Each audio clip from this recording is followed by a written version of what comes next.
Hey guys, welcome back. I've been a little reluctant to go back to this, but we gotta do it. Gotta do it eventually. It's just that I have somewhat of a idea of what the mole of this, the the the the caliber, the amount of things that we had to go through with this game. I think I have a rough idea. I mean, I probably don't even realize myself how much there is. I just know that it's a lot, and that's a little discouraging. So it's fun, but it's also very mentally draining. Aaron 108 with the 14 months. Thank you. It has been a week, yes, because we not only we just had a marathon, it was also 4th of July weekend and everything. So hope you guys had a good one. So there was a little bit of rest for the marathon. We had a VR stream after that, and then some probably family things to tend to. So between that and resting for the marathon, so it's been a while. It's been a week. Unmasked Hania, thanks for the 3 months. Three's a crowd. We could make it a lot more than three. Thank you. I didn't get a chance to do a stream on 4th of July because I did something much more American that I had scheduled. And while it's not strictly a Metal Gear gun, I got to go to the range and handle an M4 Garand. Sorry, M1 Garand. Um, so it doesn't get any more American than that, you know. The rifle that won World War II and freedom. So America. I was planning to do like an MGS3 run or something, but I had this schedule like a long time ago. So dog bills guns. I see that. I was thinking actually if there's okay, so there's some controversy about how to pronounce it, but people who actually do the research, it's a Garand, not Garand. Anyway, there isn't any really in Metal Gear series, with the exception of the shitty sniper variant in Peace Walker. So a little bit. Not that we're gonna see any of that in MGS5, right? So that was just my last few days. All right, so here you got my little booklet again, my notebook. Where so we got to the point where the gameplay kind of opened up, and God, that unleashes all sorts of nonsense. But we gotta move on with the actual missions. I just realized that this notebook is probably not going to be enough, which is hilarious. It's a little thin. It's not going to be enough. That's amazing.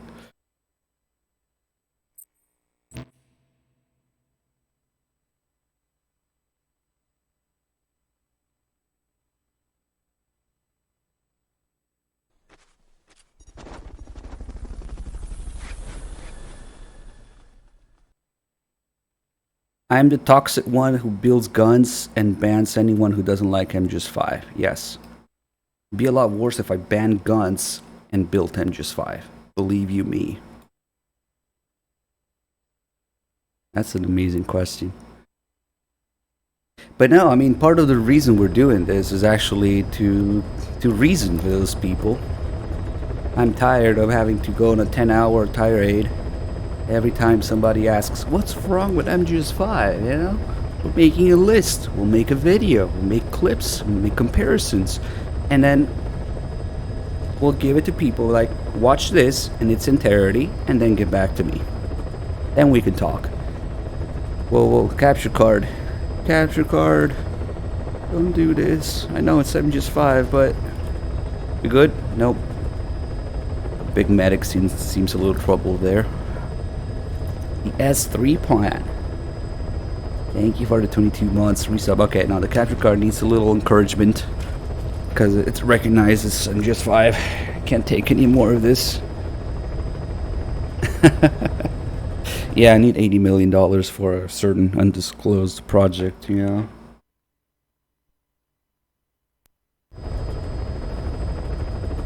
We'll call it Iron Cog something. Yeah. Because in actuality, if I don't have the rights, it's going to cost a little more than $80 million, you know. So, oh, I know why it's lagging. I got my computer capture card going on in the background too, which you guys saw for a second. That's probably why. Alright, this thing doesn't like two capture cards going at once. Alright. Here we are.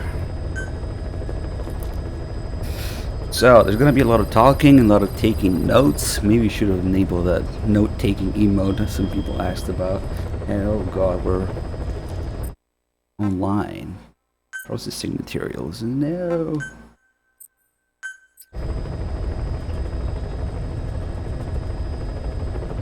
So, the last thing we wrote down. Oh yeah, we gotta go into the mother base tutorial. The last thing that I wrote down was the cutscene with Big Medic being a big mute and Kaz putting on the trailer tone to look cool. So at the end of this mission, and then we get the mother base tutorial. So I got several pages and like 4 hours of work, and it was just the first two missions. Alright, let's see.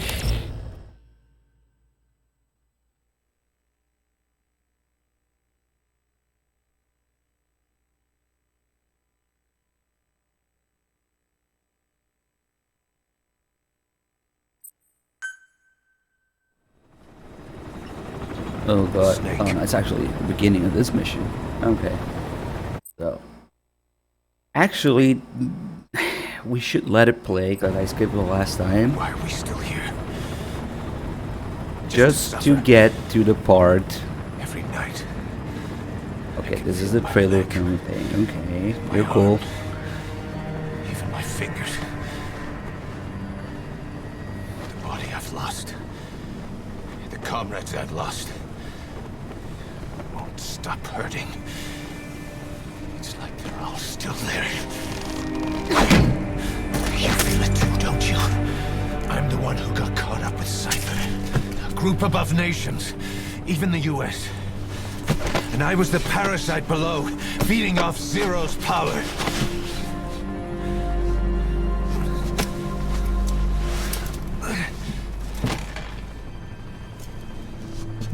They came after you in Cyprus. Then Afghanistan. Cypher just keeps growing. Swallowing everything in its path. Getting bigger and bigger. The beef speech, yes. Who knows how big now? Boss. I'm gonna make him give back our past. Big Medic's Take back everything that we've lost. And I won't rest. It stares at him. Until we do. Pushing mother base. What? Sure, okay. He seems confused. Such as nature when you don't talk to people. Our new mother base. I don't know how long it'll take. But I'll make See it those bigger, two helicopters? better than before. What's the one they're in? That's 3. Yeah. God. What should I do? Boss? Tell me. Tell me like you used to. Never mind that I was the one in charge. Oh, wait, no. Miller probably did tell Big Medic what to do in MSF. So, for the cutscene where Kaz actually gets the mother base, now we'll have a couple things to compare it to, and a bit of nonsense in the cutscene itself. So this is where we go into trailer comparison, of course. That's going to be another major point of the video. Things have changed, boss. Alright, so We pull in money, recruits. when the camera moves just to here combat Cypher. a little bit, Rubbing our noses in bloody battlefield dirt. I don't have the Revenge. exact screenshot on me right World now, calls but for wet work, and we answer. No greater good. No just cause. there has been an obvious downgrade, but that's normal. Cypher sent us to hell. But we're going even deeper. Alright, so I know. more or less I'm already a the demon. camera zooms out. Heaven's not my kind of place anyway.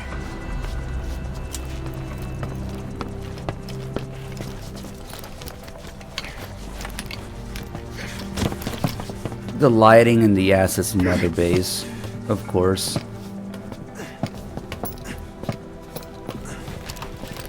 I'm just gonna write down because another bullshit is coming up, so I gotta write this one down first. So,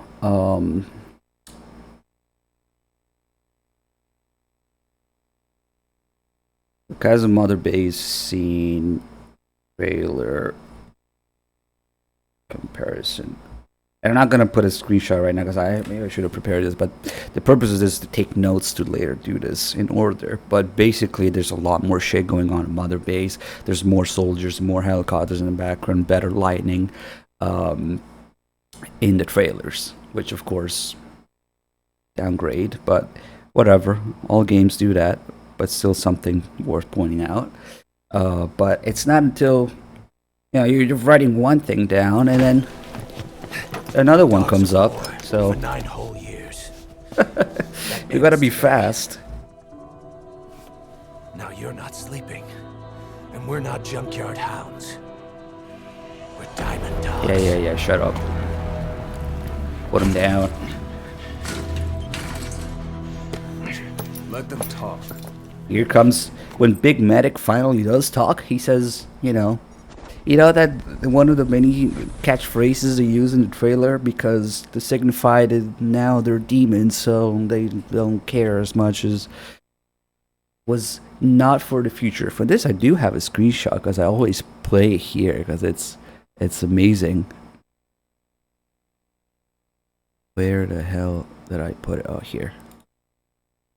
I just had to take a screenshot of this, catchphrases from the trailer. So let's see what Big Medic finally opens his mouth.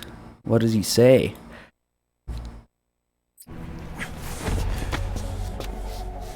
We can crush Cypher, boss. And you can build the army that can do it. Just one thing, Kaz. This isn't about the past. We're fighting for the future.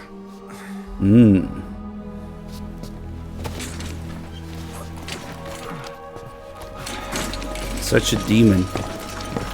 Very consistent narrative. Oh well. Oh, and now I think... Oh, maybe not. Because this is an actual Mother Base tutorial. Gameplay. This is a Mother Base tutorial mission. So here... Okay, so when the scene is over, if you do that...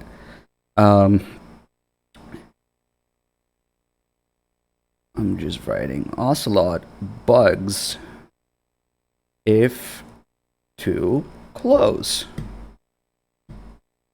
Because they take away your ability to run, but if you dive, jump, you can still get close enough to Ocelot that he starts talking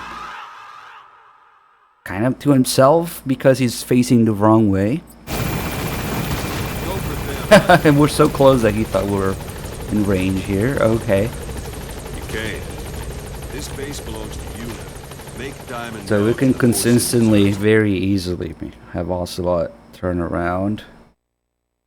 Not huge, but it's there. Like any organization, What? we need good people, and we need to make good use of their talents. Excuse Miller asked me? me to lay that out for Who are you talking to? And now the cutscene fixes that. Oh god, the Fulton. Okay. you. Start bringing people in. Use this. It's a Fulton recovery device. When you're in the field, use it to Okay, extract so any soldiers or prisoners you want back we're gonna here. get We'll see the needed amount of people join the to ranks of Diamond Dogs. trigger his next dialogue development. But here, actually, is when we can start observing some mother base Complete. quirks, I guess, of the nonsense that goes on here. Holy shit, if you had to write everything that's wrong with Mother Base in itself, that'd be a huge chapter by itself. But the things that we do see, if you knock somebody out and take their gun, and it replaces my gun, can't equip it, he's gonna wake up, and what gun is he gonna pick up now? He's gonna ask for my gun back? Is he gonna take mine? Or is he going to magically summon one from the floor, Mother Base, that is made of guns? So we'll write this down as floor is made of guns. And now we got 3 rifles between the two of us. Yay! Boss, open your eye door. Even if I do this, that one, does it go as far as not even picking up his own rifle? Does it generate a new one too? It probably disappears. That one's gonna disappear and he's gonna generate another one. Yep. Jesus. Okay. Thank you, boss. We'll just call this floors made of guns. Because it's too hard to walk up to your rifle and pick it up, you know? Trying to think how they do it in MGS4, but we'll compare right down. If you want to be completely ruthless, compare the gun details and handling in this game to MGS4. Literally from the worst to the best. Okay, so now that we've done that, oh, fucking missed.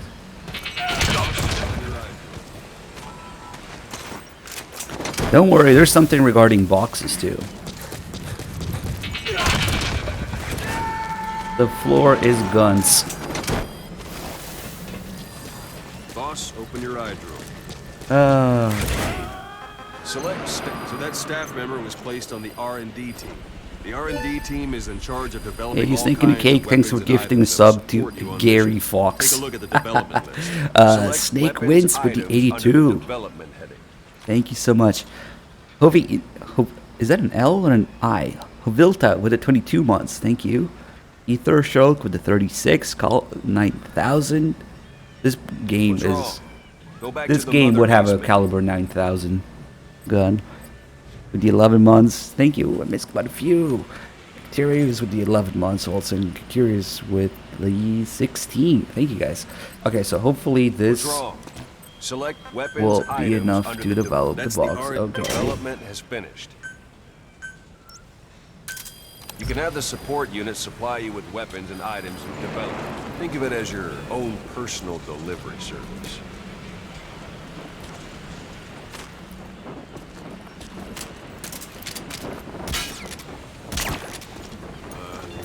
Let's see if he interrupts himself here.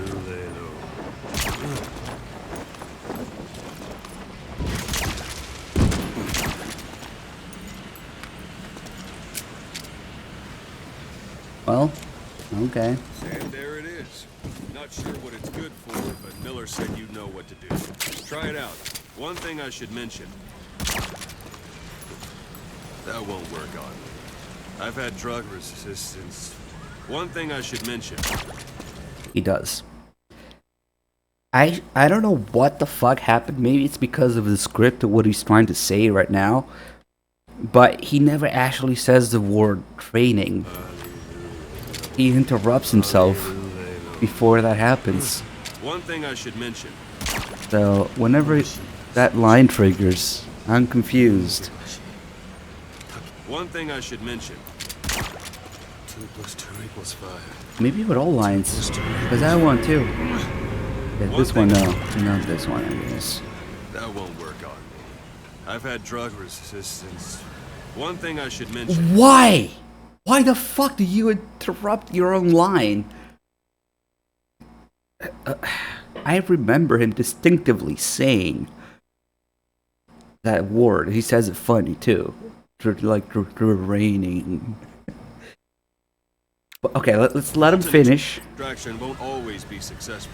If the person is injured, Snowden, thanks for the 87. And if the weather's unfavorable, well, it could end up going missing. You can determine the chance of success by approaching the person you want to extract.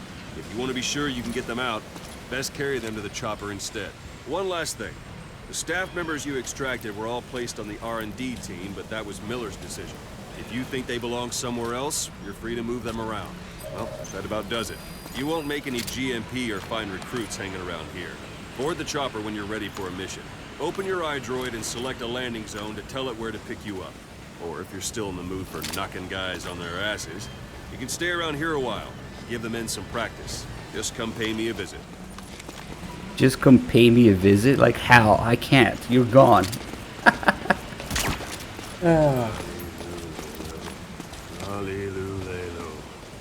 Oh shit, they're already... Let me see.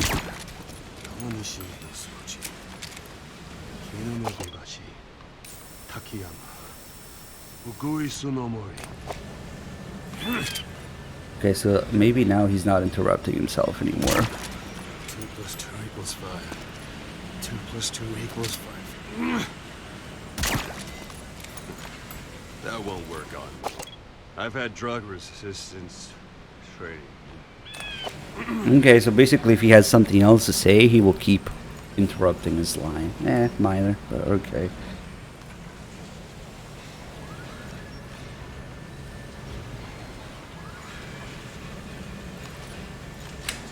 Yeah, you know, the thing that he wants to do the most, have CQC match with Snake. No, he won't do that. That's enough.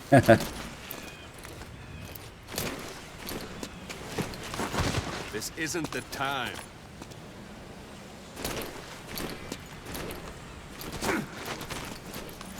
Give it a rest. Go for them, not me. That's enough. Of course, we wouldn't want to have any interaction This isn't the time. with unique characters, you know? Oh well, the only other time that Ocelot shows up in Mother Base is Begin by grabbing. when Quiet is introduced in Mother Base, or rather Quiet become... There's more nonsense there, but, you know, the visit to Quiet's cell, where they tell you that you can't work with her, but then they tell you, you have unlocked working with Quiet. I'm ready, boss. Oh well, okay, so before we go, there is... Yeah, no, the shadows, that's... There's so much nonsense that we had to go through. So the shadows work differently whether you're looking in first person or not, because everybody knows that looking through your binoculars changes the flow of time in this game. And I wish I was kidding, but no. So before we do that, I'm gonna leave some boxes here. Oh yeah, we'll try to do some calls as well. I mean, he's done it twice already, bringing the total up to at least 4 time-traveling Ocelots. But this is another one here, of course. Not quite sure, but we should catch at least a couple of them. I'm ready, boss. Boss. Okay, so the radio is disabled in this. This is quite possibly the only instance where they thought about it. Literally the only time that Ocelot is around when you can't radio, because otherwise it would fucking be him on the radio. Alright, cool. Hashimoto, thanks for the raid. Welcome, guys. Alright, so when we set out to leave... Okay, wait. First, now that we're in Mother Base, we gotta cover these things. What do we call it? First person flow time. Shadows. So you might have noticed that the shadows snap into place like it's nothing at a rate of 1, 2, 3, 1, 2, 3, 1, 2, 3, which is, you know, dirty enough as it is to just snap into place like that the player notices. But that rhythm of 1, 2, 3, 1, 2, 3, keep that in mind, because when you look in first person, look what happens. 1, 2, 3, 1, 2, and 3.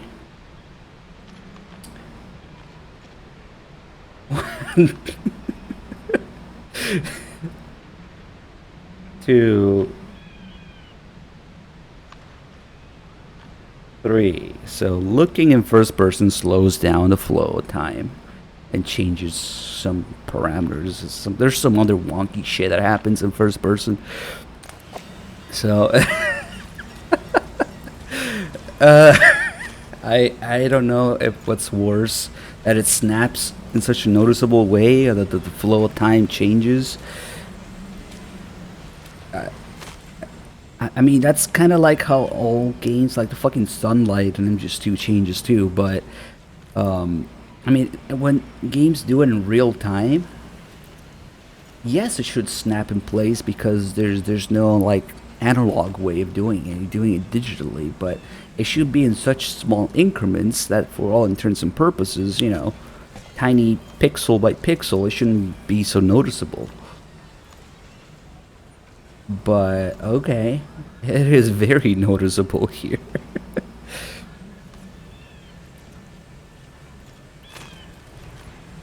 And what happens when you smoke? Now I'm wondering. You can't smoke here. We don't even have a cigar. We'll go back and check.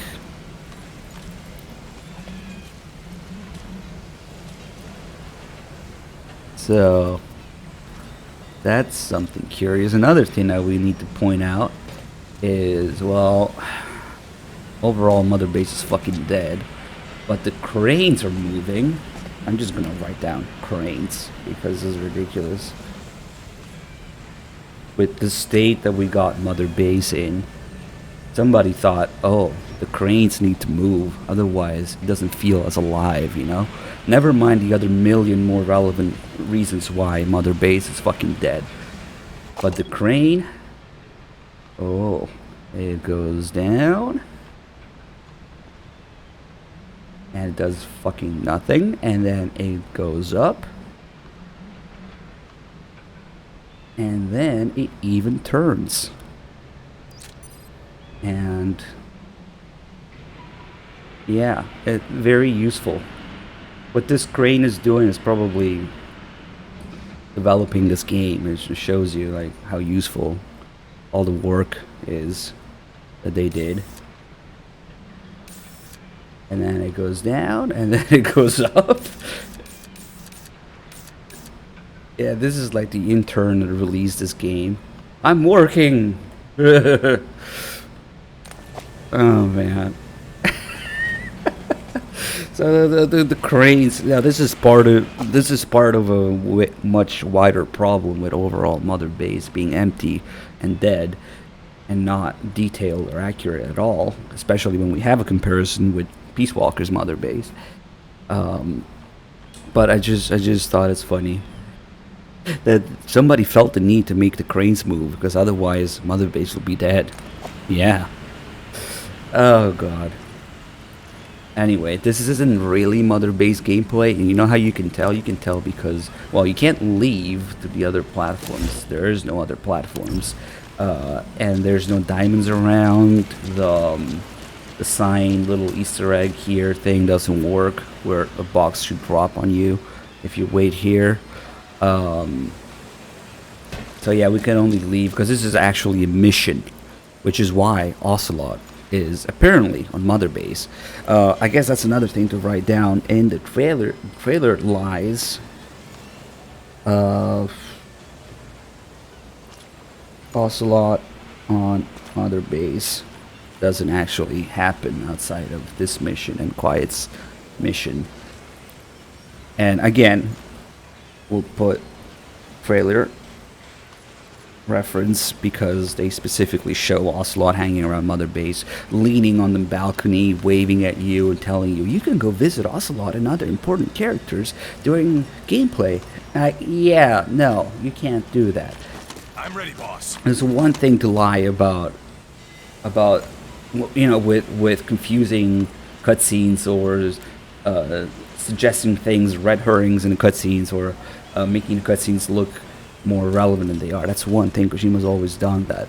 But holy shit, lying about straight up gameplay features, not that they're just showing it in the trailer, because if you're just showing it, you could say, oh, you assume that, but you know, it was a trailer. But they're not just showing it, they're telling you. It's always, of course, Shonai-sun's beautiful voice that lies to you. You will be able to do this. The game has this feature. You can visit Ocelot and you can customize Mother Base shortcuts and catwalks, and shut the fuck up. So next thing, when we leave, these boxes are strategically placed so that, let's see who we catch here.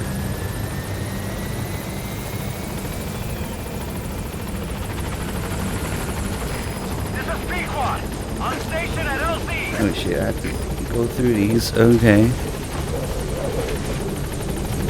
That, of course, the soldiers clip through the boxes.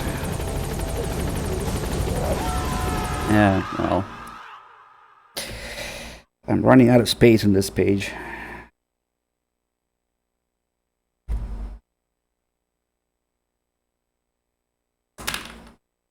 Well, Exquisite, thanks for the 80 months. Liquid Snack with the 6 months. Green Lizard with the 64. Thanks, guys. I'm afraid it's been 80 months, which coincidentally is the same amount of months until MGS5 is ready for the beta. I don't know, man. Yeah. Oh, yeah. They don't bump into them. They don't see them. They don't move them. They just clip through them. You know what's funny? In MGS1, if you're hiding in a box, mostly they check on you and they leave you alone. But if you happen to be hiding in a box on the path of a soldier that's trying to walk through the box, they recognize that, and that's when you get caught. They check what's under the box. Because sometimes in MGS1 they just check it and leave you alone. Sometimes they check it and uncover it. And they uncover it if you're standing in their path, which means MGS1 recognizes if you're standing in a guard's or soldier's path. Let's just leave it at that.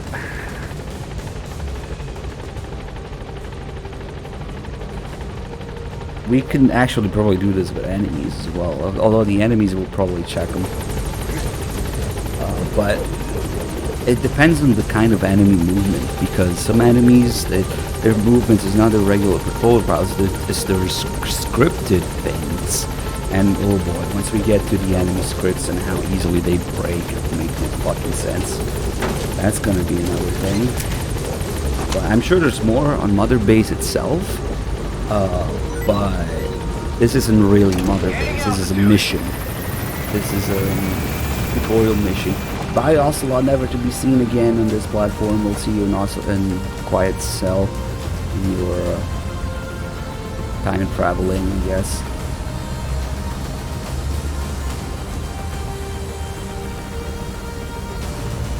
I'm not writing a book, but I'm writing pages and pages of notes. And then eventually, for every single thing that I'm writing down, that I'm mentioning, there will be, you know, video clips that explain, that show it, explain it, and compare it with the rest of the series, or the trailers, or other things that are relevant. And then we'll compile all of that in a nice big, probably 10-hour video. I think YouTube's limit is 10 hour. Yeah, we'll have to do under 10 hour. Cardboard Box donated $1. Can you piss on me in this game? Nope. It would have been nice to have DD piss on the box as a reference, but I think he pisses around if you wait. Maybe if you just position yourself right, you can make it look like that.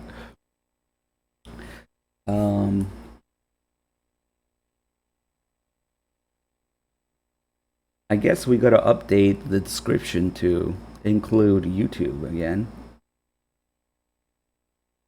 So one way, hold on. I can show you guys, but we'll add it to the description or Discord or whatever. Don't worry.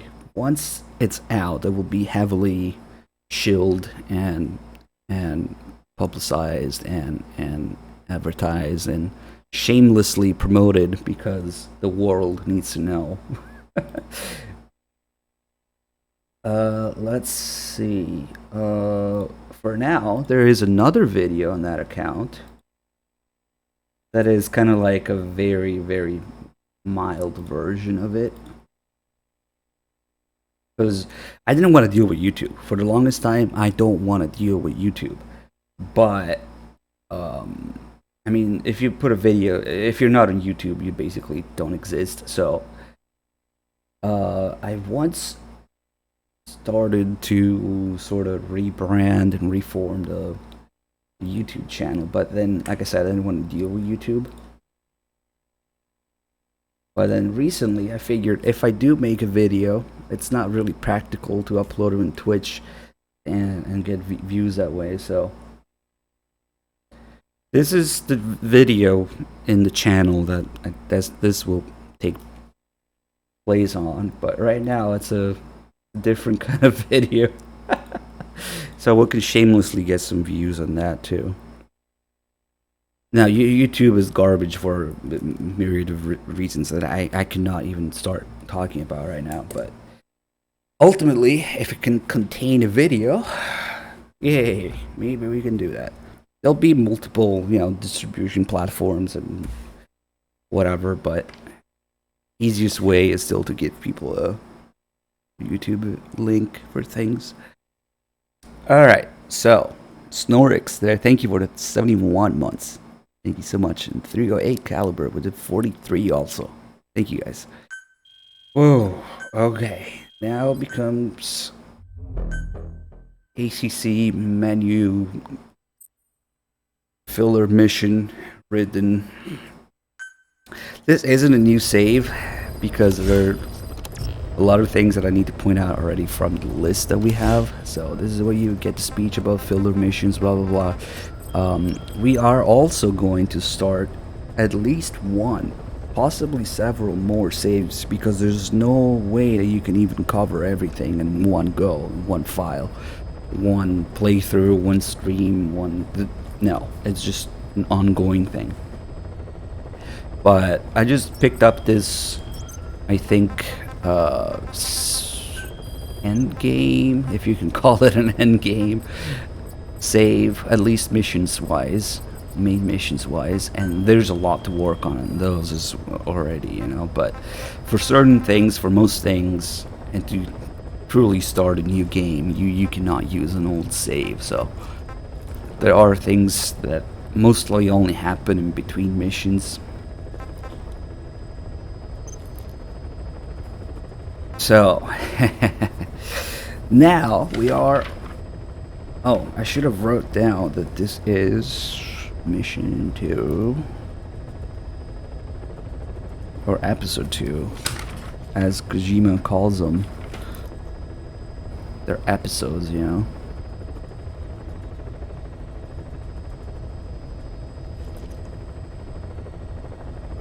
So now we're on to 3.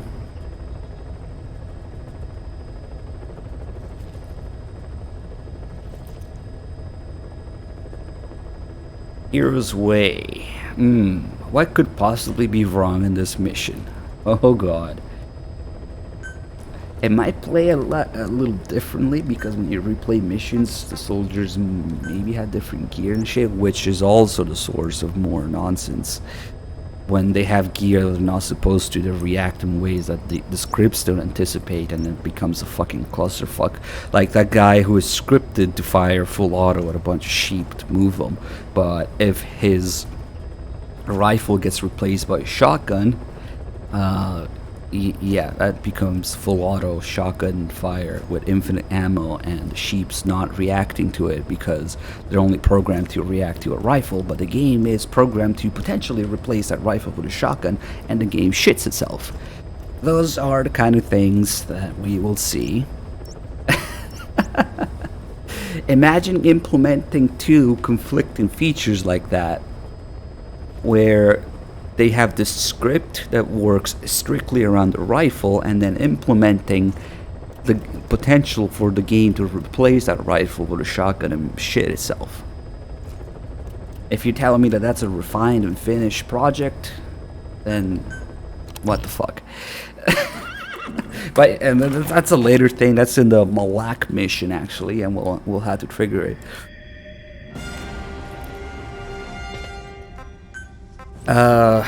So we'll just bring regular stuff here. And do I even have the grade 3 thing? No, grade 2 end game. Cool. Damage with the 7 months. Keep on keeping on. Thank you. We really do have to keep on keeping on for this game. So this mission has a script where 3 or 4 guys come in a car and go outside a building, where another guy comes out of the building and starts talking to them. Very simple, right?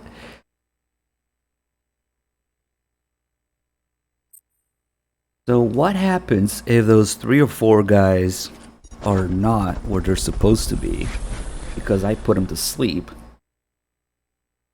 Kawaii, new sub. Thank you so much. Glad you're enjoying the, ripping apart of this game.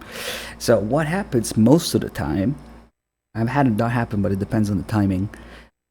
Since the scripts in this game are held together with spit, not even tape. No, that's or glue. That's too advanced. They're held together with spit. So what happens is, if you put those guys to sleep, which you naturally might want to during gameplay, then they don't go to where they're supposed to go. But the guy was supposed to come out of the building and start talking to them. Guess what? He still comes out of the building and he starts talking to himself as if those guys were there. So this game's very refined scripts that make a lot of sense and definitely don't break, and very accurate. Of course, the guy doesn't fucking notice that those people are not there, and he starts talking to himself. So we'll call this guy talks to himself. Very simple, and now we'll go ahead and do that because there's more to it. Yep, I know the water gun glitch, of course. That will be under the general, gameplay. Your target is a right now we're doing things by the mission. Your orders are to take him out. With skills like his, it'd be a shame to waste him. But I'll leave the method up to you. Boss, make your way to Deshago Calais and eliminate the target. Yeah, I mean, they don't want the player to have any interaction with their scripts. They didn't think the players would interfere with any of the scripts, otherwise they either break or make no fucking sense, or it's just stupid. So tell me how you design an open world game with player choices matter, and you can approach the mission from any corner you want, and then not anticipate that the players will be there while your scripts are taking place. The problem, of course, is not the players' actions. The problem is the scripts not even remotely starting to account for any of the players' actions. And we'll see this repeatedly over and over and over and over and over at every fucking mission. They break, they make no sense, they're just stupid. It's like they want you to not play the game. It's the only way it makes sense. Oh well. Let's see.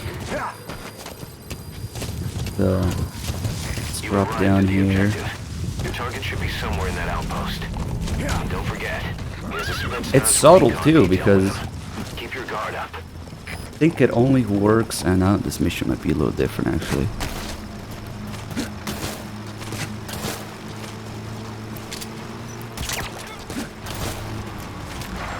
Yeah, there's a bunch more people now, but that's okay.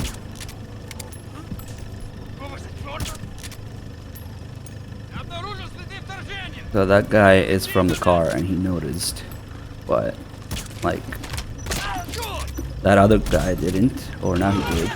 I think since I keep missing, I might have broke everything. So there's that too.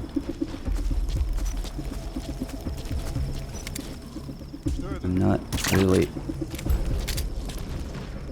I don't know if I even have my usual aiming anymore with this game. Okay, so we heard a little clear sound. So what's gonna happen there? Of course.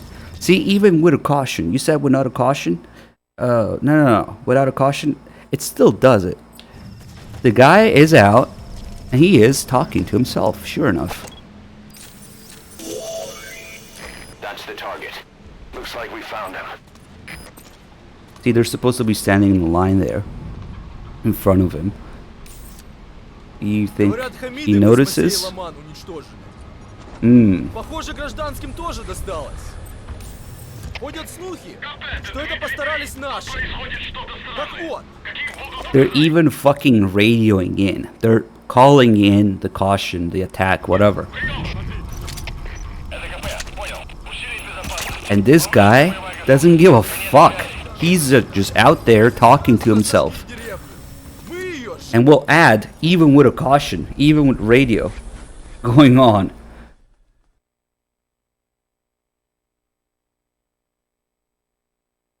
Oh man. Proceeder with the 58. Thank you.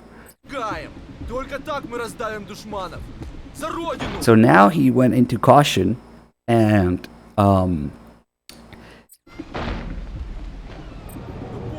he's still talking.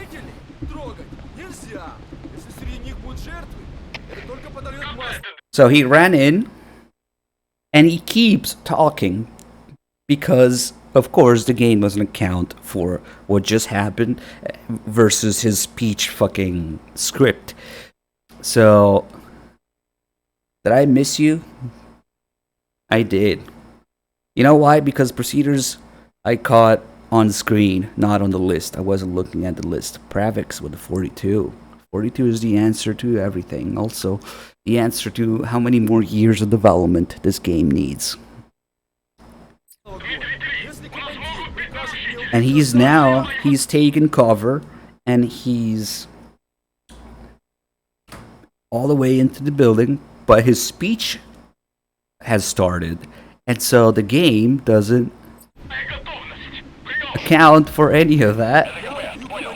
He's still fucking talking to himself in the room while he's in a caution stance.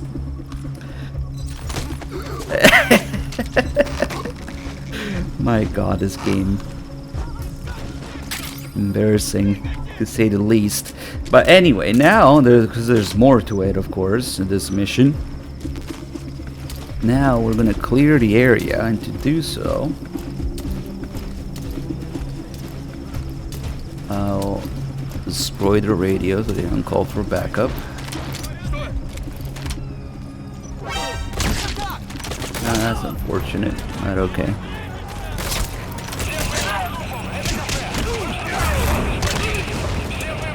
I only killed one, so only one is gonna respawn, I guess.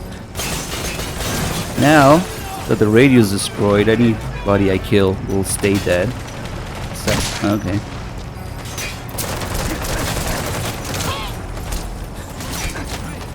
Oh shit, I should have brought a lethal handgun.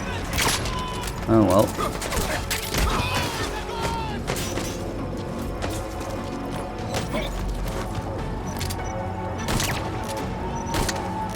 I guess that works too. Where are you going? He just noped out of there. Oh! See, this guy has NVGs, and that reminds me. Okay, we'll put this under general gameplay, but let's see. If you CQC first person view, let's call this CQC FPV NVG. That's a lot of acronyms, nonsense. So CQC FPV NVG, nonsense. Because look at this. Oh fuck.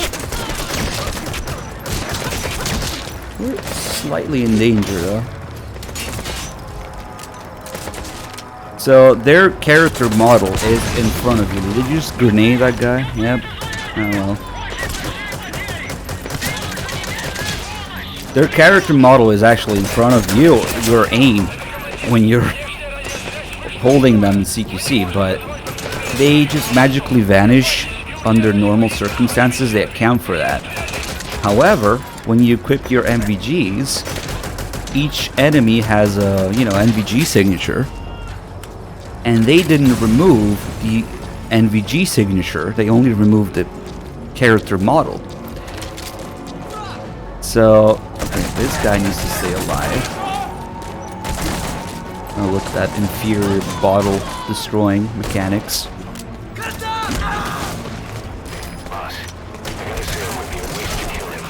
Yes, yes. Doesn't count as eliminating him, even just knocking him out. There's a lot going on here that we need to cover, so give me that. Outpost captured. Oh man. Let me just finish off these people that are asleep.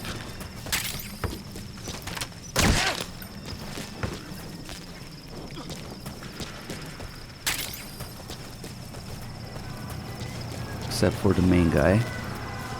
Oh shit, oh shit, oh shit. EMCA boss fight. This guy, yep. And we'll probably notice whenever they wake up if there's any left.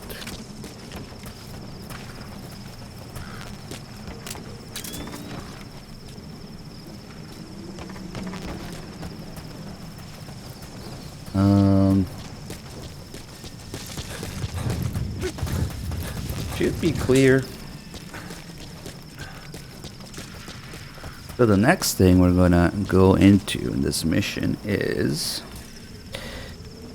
okay, so before we do the whole thing with the switch that he magically flips through with the wall, there was something else.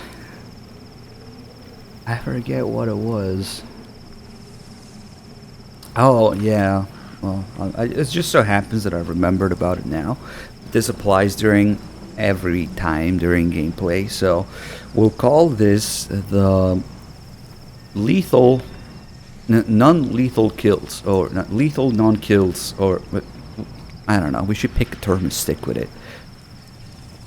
Non-lethal kills.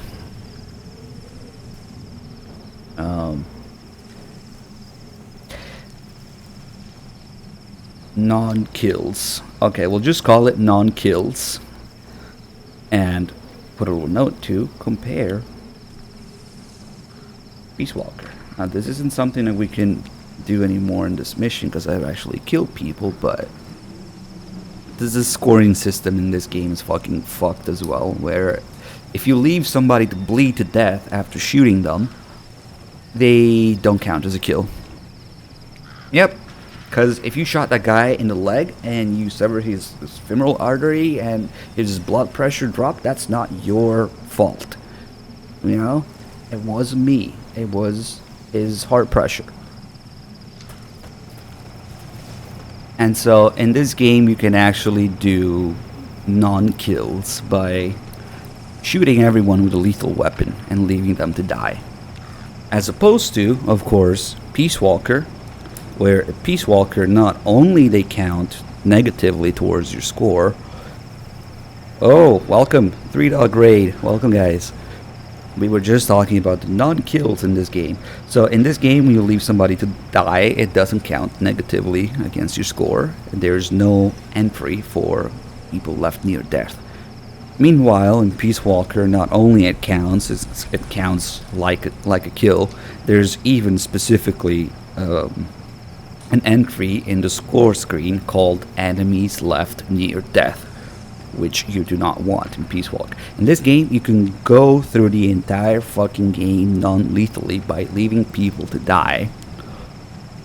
And there's more to it than that. There's more. I'll add to that they don't fucking heal each other.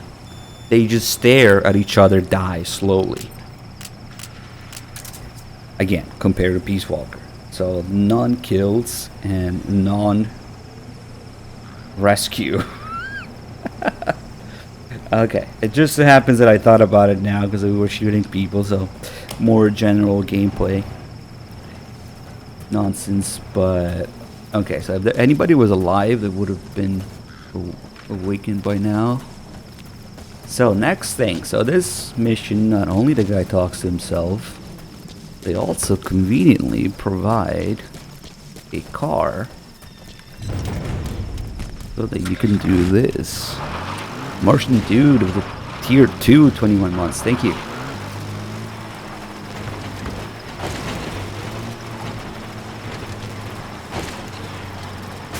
So by putting the car here... Oh, there you go. That guy is awake because he's supposed to be awake. That's actually perfect. Do you have your magically floor is guns thing too here? Okay. So by putting the car there, we block the path out of the building.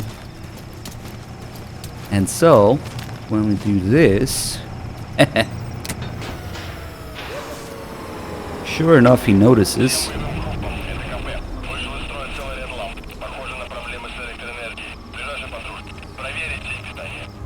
Yeah, go check on the light.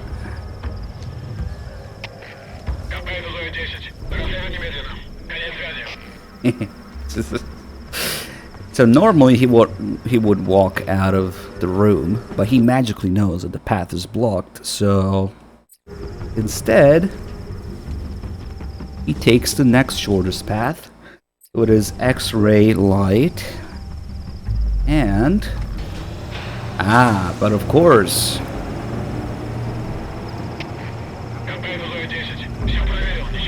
Can't see anything unusual. Nah.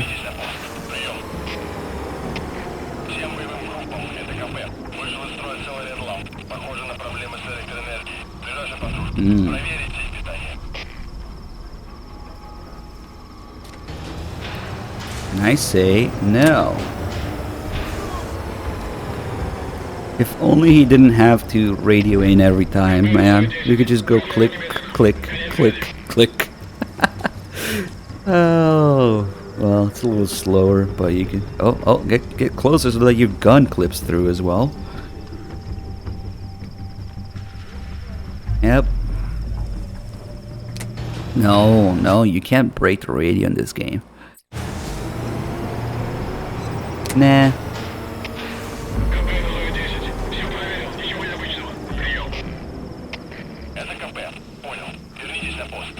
Oh shit!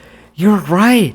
The chaff... So we went over the behavior of the chaff last time, and basically what the chaff does in this game is it does not prevent communication, it speeds up communication. So I've actually never tried the chaff during this. You're a genius. So for those who don't know, the chaff is supposed to prevent them from radioing in. What the chaff actually does in this game is, apparently from my testing so far, it makes the conversation happen instantly. It skips the dialogue, but the meaning and the consequence of the conversations still happen. So if anything, it makes it worse. It makes it faster for them to communicate, which is actually kind of what I was looking for here. So hold on. This is... Oh, God. Wait, no. Chaff, please. This game is beyond any salvation, but that's hilarious. Like, wait, hold on. If we do this with chaff on, they still take their radio out, they look at it, and then they put it away. You hear a little, you know, annoying as fuck radio sound, like, shh, and then they put it away.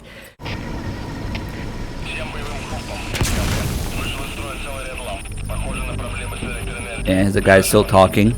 That's the other thing. Chaff does not interrupt what's already going on, but whatever.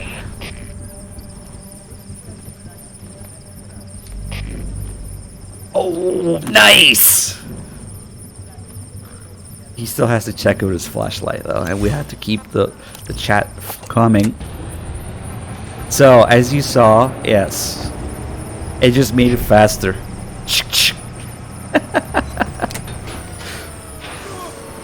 Oh man, we should keep the chaff really going all the time. I should upgrade it to S rank too.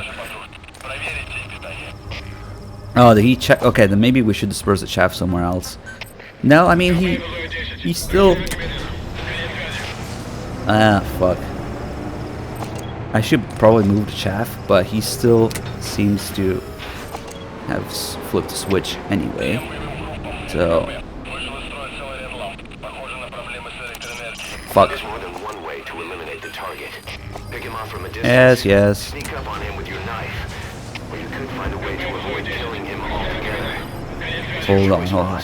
As long as we keep the chaff going, this is golden.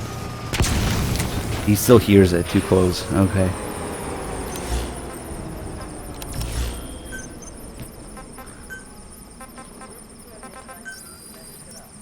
I wonder if that's the actual effective range. Oh, now he noticed the other guy.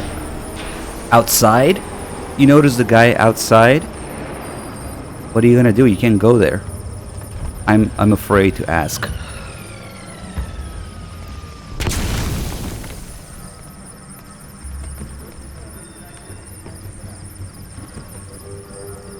Oh my god. Oh my god. He just froze in place. I thought he was gonna phase through the wall. He's clipping a little bit, but he... Oh, fuck. Wait. Oh, fuck. He hurt my footsteps, but that doesn't matter. He's gonna... Oh my god. Hold on. I didn't even know this. I noticed something new. Okay. Holy mother of a fuck. I need to go there now, obviously. And there is always something new with this game.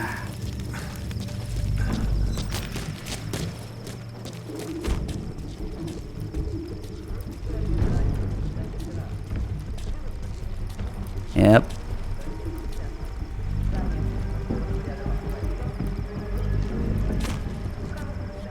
So...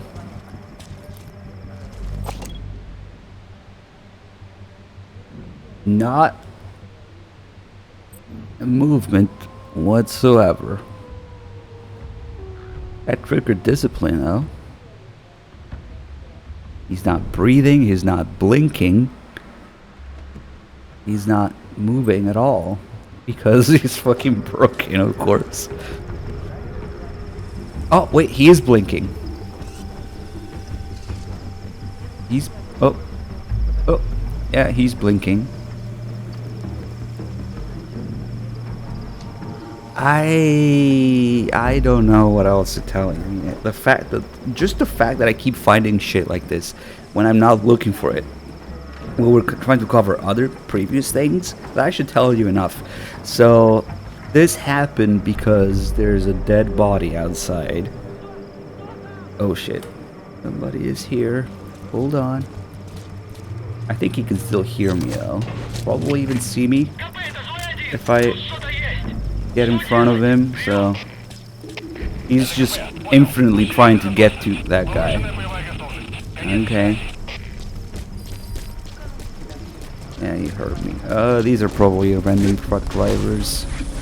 Okay, so there's probably a lot more wonky shit that can happen when that guy is stuck in that room.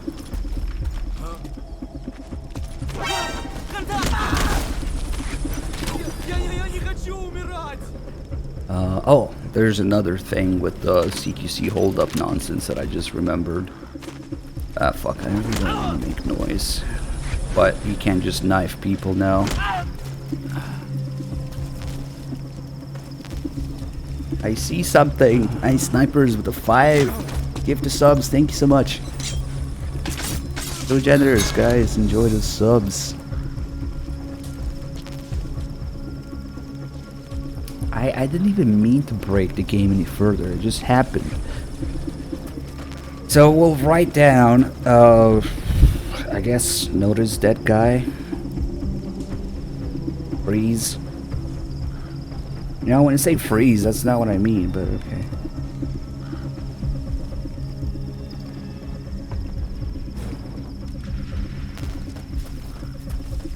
I wonder... Wait. Oh. What if I take this body away? You know what? I need to do some tests with self-camo. Okay, he's not noticing me. Oh, the fucking animation makes me slide forward. Okay, whatever.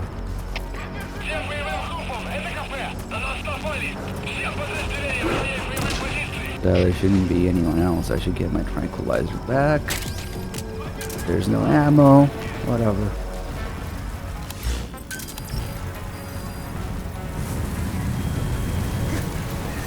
And we'll just put him down normally because there's more. Specifically with this guy, but it works randomly with other guys as well. Let me see. I think we've broken this guy enough.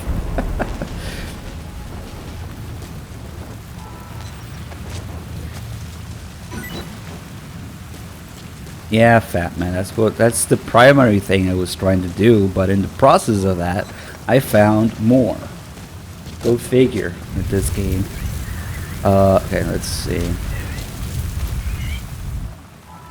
So when I was trying to do this mission, No Traces, one of the things you do a lot in No Traces playthroughs is hold people up, because that's one of the few guard interactions that don't count as traces. So one of your main ways of disabling guards is holding them up. So I remember I was trying to do it with this guy, and sometimes he reacts, but the reaction is fucking broken. Okay, so not all the time, and I have no idea what it depends on. So now, okay, let's see if this works too. Now he's about to react, and then he knifes me, and then no, that's. I think. Hold on. I think it's probably dependent on whether they're patrolling or suspicious or not. I don't fucking know. But if you try to do a no traces run, which is actively encouraged by the game, by the way, because you know there's no traces bonus. If you do that, you will notice how fucking broken holdups are in this game. And you might think, oh, but it's in the other game, in the other games where sometimes they're tough guys, and sometimes they aren't. But that's not it, because even when they are trying to be tough guys and react to holdups, they immediately break afterwards if it doesn't work. But it keeps working with this guy right now, so I'm pretty sure that at that point their reaction of not. The indicator is their little sign turning blue there, that they're disabled. Sometimes they go into a holdup, but it stays red, and that's how you know they're going to react. But at this point, it's a different reaction than, from example, now that he's blue, but if I wait in front of him, he slowly reacts. That's a different reaction. The reaction I'm talking about is when you first hold him up and it doesn't even go blue at all. And it tends to happen a little bit more when you're just, like, for example, during no traces, you're leaving everything else undisturbed, and if you're holding up a guy out of nowhere, at this point, I'm not even sure that it's an intended feature. I think it might be a byproduct of them not really noticing the holdup or some shit. But I can't seem to do it with this guy. Yeah, he probably once he does it first time, he's always gonna go blue after that.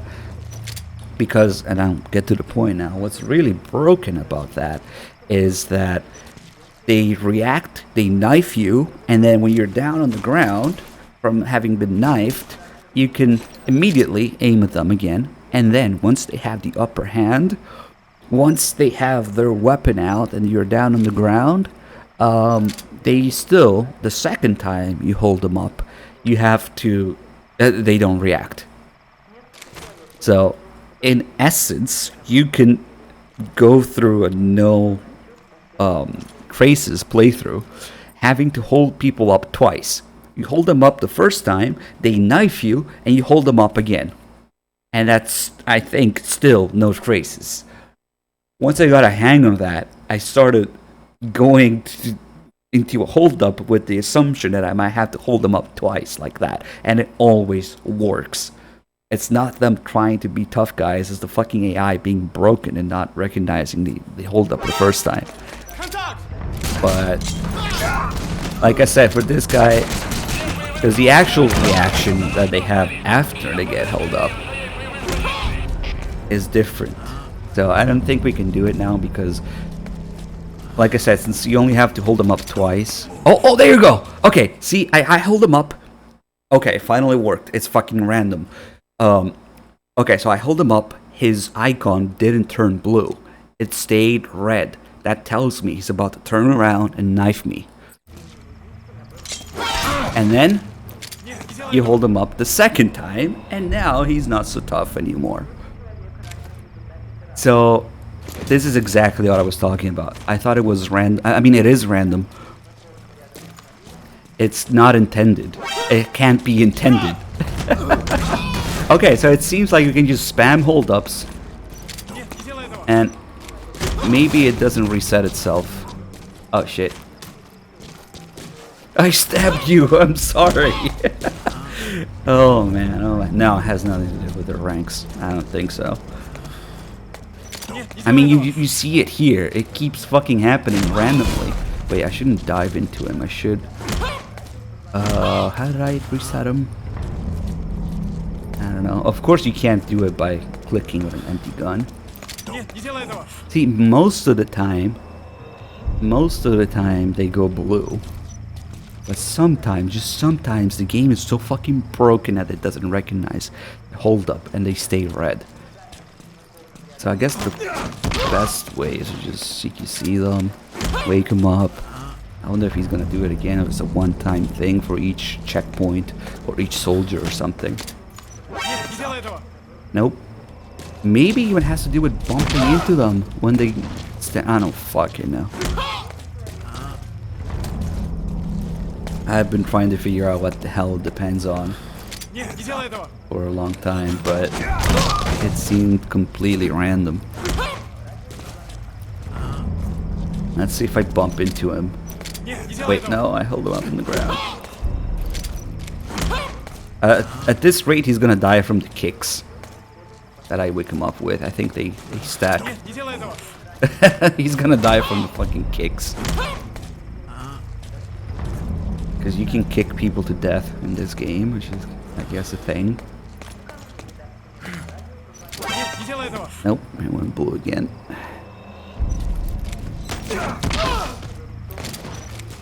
Because in the other games, there's non-invasive ways of waking them up, you know?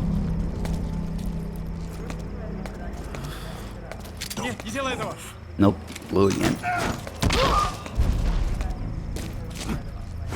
So I don't think it depends on the soldier, the mission, or the rank, or the status that they're in, or the state that they're in, I guess. It's just complete fucking nonsense. Anyway, let's, because we still have use for him, like Skullface says, we still have use for him. Hopefully he doesn't die with the next kick. Okay.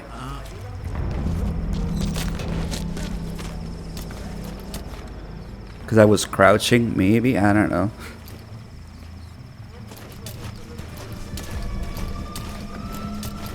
I don't know what the fuck you're looking at, but... So, the we found out the other freezing thing through the window accidentally while we were playing with the chaff plus light switch here. So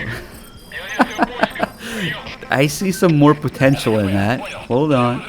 But really it's the same thing, because as we saw, chaff just fucking speeds up communications in this game. It doesn't prevent them, it speeds them up, which is fucking amazing.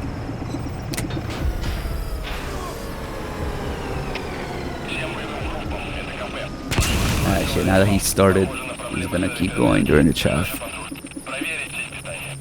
I guess that's something to see if... See that? Takes his radio out, and then he puts it back, and as far as he's concerned, the conversation has happened. So we sped up the conversation. He just told CP, yeah, I'm gonna check it out, and then we gotta keep the fucking chaff going. And then again, and then as far as he's concerned, he said, yeah, I'm checking it out. I arrived on scene. And now he's gonna check it out. And unfortunately, chaff died, but yeah, didn't make it in time. Oh, there you go. Oh, finally they notice that something is wrong. But wait, what is there people here? These random truck drivers again. We were just on the verge of them finally noticing that maybe something was wrong in the midst of the chaff. So, because his conversation did get interrupted. But I don't know what the fuck the consistency of all of this is. Hold on. He gave up checking onto the switch as well, so I had to do it again. Why is his weapon clipping through the wall? You have to ask. Everything clips through the wall. His light, his weapons, even when the skulls fire at you, sometimes they just shoot you through the walls, which is amazing. So now he's kind of confused about something else. Luckily, we sped up that conversation there. I really need... we do kind of have a shortcut to keep the chaff going. There you go. Fuck, it's L2, which is really L1 for me. And preferably dark, such as inside a building. That way there's less chance the enemy will spot you. You see that... yeah. That's normal, that's nothing. He seems to have forgotten about the light switch though. So... let's do it again. Keep the chaff going, not like GMP matters in this game.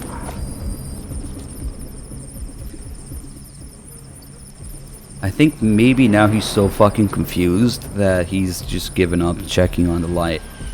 We might have to stun him and wake him up again. Yeah.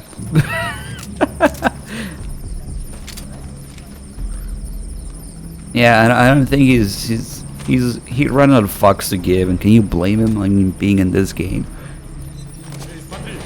Ah, fuck. This animation is really annoying when it triggers, but whatever. So, because half, maybe 90% of the time that it happens when I'm trying to avoid it. But okay. So maybe now.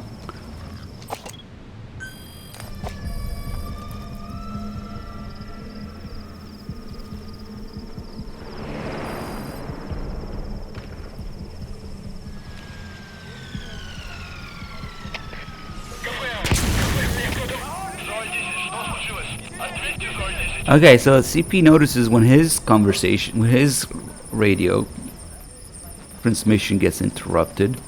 But I don't know how the fuck we're hearing CP with the chaff going on. But as far as the guy is concerned, his conversation happened. No, we haven't played the trucks yet. So I'm just trying to do this while the chaff is on the whole time. Okay, now he noticed again.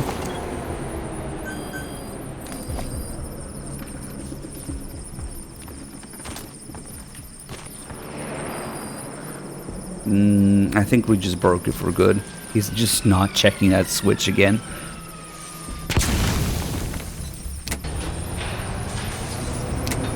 Because he was in the middle of check. See, he notices, but he doesn't give a fuck.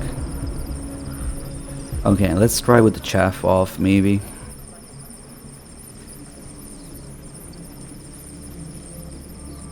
Yeah, it might have something to do with the chaff. Does this guy have a new gun every time he wakes up? Yeah, pretty much. 32 times is the limit? I don't know.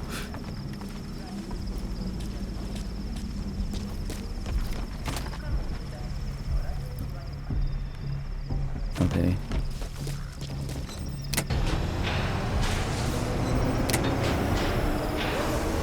Okay, so maybe the investigation just doesn't happen with chaff? No, it just doesn't happen, period, now, because reasons.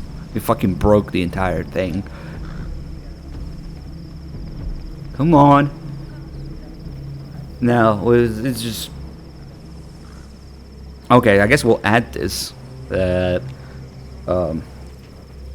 Too many investigations.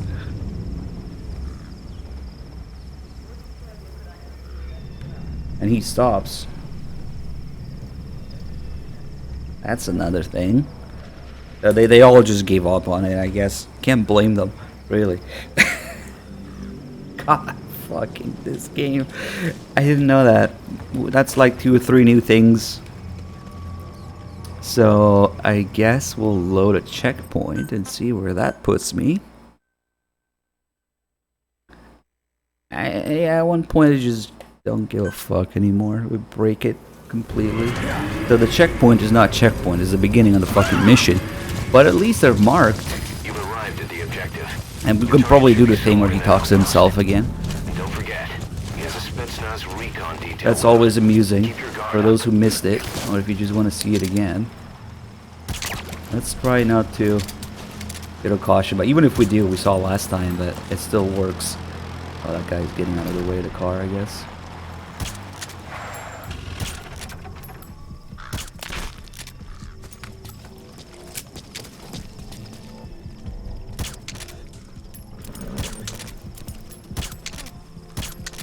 So, putting these 3 guys to sleep. Should have called a supply drop here, but okay.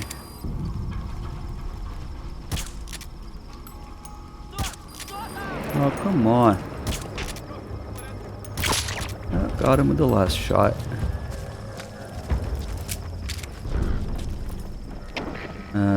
So, okay, there is a caution.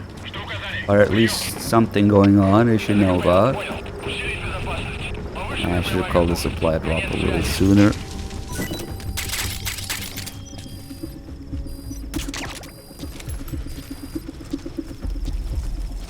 Okay, I think now it worked properly. Possibly because, well, if you can call it properly.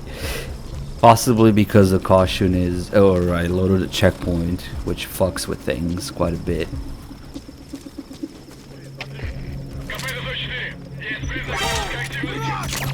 We got a pretty good instance of it happening earlier. I kind of want to do it without a caution. Because he just sits there if you do it right, I think. Oh, just stands there. Ooh, that was scary. Somewhere in that outpost. And don't forget, he has a Spetsnaz recon detail with him. Keep your guard up. So we'll get a supply drop here, or just better guns maybe next time.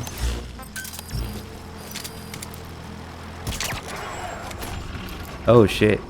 I think I broke it. I broke trying to break it. Let's just see what happens. I put that guy down a little too early. Why is the thing flashing? Never seen that. Oh, probably the grass maybe? Oh, that's fucking weird.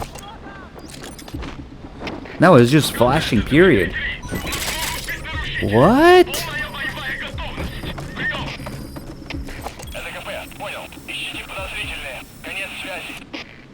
Why is this guy's mark? What the shit? Oh well, that was another thing. I think we definitely broke everything again. Because of course, the slightest thing. They should notice, I mean, right? You never know with that guy. Let's see. This one's flashing too. He's not on the radio. I've never seen the marks, the markings fucking flash before.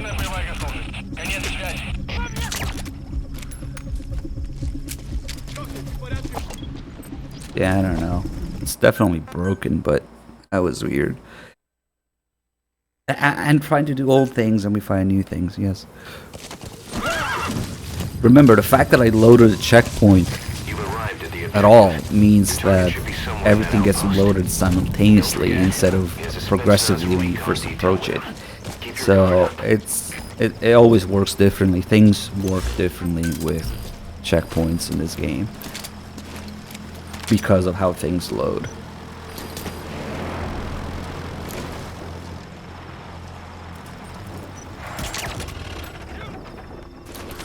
Oh, they noticed.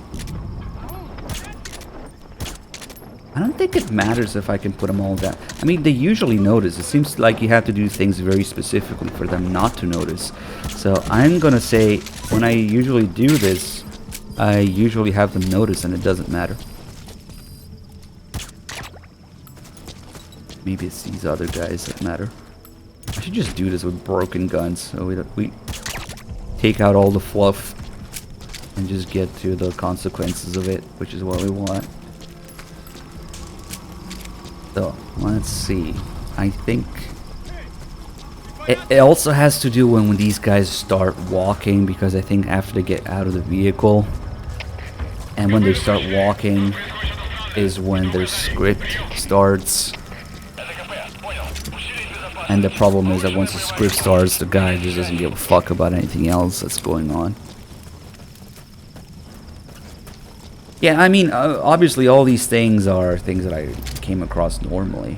I'm just trying to recreate them and see the little differences and nuisances in them. Now, this isn't even like the footage that I'm gonna use. This is just gathering more notes and data. So, oh shit, we have the DMCA boss fight every time we get there. It might have something to do with checkpoint. It might have something to do with... I know I observed this one of the times that I couldn't get it. It was basically when they get off the car and they take the first step towards where they're supposed to go. That's, I think, when the script activates. Your target should be somewhere in that outpost. So... Don't forget, he has a Spetsnaz recon detail with him. Keep your guard up. So the problem is, if you take him out after the script is activated, that's when nonsense starts. But if I keep getting noticed before the script activates, I think they are safe that way. Okay, so now that they're off the car, and they're walking towards there, I should really just have the sniper tranquilizer to do this with. But whatever.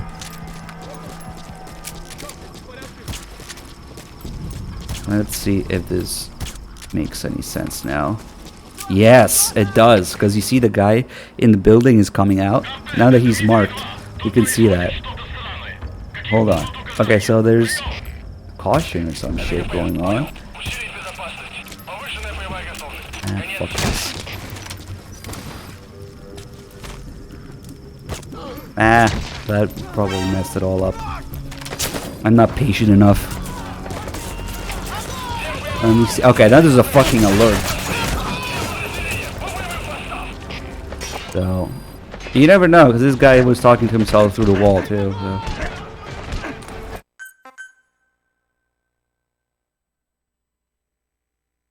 I think I got it though. I think I understand when the script activates. It's when they get off the car and take the first couple steps towards the building. You've arrived at the objective. Your target should be somewhere in that. Because he was on his way out. That would make sense. He has a Spetsnaz recon detail with him. Keep your guard up.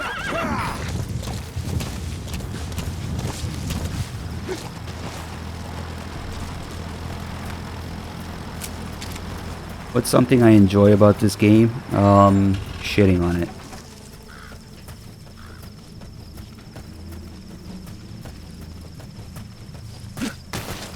Different layers and ways in which this game is a disappointment cannot even begin to be counted. Oh god.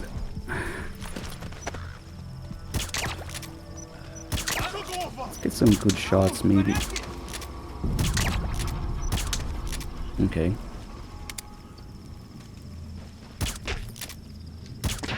Oh, come on.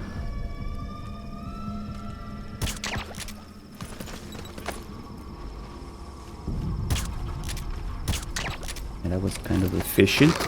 And so we took him out after the script activated this time. And so, sure enough, the guy is outside, which means in about a few seconds, he's about to start talking to himself. He's already walking his scripted pattern where he talks to them. And he's talking to himself. And of course, if you were trying to listen to what he's saying, Miller says, "Fuck you, I'm going to replace your subtitles with my useless speech." Every time. I guess we should write this down in generic problems. We'll call this fucking Miller subtitles. Every fucking time that you're looking at a target, that target is going to be saying something or meeting someone, and you want to listen to it, but every single fucking time, without fail, Miller will override those subtitles, that conversation that you cannot follow without subtitles, by saying, "Hey, cool, you found the target. Cool. Shut the fuck up."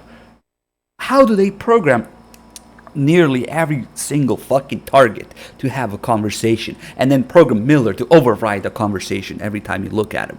How in the fuck did they not anticipate that this would happen? Every fucking time there's a target. Well, whatever. Doesn't matter, because this guy is talking to himself anyway. Товарищи, приказы не обсуждаются. Мы должны выполнять данные нам задачи. Если сказано «сожги деревню», мы ее сжигаем. Только так мы раздавим душманов. За родину! I don't care, there's a mod for it. I shouldn't have to mod the game. I am a PS4 only player, yeah. Если командир прикажет мне убить гражданского, well. He's supposed to be talking to these guys, by the way. But he has no idea that he's talking to himself. Game programmed by an intern on a Friday at 6 p.m. Unpaid intern, I should say.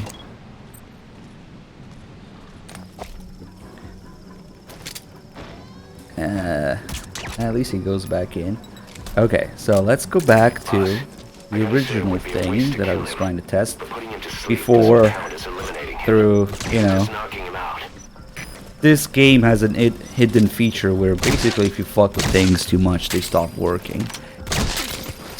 And so he completely stopped checking the lights when I turned them off for some fucking reason. Let's clear this.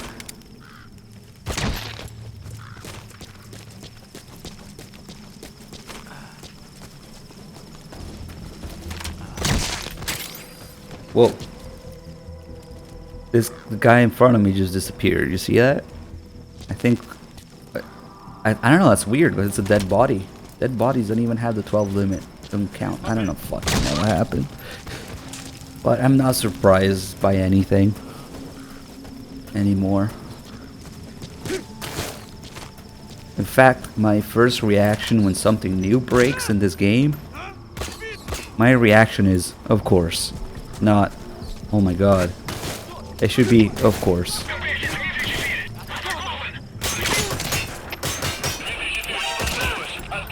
Oh, this is problematic because I think the radio is back. We don't want those guys to respawn. Yep. They probably respawn once. Fuck. This guy refused to die. Okay, fuck it. We just need to leave the guy that we want alive.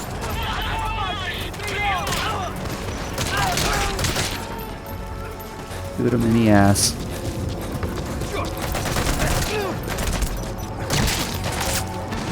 Oh god, there's a foil tape there, isn't there?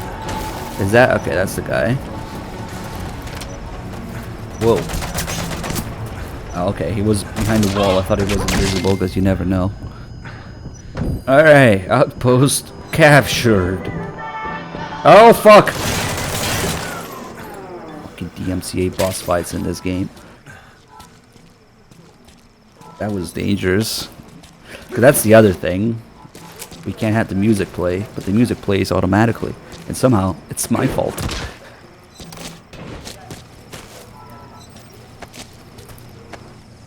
Yep. That's just another way to make this game even worse.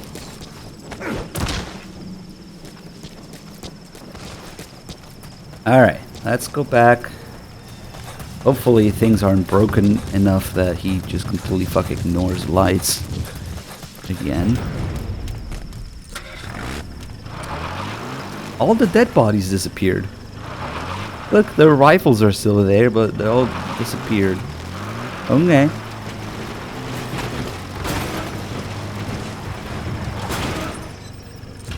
Like a glove. So let's wake him up and leave. There's so much shit to do here. There's having him notice things outside the window when he can't get out. What? Sorry. But of course.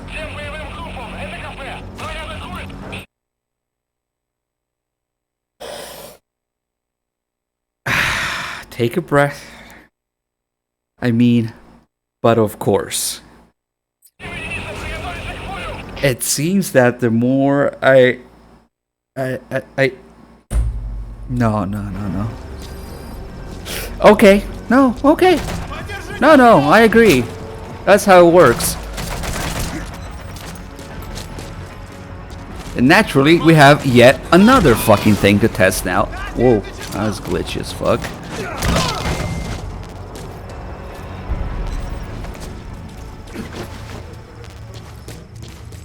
Where was he? Here, I think. So I tried to hide behind that corner and... Never mind, guys. I found something else to test.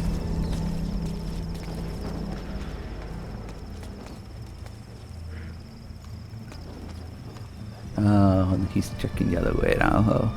I guess it depends on where he's facing. Hold on. Can I maybe make... I think it's too late now.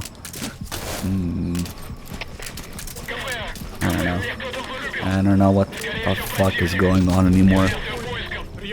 What? Now he's looking straight at me and he's not alerting. What the fuck? Oh, fuck off. Okay, so their like vision doesn't actually shift when they move their heads like that. It's just the animation, I guess. Hold on.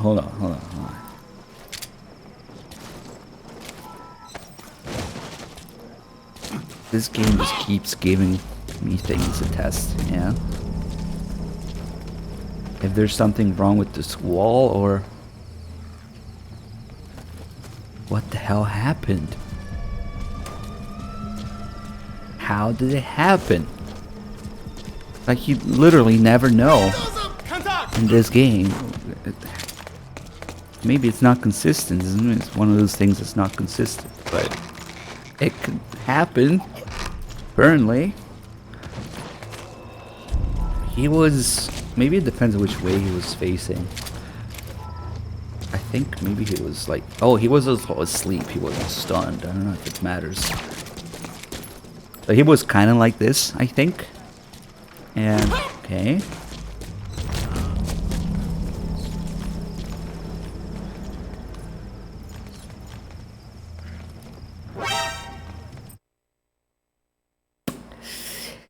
But of course. Okay, so maybe it does have to do with him being asleep rather than stunned. No, good game. I mean, yeah. Best gameplay in the series. So it has to do with him being asleep. Maybe that was a fluke again. That's now more testing and shoes. So maybe the door needs to be closed. I don't think it matters. Fuck it. Go out the door instead of the window now. And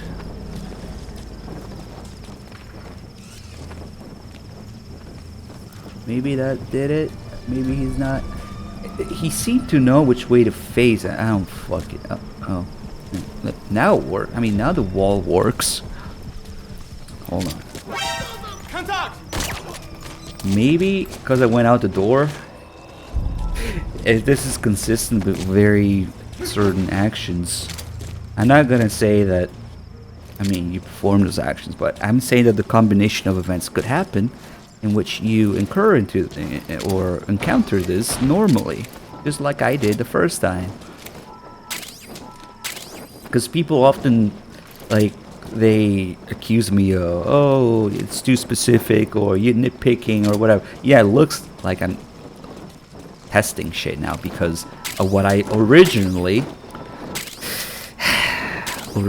noticed normally, just like with this guy and that wall. Now it looks like I'm nitpicking because I'm trying to make it happen. Yes, no shit. I need to test more conditions. I'm also trying to put him down right now, which is impossible because there's a gun here. And so, such is the amazing control scheme in this game.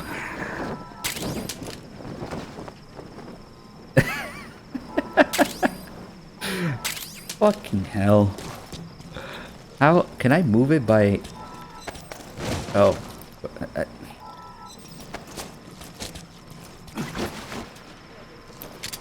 I'm trying to see if I can move it by picking it up at a maximum range, and then... There you go.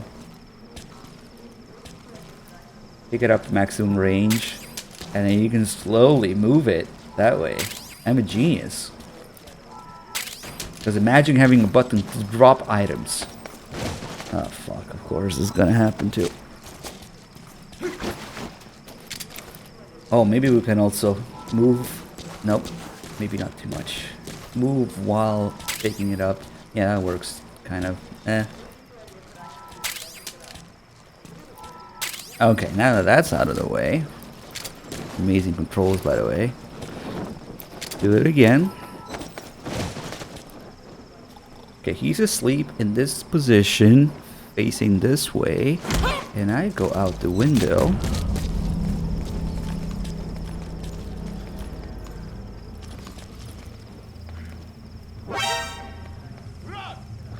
Yep.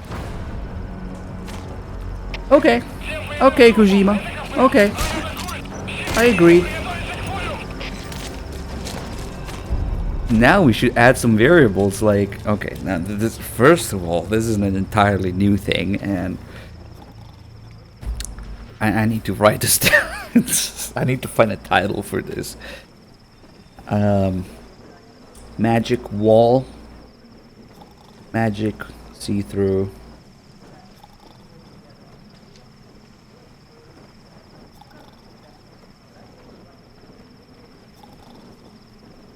Magic see-through wall. Now there's another fucking gun in there. Every time, yeah, of course. You got a point. So we just maybe start experimenting with different locations. So how is it that the wall is see-through when he's asleep, but not when he's stunned? Let's see what happens here. Apparently only if you go out the window. There's so many variables here. The window, the door, his position, whether he's asleep or stunned, and...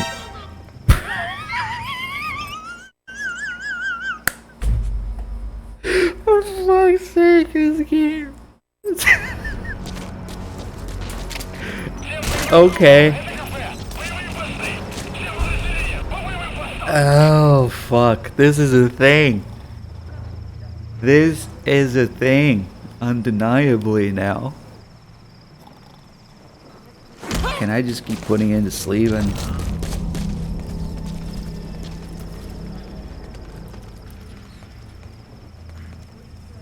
And now he's facing the other way, so it maybe matters which way he's facing.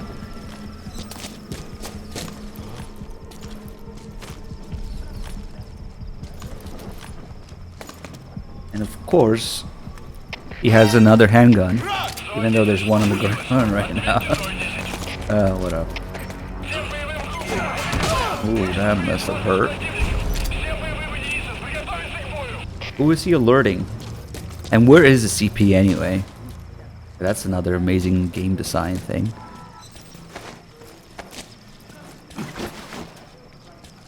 Is it because of his legs? Like, if I'm facing the right way, shouldn't... I don't know. Let's just see what happens. So we know that it works here. We don't want to accidentally open the door, though. Fuck, there's a fucking gun.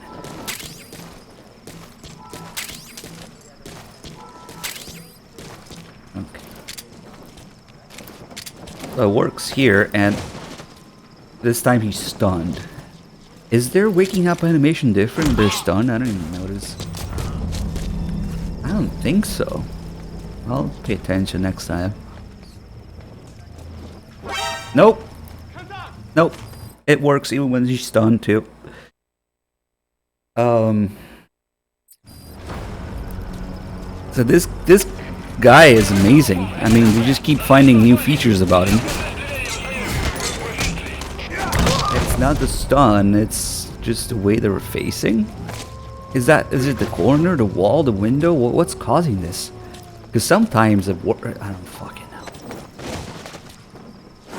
But having him fall asleep in front of the open door when he opens, this is a pretty reasonable and common location for this guy to be down.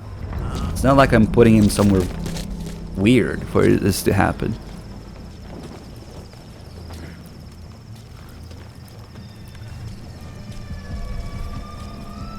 I don't know. Maybe because he wasn't facing the corner now.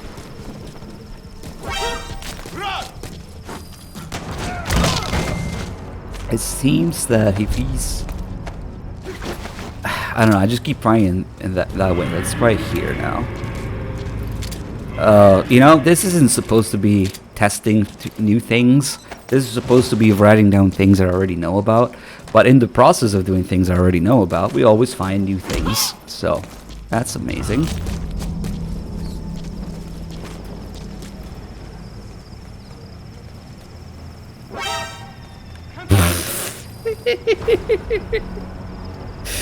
Maybe he saw me through the cracks in the door. Of course they shine light through objects. That's the least of the problem. But when they do that, they don't actually find you. What is the deal with this guy? Let's try some other walls. Like, what the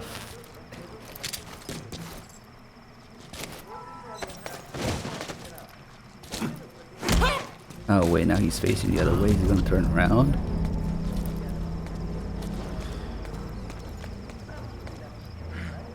And nope. Of course, they only do that since like MGSV. But not here. Where you get the rifle, don't worry about it. The world of the floor is made of guns in this game. That's the other thing. Wait, no. So they face the opposite way.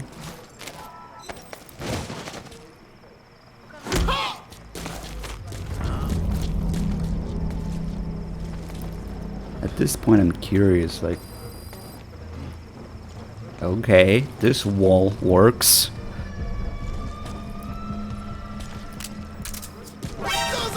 Surprise. He got his beret back too. Wait, it just fucking disappears. Let's see if... Maybe I haven't punched him yet. But he hasn't fallen off this whole time?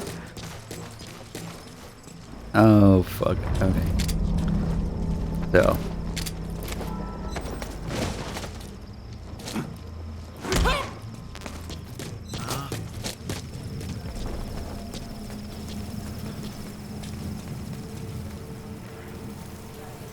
What in the shit? Okay, let's do it the way that we know works. Although that way worked too. I'm just trying to figure out what the fuck is going on now.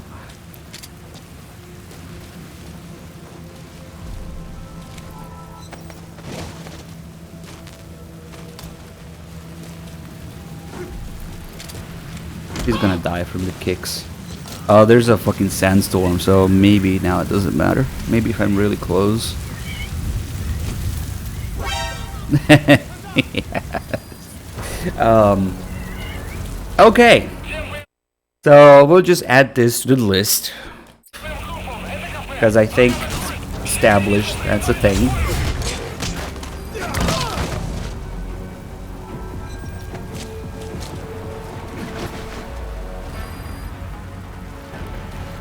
The materials, I don't know the materials have anything to do with this, but so I was trying to point out something else and we found like 2 or 3 new things just in the process of that. Where did this guy come from now? Yeah, it could work with other guys too. Oh, okay, incidentally we have one here, so hello. I missed. Oh well.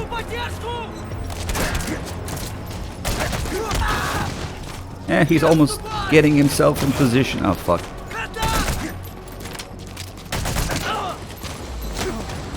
Let's see if it works with this guy, too. I don't know if it's unique to this guy. I mean, the reason we fuck around with that guy is because he happens to be in a good position for it. But... And because he has his speech. But, okay. Let's go ahead and test this.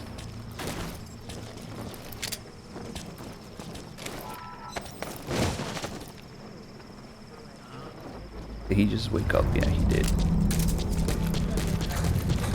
Go back to sleep for now.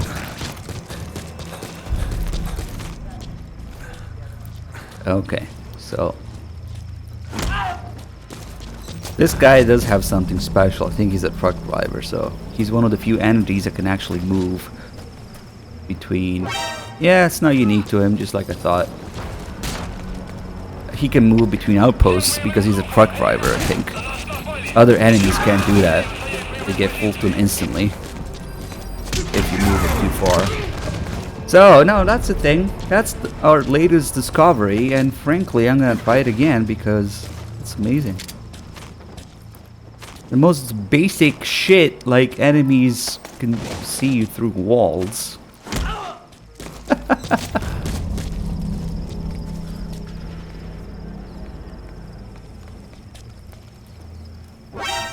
This will never not be funny.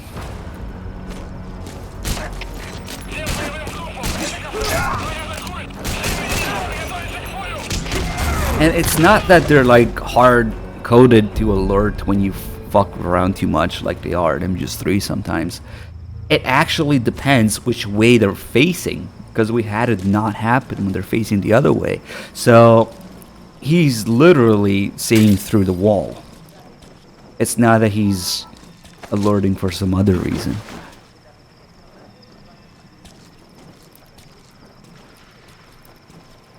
I really don't want to fuck with the materials. We also had it happen through this, maybe the door. Let's fuck. I could spend an entire afternoon just in this one detail, but yeah.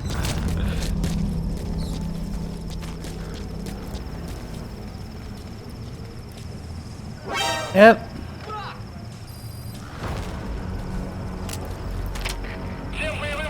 But then he doesn't know what to do because he doesn't actually see me. No, well, maybe he does. He knows. Look. I don't know, but somehow he knows. Oh, God. I don't know anymore with this game. Oh, I think we already got that. So, let's do the thing that I originally set out to do before incurring another 5 things that make no fucking sense in this game. So, wake this guy up. Let's just have him do a basic check, you know, because... Oh, wait. Just kidding. I forgot to move the car. Let's just have him do his usual thing that he does, and then see if we can add some spice to it with the chaff now being a factor in this.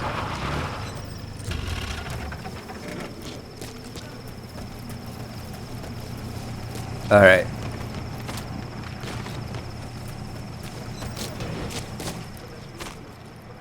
No, it's not the door. Oh, you said it before, okay. Maybe you weren't sure yourself. It's not the door, because I did it through the corner as well. Where the window is. And I wasn't in front of the window, obviously. Okay, so he's awake. Let him do his investigation thing whenever he calms down.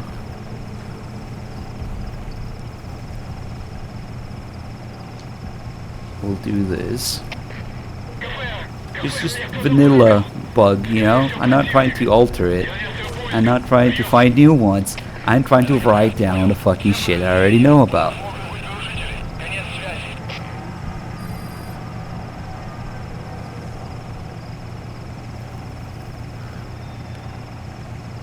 Alright. Now he should notice.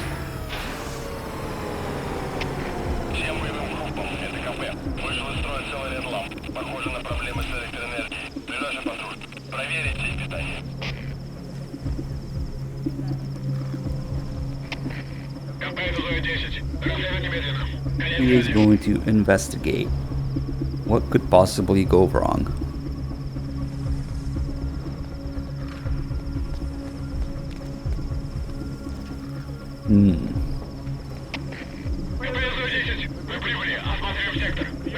But of course.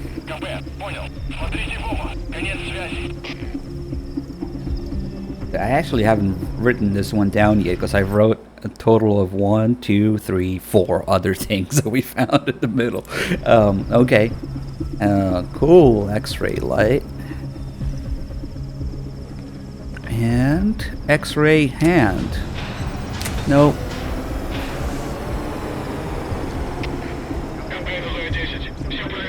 Okay. We'll write this down as fix switch through wall.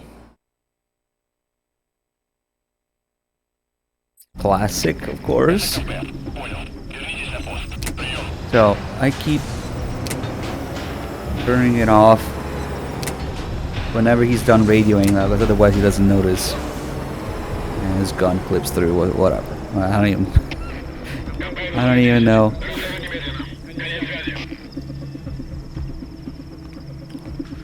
So while I kept doing this, my thought was, oh, if only he didn't have to radio all the time, we could do this faster.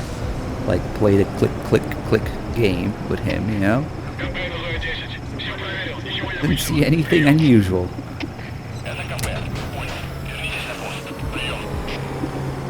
And so, I recently fucked around with the chaff. And I found out that indeed, since like every good part of this game, the chaff is broken as well, there is a way to speed up radio communications. So the chaff in this game just skips the dialogue, but the call still happens. So now we're going to do this, and we're going to add the chaff into the mix. So the tricky part is to keep it going. But, okay.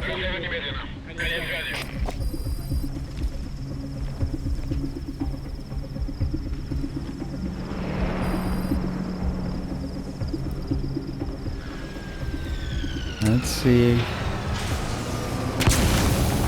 Now this chaff. And the... Okay. You think he's concerned about that? Oh shit, there's someone else now, isn't there? Yep.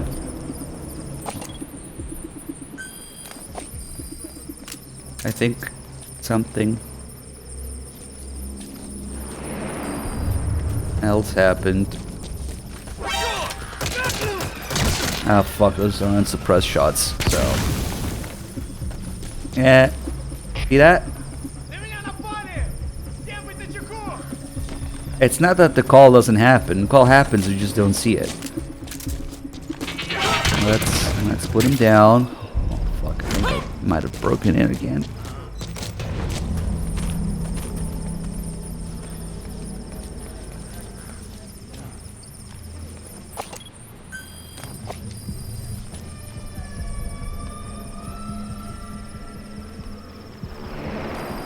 Also, the timing when the chaff starts taking effect kind of seems to matter. Because... See, his call was interrupted, but as far as he's concerned, he's done it. He done it. He's finished. And now, oh, it's curious that the CP is actually noticing that something is wrong. Usually they don't even do that. So, the problem is now, though, is he going to notice that the light is out? So, okay, he notices.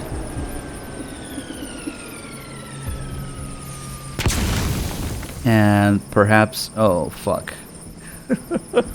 It's broken the exact same way that it broke last time when he doesn't even try to radio in anymore. Shit. And I'm still not clear whether it has to do with the chaff or not. Because that's not what the chaff does. The chaff, they still take the radio out. So... Damn, we should just only test this. And nothing else. So let me see. Let's see if I have anything at all that I can use to clear this place a little easier now. Of course, we don't actually need weapons for the game, so then I don't really have any. This is just a leftover marathon story save. Yeah, no, now something breaks. Maybe because of the chaff, maybe because when the chaff activates, maybe because it's mid-call. He doesn't even try to search that or investigate that anymore.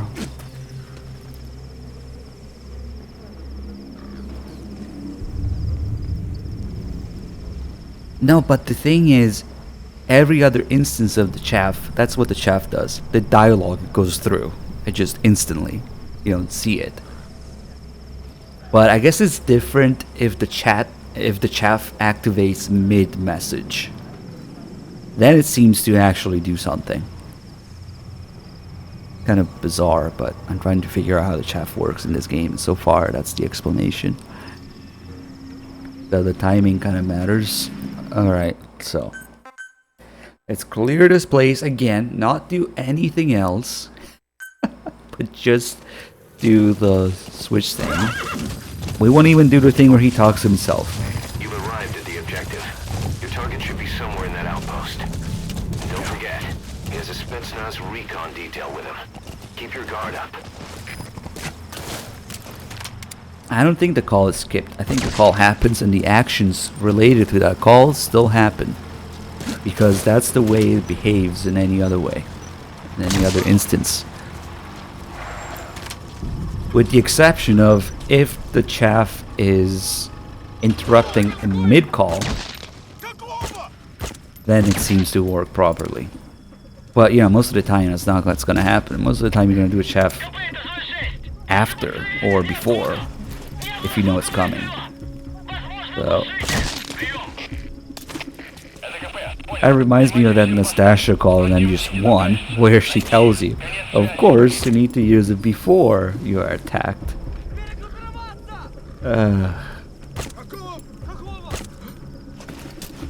Holy shit, this guy.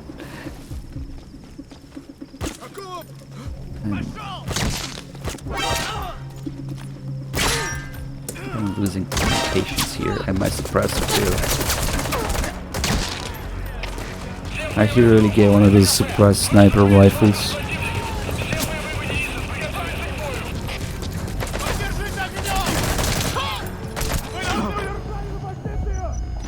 Ah, fuck this.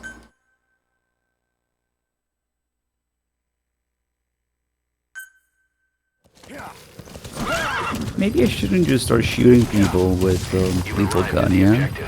Your target should be somewhere It there is outpost. more noticeable. Don't forget, here's a Spetsnaz recon detail. Except for that guy. That Keep your guy's guard up.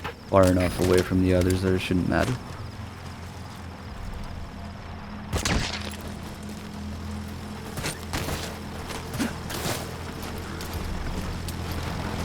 Also wait for those guys to get there. I still notice, but okay.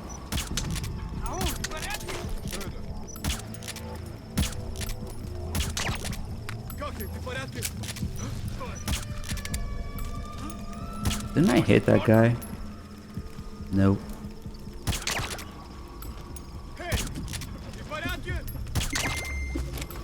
Apparently we cleared it according to the sound. That shouldn't play there. Even though there's a guy looking straight at it and investigating things. Okay. Nope. Oh fuck. That's okay, there's not many left.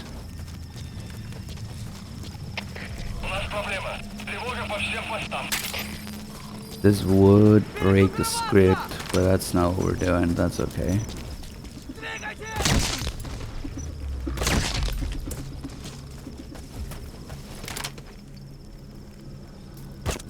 Ah, shit.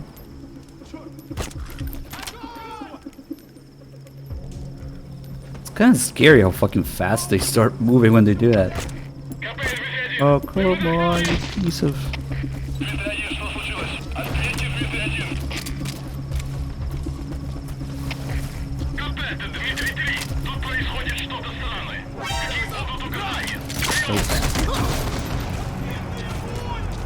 Oh well, as long as we get this. Always ends like this anyway. Way too impatient. The more I see of this game, the more impatient I get. That looks like the target.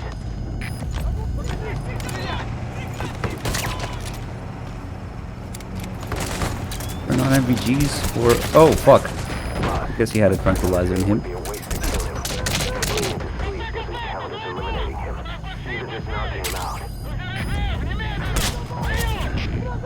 I'm gonna actually fucking die here.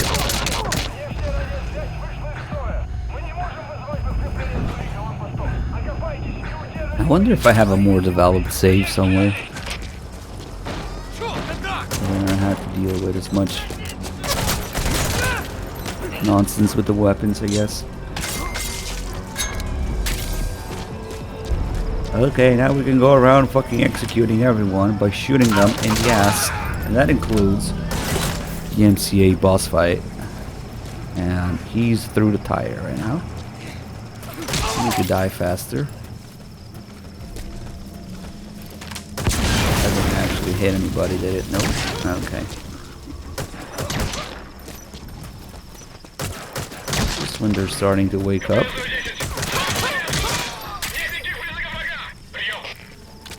No sign of the enemy. Oh, man. Alright, let's let him go back, I guess. Maybe I can take him back. His arm is clipping through the thing, but we have more important things to worry about.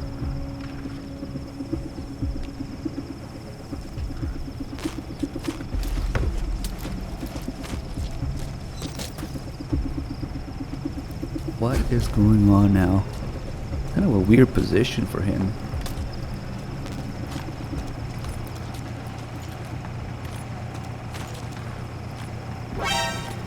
Ah, well.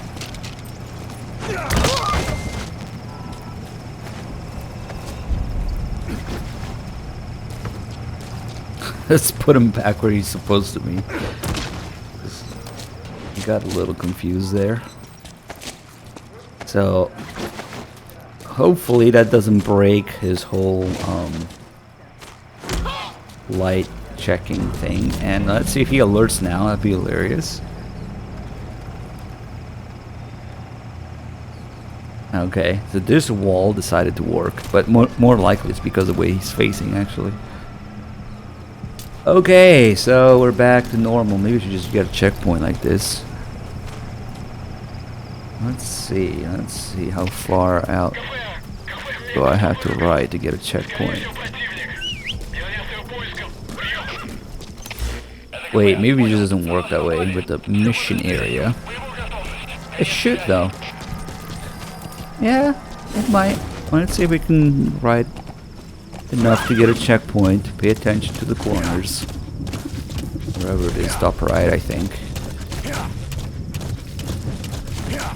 That if I go somewhere, I get a checkpoint. Oh, there it is. Alright. Oh, now...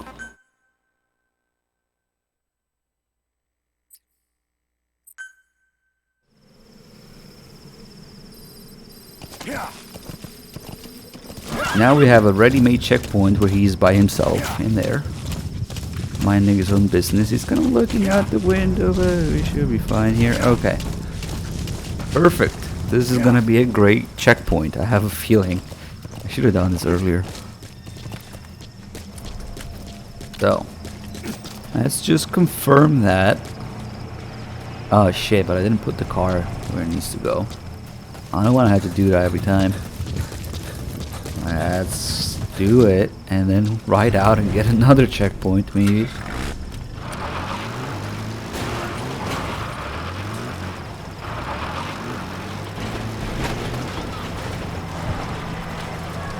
Oh fuck, the tape is... The tape is back too. We should take that. Fucking hell. Twitch boss fight. Not now. I'll just take this so it doesn't keep spawning. Wait, is the fucking radio back? No, okay. That would have been annoying.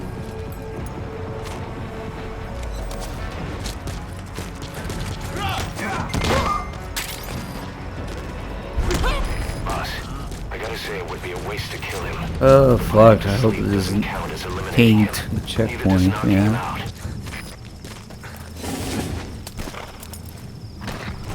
Let's leave.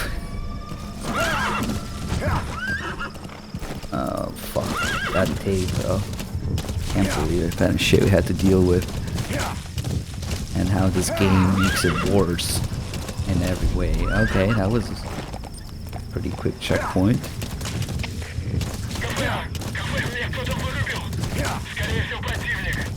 Wait, if I reset now, does he stop investigating? Probably.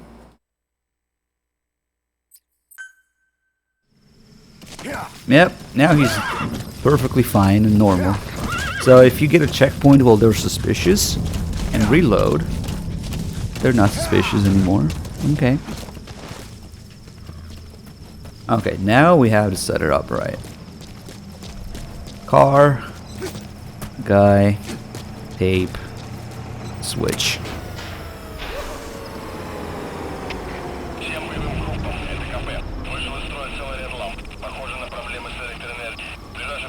Everything just pops up in this game. They don't even try to hide it.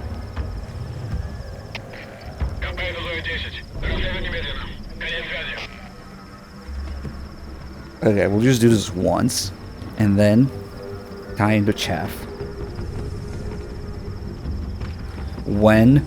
Oh man, this is gonna be an ongoing project for the foreseeable future, so I don't know. This is just roughly taking notes, you know. There's a lot more that needs to go into it.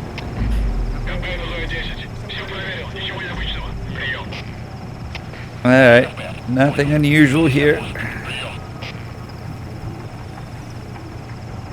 Let's make sure he's not radioing in or anything at all until the chaff is on. And then keep it on. That's the other thing. I should maybe upgrade my chaff. But whatever.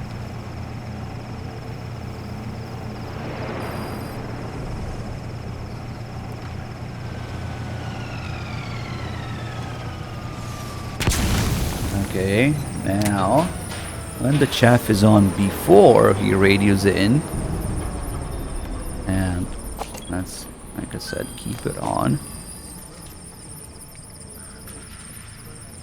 Why, does he just not check at all when the chaff is up?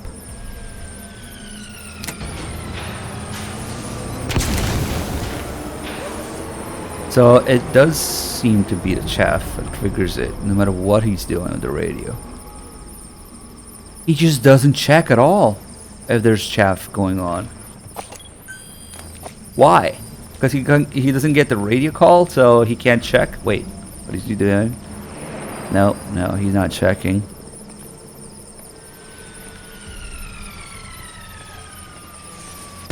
He's going to sleep. Maybe he thought I put the lights out for him.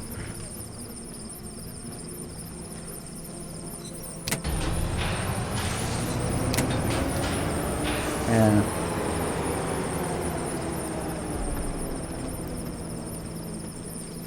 Alright, so that's the thing. I didn't even know he went to sleep here, but hold on, because he's going to sleep on a queen size mattress. So normally it's hard to do this, but since we have room here, we can do this.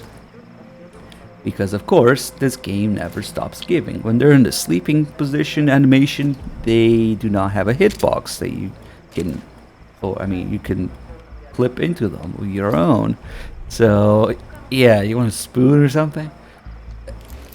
I already knew this was a thing, but usually it's really hard to do because they usually sleep on like single beds, so you can't really get on top without I don't know if it's bumping into them actually, because you can't really. Maybe it's the crawling animation that does it. Nope, crouching too. Maybe you don't get the prompt. Maybe that's what it is. You don't get the prompt to crawl up usually.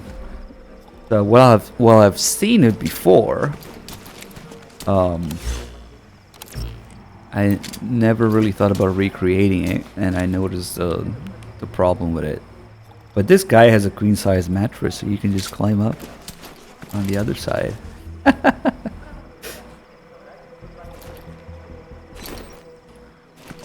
No, he doesn't even notice that I turned the lights on or off.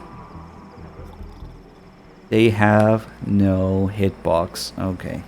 So this guy can also be used to demonstrate this, even though it's not unique to him. Let's call this the sleeping clip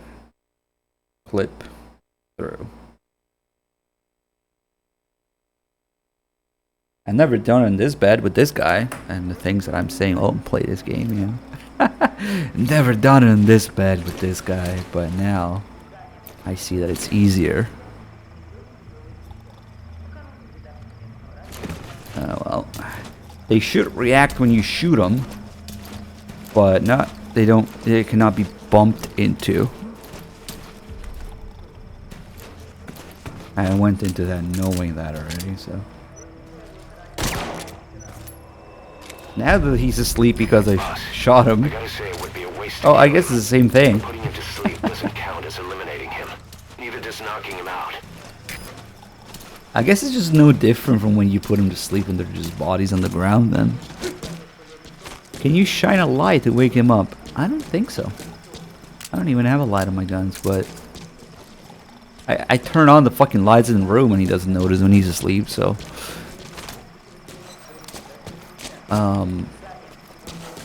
Okay, cool. What if I wake him up now? Is he just gonna go back to sleep? My god, this opens up so many more possibilities. Which is this one guy. He stands up on the bed, okay.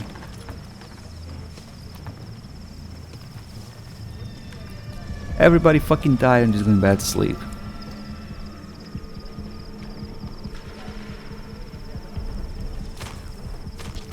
Oh fuck, he hurt me. Oh well. I don't know where he put his guns, but okay.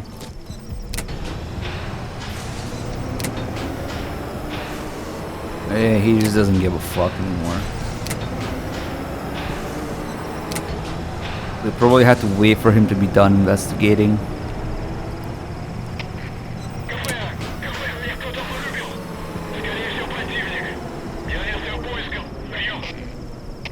Would it really be suspicious though? He was already asleep. Oh well. Oh, now the call is happening.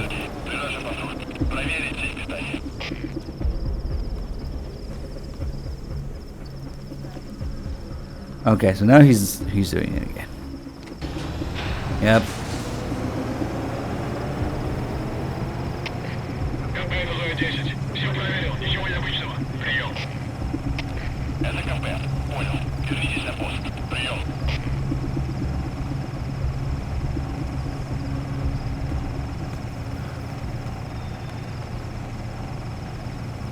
Isn't he supposed to go to sleep though? What is he doing? No, he's suspicious, I guess.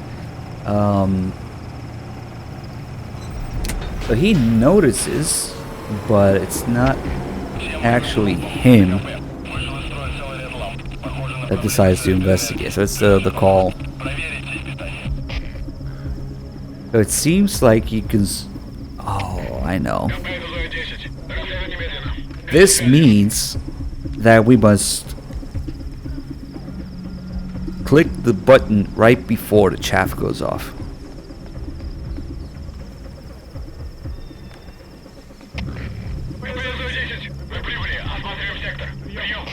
And then he skips his own calls. So the chaff actually blocks the CP call, but for the soldiers' calls, it just accelerates them. Yeah, that's fucking weird, but I think I'm getting the hang of it. Can you turn it on through the wall? There's an NPC only. It's NPC only. They cheat like they do when they get into vehicles. Nothing unusual here.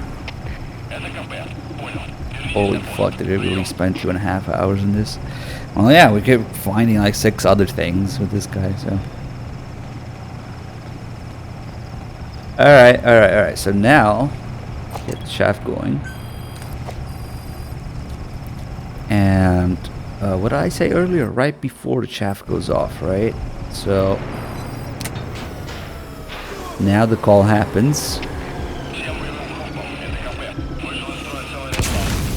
Now there's chaff going on before his call. So his call just simply happened and gets skipped. Yes. Takes his radio, skips the call, or rather accelerates it, and then he goes to check. Say he says that he arrived. Again, the call gets skipped. And then he checks. Turns it back on, and then he reports that he fixed it. And my chef doesn't last enough for that, but his calls, as far as he's concerned, still happen. He sees nothing wrong with what's going on. Okay, so we do that, and we keep the chef refreshed. Okay, I think I got it now. We just refresh it once. Basically, as soon as it says commencing strike. Okay.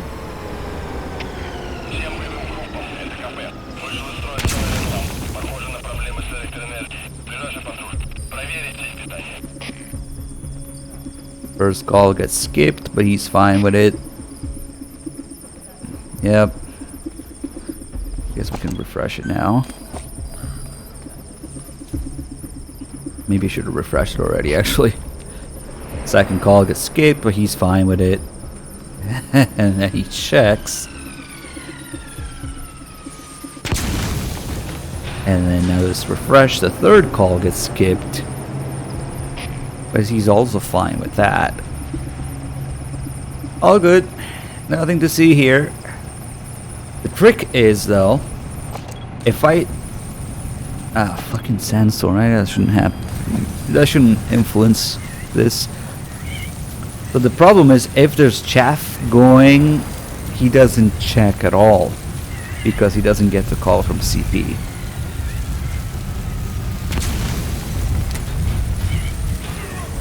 They notice, but they don't check. That's the only time that the chaff actually fucking prevents something.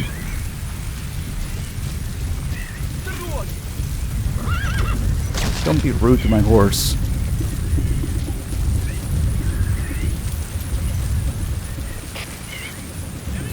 Oh, he heard that, so he went through that call about a caution as well. So we can't just keep it going, we have to...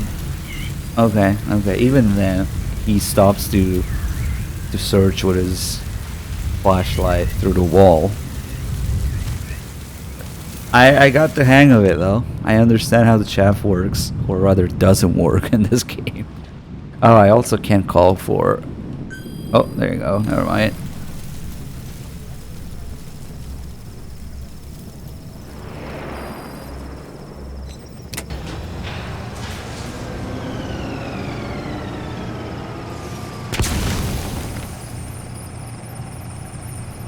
Oh shit. I just turned it on and set it off. Never mind. I just noticed what happened. Yeah, they don't give a fuck. FCP doesn't tell them. They don't give a fuck about it. So if I had the S rank chaff, it probably would cover the 3 calls without having to refresh it. So that would be a little cleaner, I guess. But that's okay. Alright. To see the chaff in action for this guy,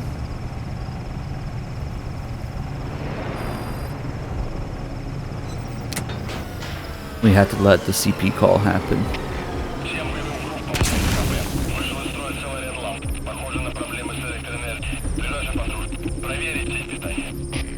Also, for some reason, his calls get interrupted, but not the CP call. It only gets prevented, but not interrupted. Yep. Just... Yep, all done. I didn't refresh it, so it's gonna do the 3rd one. Wait, though, he heard me, though. Oh, fuck. Hold on. We can actually see it in action, I think.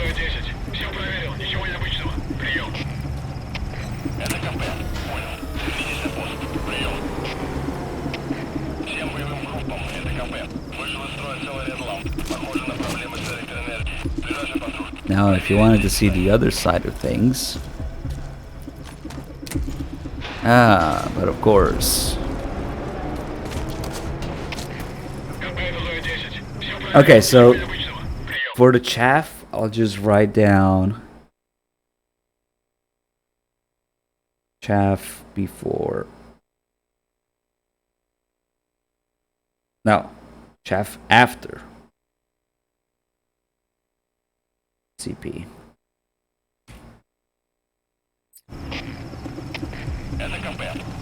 I still can't quite do what I'm trying to achieve with this, which is playing the click game with him. We have all these calls in between.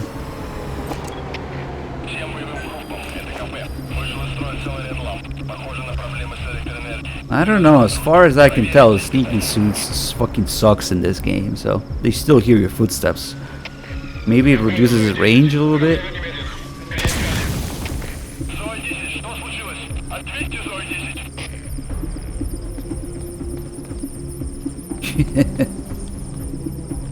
Okay, he's still checking it.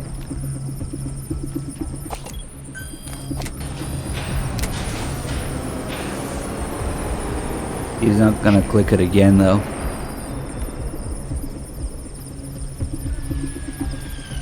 I think. Maybe? Hold on. Ooh, wait a second. We got it. It's in a loop now.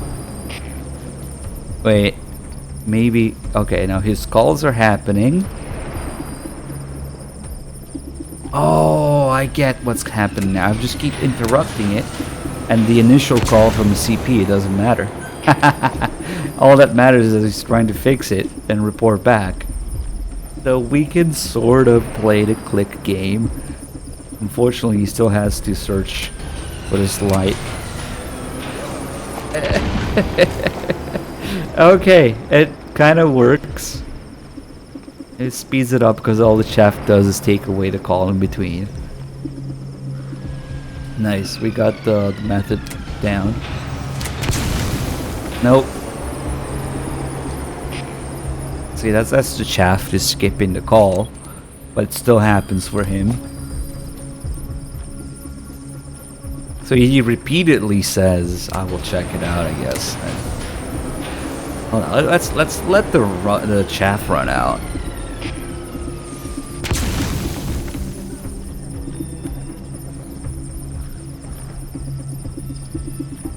Maybe it's different because when I interrupt it and the chaff isn't up,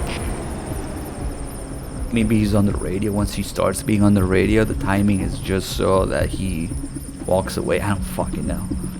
He doesn't usually keep repeating the call, but here he kind of does. Yeah. Okay.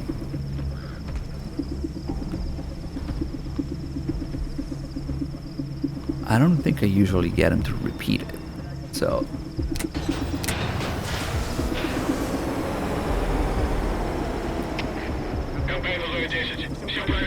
Yeah, he doesn't notice the second time.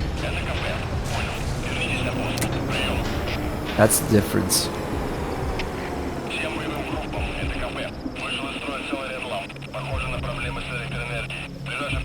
So now we got the CP call, but it... Why the fuck did it work with the chaff on, man? I guess it's just the timing. Literally just the timing that it takes them. The time that it takes them with the radio in their hands. Maybe. That's what changes it. And the chaff just makes them put the radio away.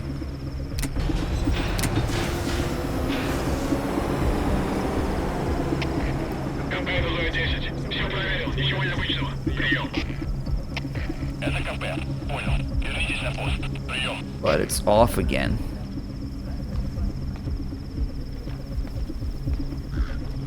No, okay, no, even without the chaff, it's the same behavior.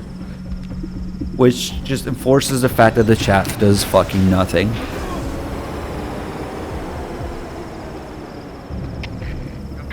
It's just more waiting in between.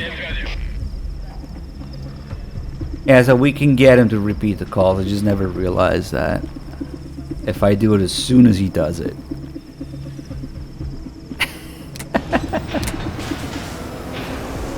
He just keeps repeating the same two calls.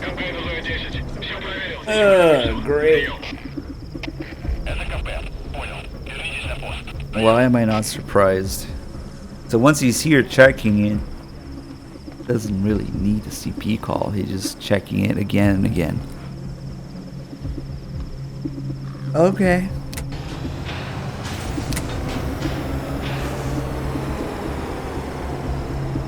Now we throw the chaff into the mix, which now shouldn't matter to start the thing, which is just as long as we let the CP say it once. Now that the chaff is on, his calls are going to be cut short, but they'll still happen. Oh fuck, there's another guy.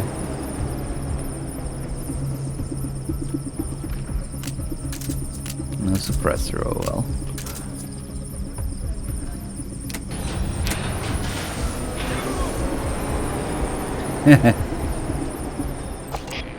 Alright, we got the good loop out of it. His entire fucking body clips through it. It doesn't matter, man. Oh, let the chaff go off before he radios in. Okay. Dude, his head was clipping through. Oh, shit. Must have changed something. Okay, when you fuck with this too much, eventually he just doesn't care anymore. I think the time ran out where CP told him to check, I guess. And so now we brokered it.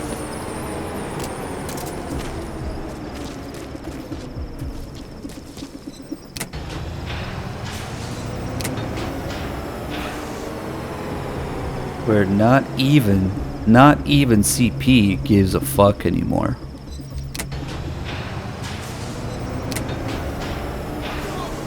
You know what? I wonder if you just let the thing happen normally, but it just happens too many times. Does it still stop working after a while? But they didn't think people would do it that many times. It just accelerated it. Yeah, at one point they just don't give a fuck anymore. Amazing.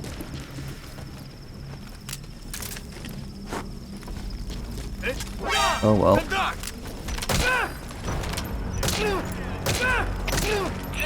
I thought he would hear that magazine. Oh, okay. We do have the good checkpoint. I think I've covered this guy extensively now. Let's just, for the sake of it, see if... And then we'll move on, maybe. See if the magic wall still works. Because we have so many... I need to find titles for all these things for me to quickly remember. Huh? One of them is the magic see-through wall. So, we put him to sleep. Apparently there was radio in there. Oh, that resets Miller's message too. Even just knocking him out. My arsenal of things to point out in this mission has increased exponentially. So, we put him here, wake him up, and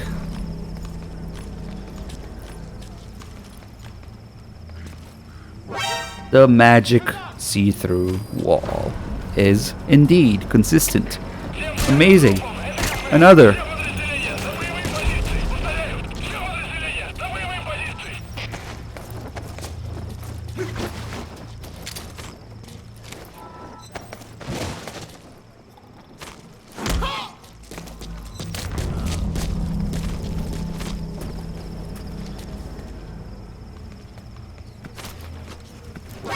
Ah, yes.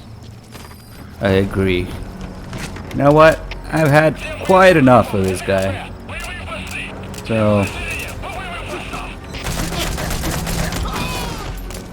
Oh god, what is even going on in there? Target confirmed dead. Your objective's complete. Exfiltrate out of the hot zone by chopper or on land. Man, this mission. So let's recap. We have the guy talking to himself, the guy getting frozen when he notices somebody outside, we have the guy with the magic see-through wall, we have the guy not caring about the light after too many times, we have the guy fixing the switch through the wall and phasing his whole body in light through the wall, of course. And I guess as a general behavior, not specific to this mission, so I'll put it in brackets, that the chaff just cuts his conversations, but they still happen. With the exception of the CP. The CP conversations seem to be different. Amazing. I think my favorite is still the guy talking to himself, though. It's easily the worst one to point out and that people more easily understand, probably. Although the see-through wall in a stealth game is pretty big, you know, as well. But the guy talking to himself is probably the easiest problem to illustrate with this game's scripts. Well, I mean, there's probably more, because at this point I'm not surprised anymore by anything. But I think we can leave and move on.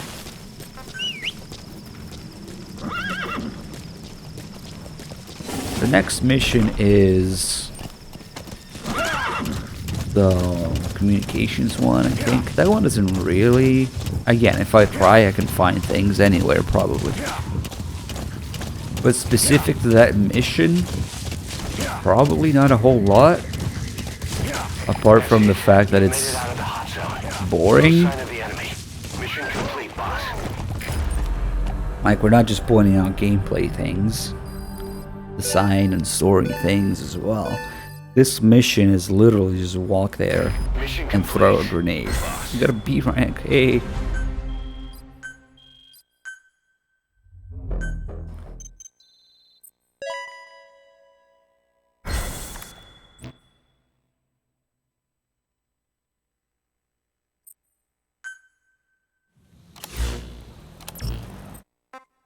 I guess when you head back to the ACC from the menu, that's another general problem. The very... I think I wrote this down actually somewhere.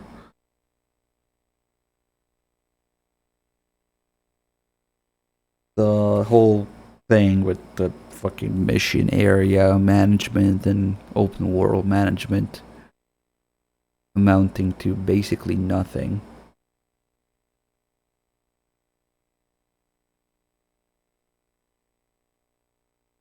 So you just constantly find yourself going back to the ACC if you when the second you realize that you can do that.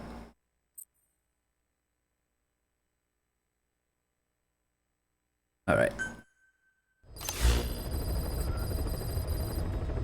Get enemies to destroy the equipment. They do grenade you, and maybe they even had rocket launchers. I don't know if they're gonna use them though. During alerts, usually, if you hide, they should grenade you. So the one thing about this is this is perhaps the only, and that relates to what I was talking about, the ACC menu, where usually nothing you do in the world matters in the open world, and then you go into a mission. This is probably the only mission that has that, where if you destroy the communications device before you do the mission, apparently the mission recognizes that.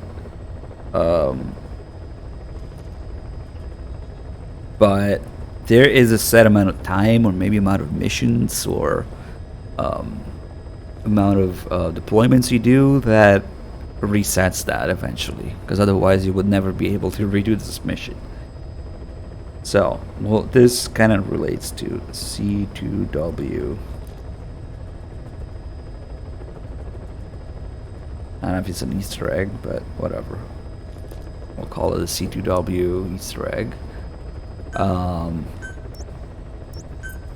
Because otherwise there isn't a whole lot going on. Okay, so now we've moved on to 4. C2W. But this is where, on a new game, you would encounter DD for the first time. So, and DD, of course, has a fucking QE time traveling tape. So this is where I would point it out and why I do not get DD when I first encounter him. So it's worth writing down. This is a DD/Huey time travel. Because that's what the series needs. Time traveling characters. Like, there's like 3 Ocelots and 2 Hueys in this game.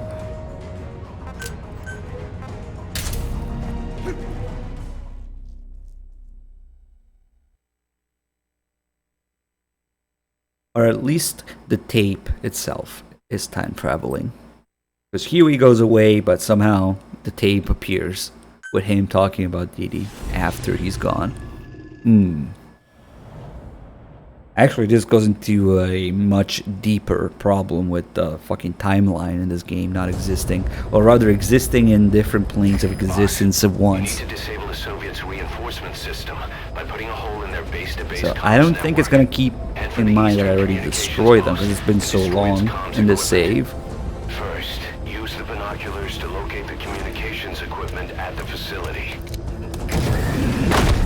I'm sorry we spent like 3 hours on that one mission, guys, but I just kept finding things. Amazing. Yeah, that's the other thing with Huey. Ghost Huey singing happy birthday. So there isn't a whole lot going on here. Oh, he's still here. Because I still haven't gotten him in the safe. Boss, this is no time to be playing with animals. What are you gonna do, boss? We'll spare him the grief of going to Mother Base and seeing how empty it is. Boss, stop. So he also never grows up. I guess both Huey and Dee Dee time travel, because he never grows up if you don't get him. Oh, wait. Okay, there's more to this. So, not only he doesn't ever grow up, but, and I need to add a little note here, this is where we would talk about comparing it. Okay, go. Comparison to the origin story. In the trailers. Because there's a whole fucking origin story, dialogue, game events, and assets used to explain Dee Dee's existence that got fucking cut out of the game. It was only arranged for the trailer. We must assume at this point that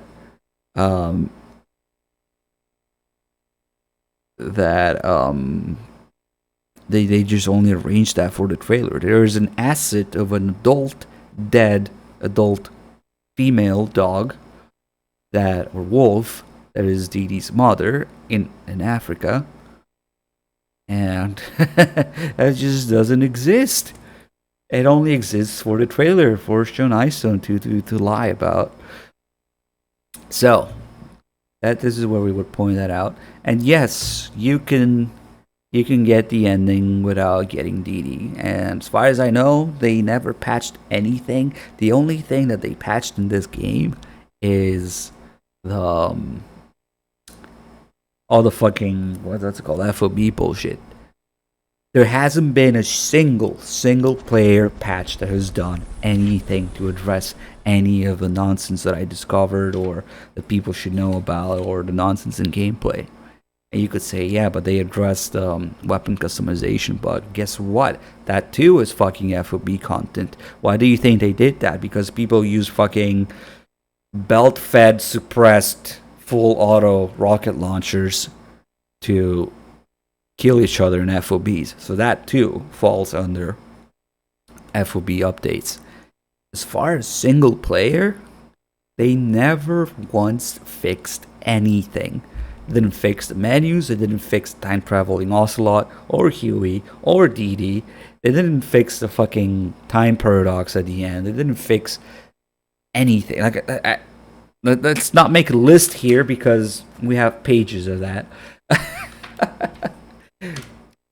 So they never gave the slightest fuck about single player unlocking things, and so I can probably confidently tell you that if you think you couldn't unlock a mission because of Dee Dee, that's probably not true. You're probably doing something bad, something wrong.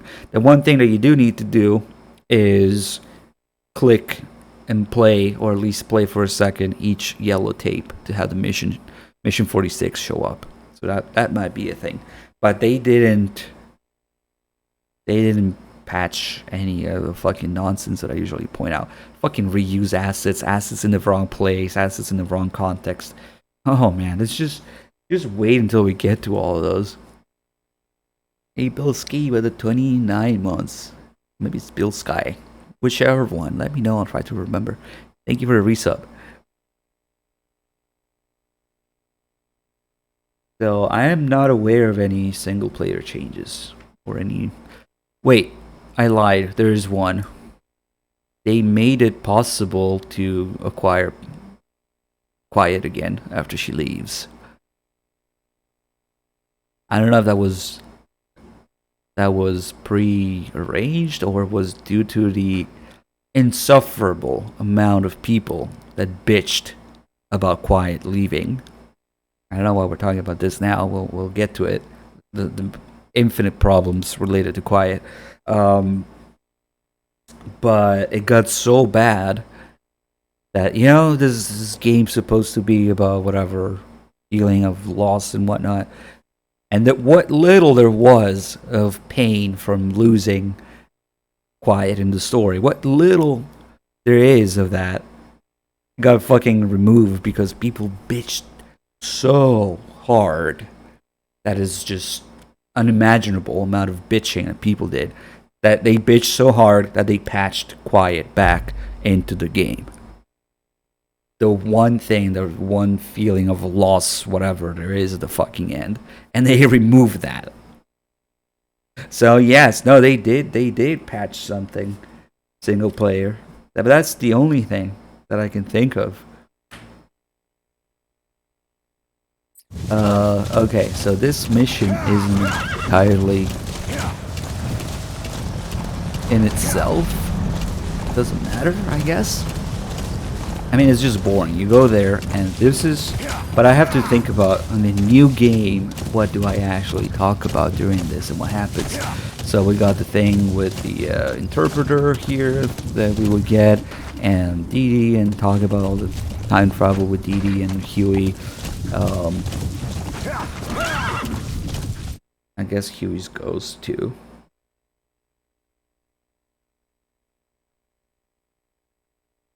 But that will come up during the birthday scene. As for the mission itself, this is honestly where I would start pointing out that these missions are pathetic in their design and objectives that they give you. Because, okay, so we'll call this the VR mission, mini mission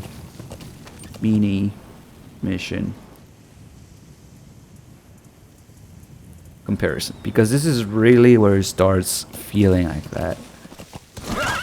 So we just, this is the mission. You go there. There's a considerable amount of time. Gameplay. I think there's 2 guys here, so content. But this is a problem that definitely needs to be addressed throughout the game. And this mission is a good example of it.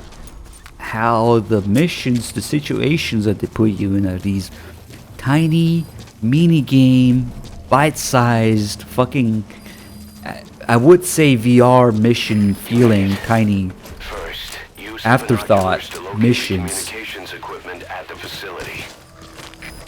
And this is it.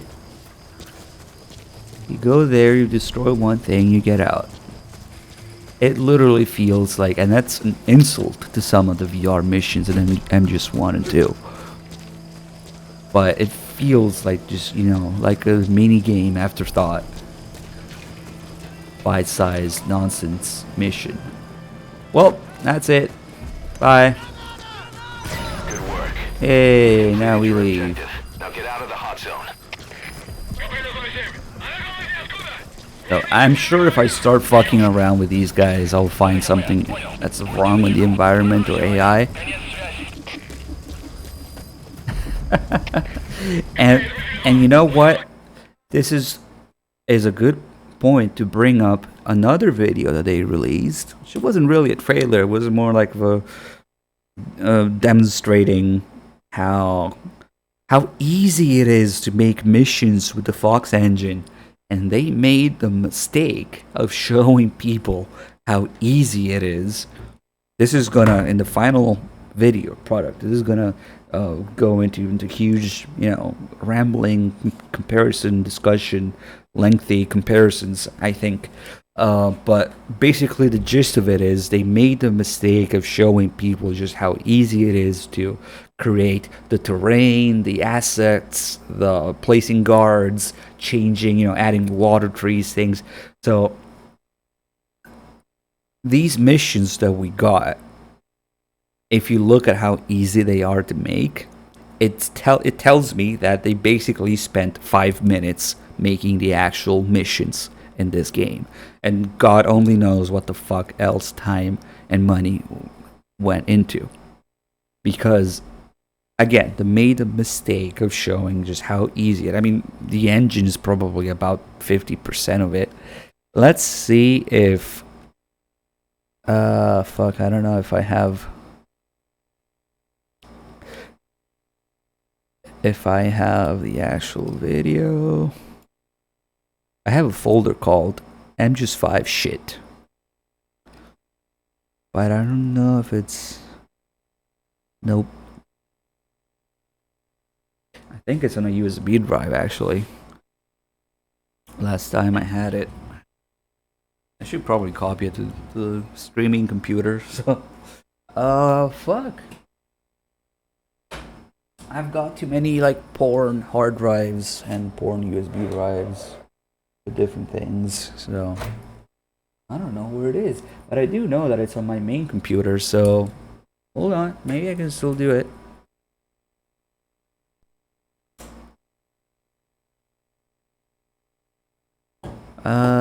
So if I go to my MGS5 shit folder. Okay, let me switch capture cards real quick here. Fuck.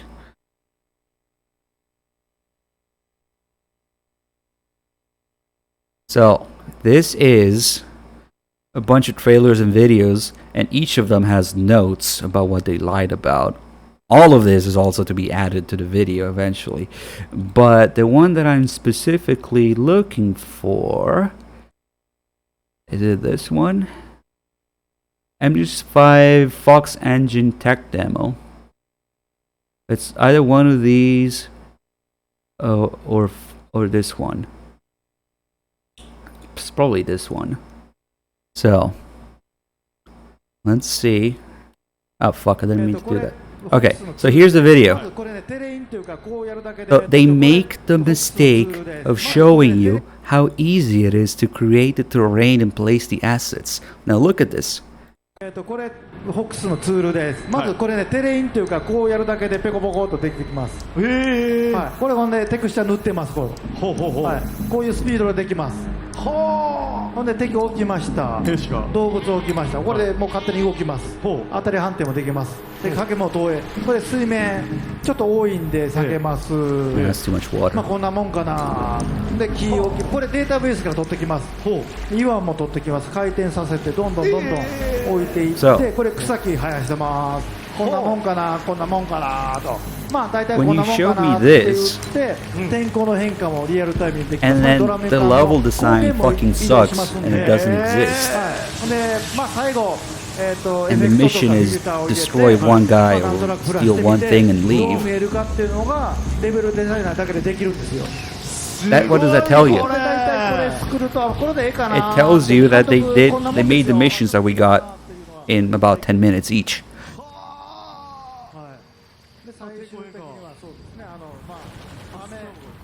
Yeah, I mean, I want you to be impressed by this. And what it reminds me of is like this, again, they probably have a Fox engine editor that they never released, that they should have released to make up for it. But when you show me how easy it is, and then the missions that we get are so basic, so tiny, and non-existent, like level design and objective complexity or whatever,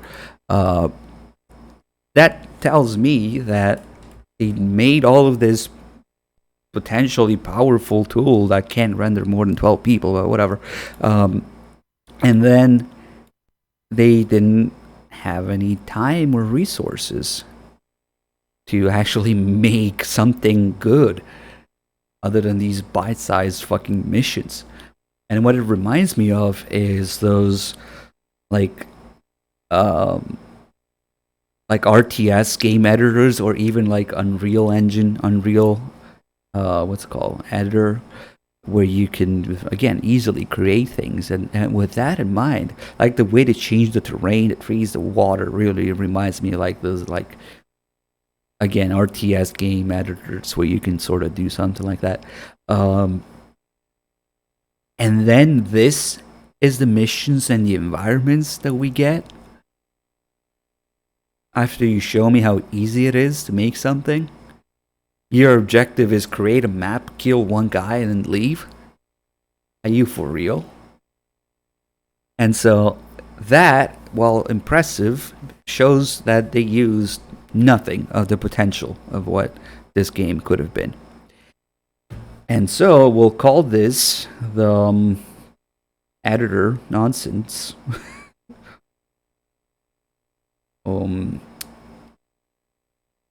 Or comparison, like those Age of Empires editors, like custom maps, or Warcraft 3 maps, or it literally feels like that. So we'll call this the editor RTS comparison wasted potential.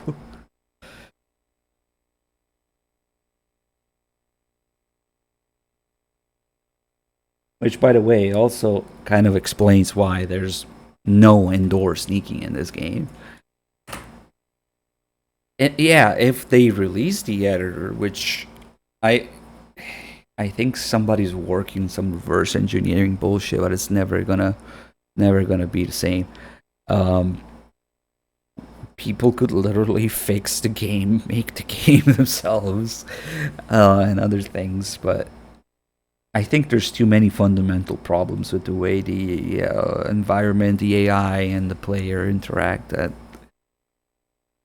I don't know. I still have my doubts that you could do something conclusive with it. So they made all of this powerful tool, and then they used it to make bite-sized side missions for main missions. That's the real problem. Let's leave. There's there's directional mines. You can't say Claymore anymore. So this mission really kind of feels like that, and most missions do, but so for C2W we have the fucking look away for a second and Big Medic is humping the rock again.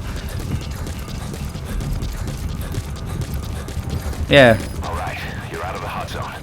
No enemy Put forces in a pursuit. pole and a tent and a guy in the middle of the desert and call it a mission. Mission complete. That's right. Okay.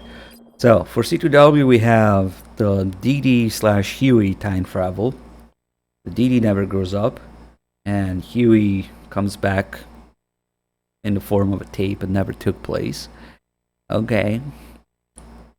We don't have the origin story for DD from the trailers. We have how tiny the missions feel, and the editor wasted level design potential. Amazing.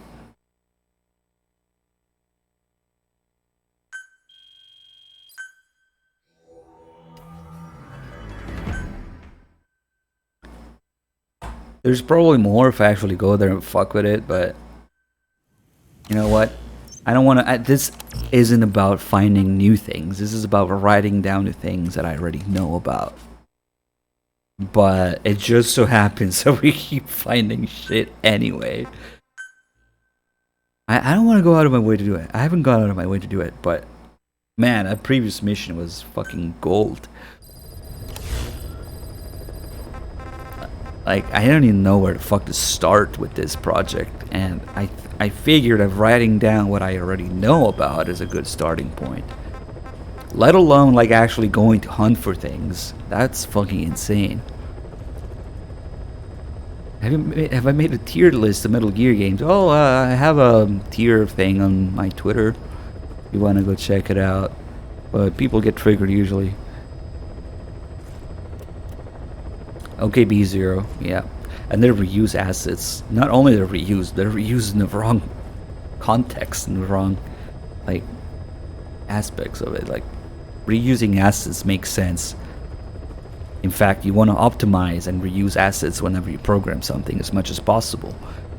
But understand which assets you're reusing and where and what's on them before you look like a complete fucking idiot putting pictures of Miller everywhere and Diamond Dog's containers everywhere. You know? All they had to do is fucking make another model without the Diamond Dog's container. Make another model without a fucking picture of Kaz on the fucking intel file, and I wouldn't have had anything to complain about. Just that it's generic, maybe. But no, they made it. They rushed it so much that they fucking put pictures of Miller everywhere and pictures of Diamond Dogs or Diamond Dogs containers everywhere. That shows you that they reuse the asset without even knowing what the fuck they're doing, what it is and where it goes and the context of it. Oh man. Okay, so this guy, but this guy we have the whole thing that actually connects to the mystery pinky-less arm from the pre-render cutscene at the end of the hospital thing. So, let me see where I wrote this down.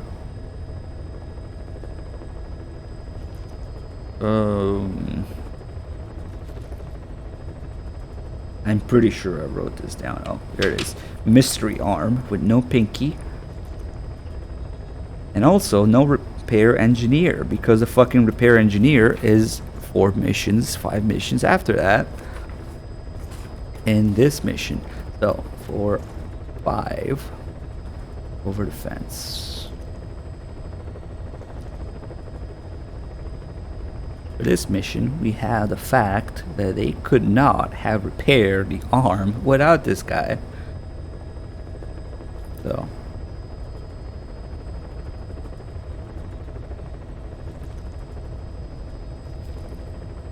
repair mystery pinky or pinky-less arm. If we're going to expand Mother Base, Oh god. we need more manpower. I Not can't just believe for I'm... combat roles either. R&D, the support unit, intel, each demands a playing different this, set of but skills. I think... If we want to achieve what we've set out to do, Diamond Dogs has got to get stronger. There's a Soviet engineer I want to have join us. He was the one who built your prosthesis. With him on our side, who knows what sort of enhancements he'll come up with for it. He tried to defect but didn't make it, and now he's being held prisoner at Waksin Barracks. Find this engineer and get him out. Oh, it's Ocelot that at one point mentions mentions Diamond Dogs grow. if you're a new save, and maybe that's why people forget about it, because who the fuck play, even if you play the mission again, I don't know who the fuck keeps deleting their saves other than me to start new marathons and story runs or whatever. But Ocelot specifically mentions this is the only man who can maintain and repair your arm. And yet here they show Ocelot giving an arm without a finger, with a missing finger, to Big Medic, and then magically disappears here. It has a pinky. So I really don't even... Again, I don't want to go out of my way to find new things, just writing down what I know for now. So that's for mission 5. For... was it here? Oh, okay. Oh man, for this... okay, so mission 6 is a little different. Fuck, I don't want to write all that shit down. I'll just write B. Or Silent Basilisk. Fucking Silent Basilisk, man. So mission 6 is a little different, in which it's a Kojima mission.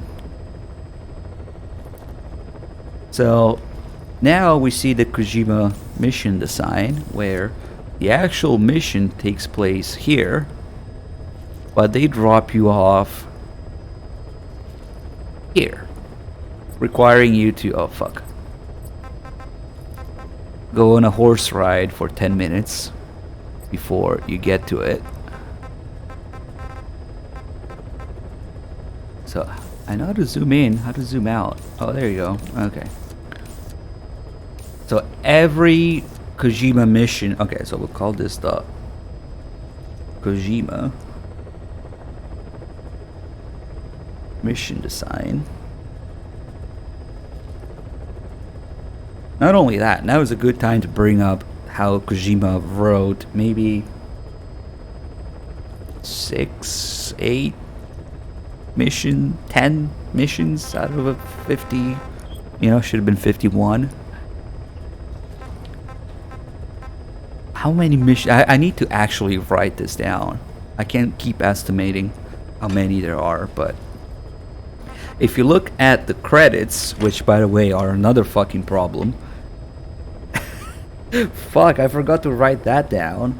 No, I did write it down. So the credits / spoilers for each mission are a problem, but it also shows you who wrote which mission, and most of the time, all these fucking filler missions, they're all written by other random people. Like, you know, the amazing Etsu Tamari who wrote the story for Rising. You know, a guarantee in storytelling. Let's have the guy who wrote Rising write most of the missions in MGS5. That explains why the story is just about as relevant as Rising. Hey, Phantom Cigar, thanks for the 21 months.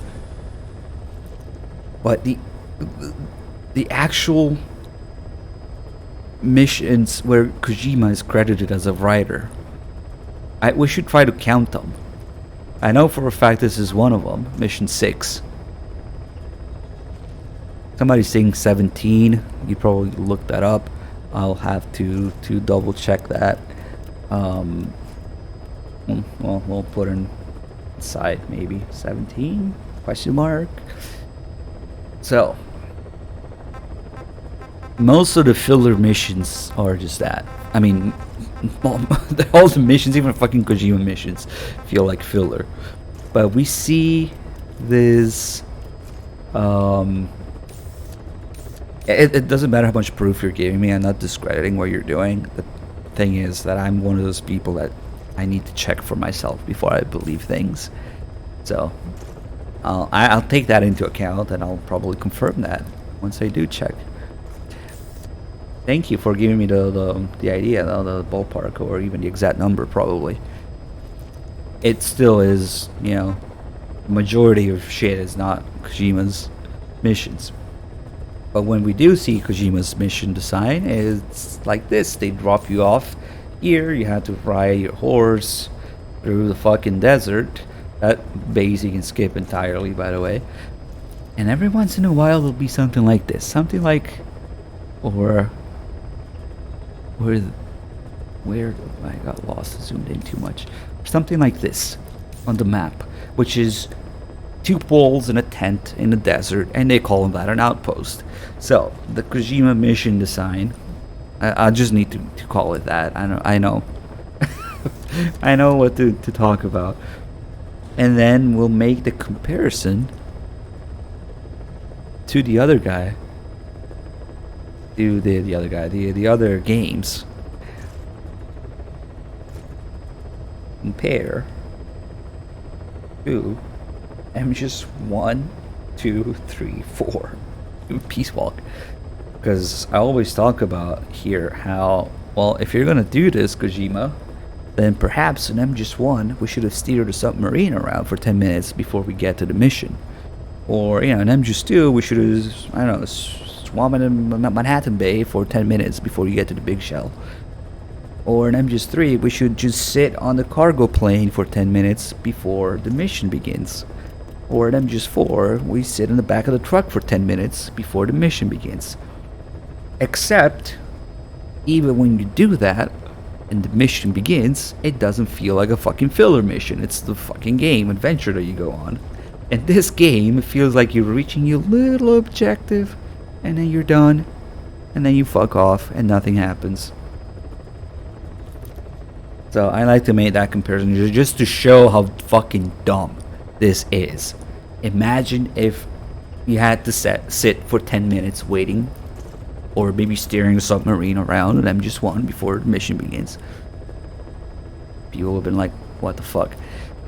So this concept of drop off the player here, because for reasons unknown, there is no landing zone here, and you can't tell the pilot where to go. You can't fast rope descent or anything, and there's no landing zones.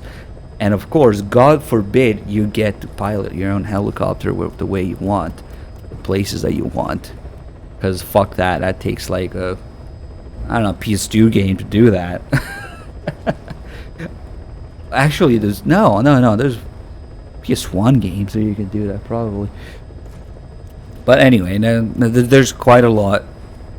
There's quite a lot going on, very involved, as you can see with this kind of design, where they limit things. This is one thing to write down, but it's actually a pretty lengthy topic to go through. The Kojima mission design that works around its own fucking limitations and missing features and tiny by size objective and mission area and mission limitations, transportation designs, whatever. Yeah, imagine if it was a chopper. Yes, everything related to vehicles is fucked in this game. So let's move on. The other thing that we do have in this mission is the scene that I like to call two mutes talking to each other.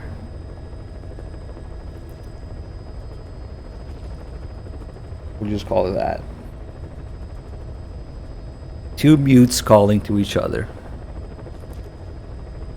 Are the vehicles worse than Death Stranding?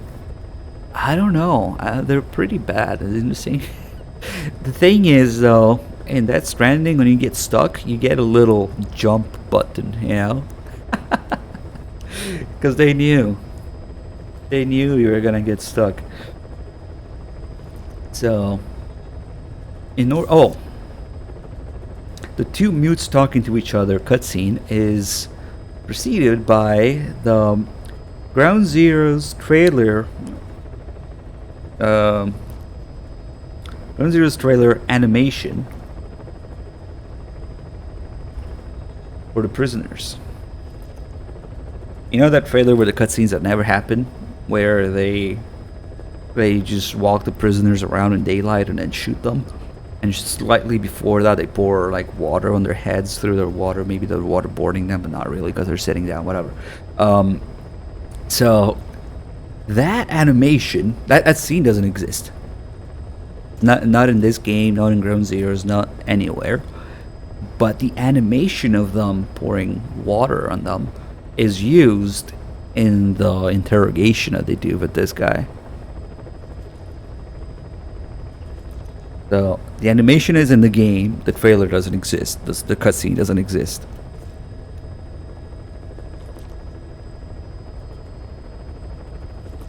Vehicles are glued to the ground. Yeah, sounds about right. This game is something similar. I had somebody actually in the chat once go very in depth into how the suspension or the gears or whatever, they felt like they were backwards in this game. Like they put the rear wheels in the front and the front wheels in the back. and so when you accelerate to go forward, you're actually going backwards in the behavior of the car, as if you're going backwards. I forget exactly what that explanation was, but I could sort of follow it. So somebody said if it feels like the cars are glued to the ground and the car behaves like you're going backwards when you're going forward, and the opposite.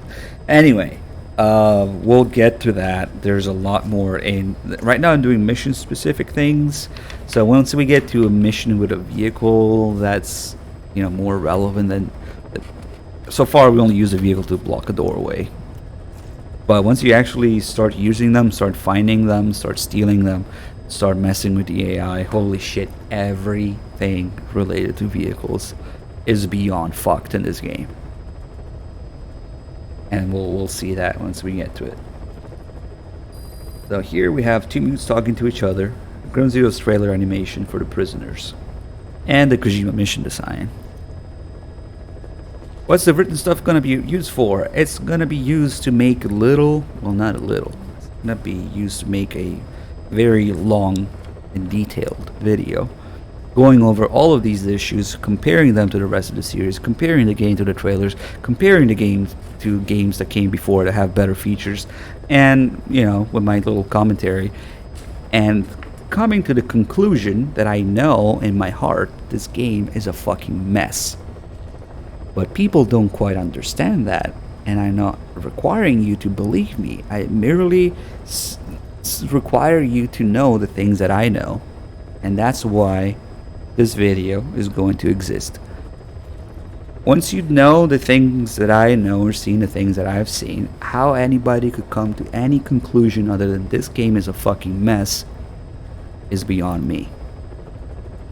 So it's a project, it's a long-term thing, so that when people go like, MGS5 best game ever, I go like, here, watch this video, then get back to me, then we'll talk. That's what it's for.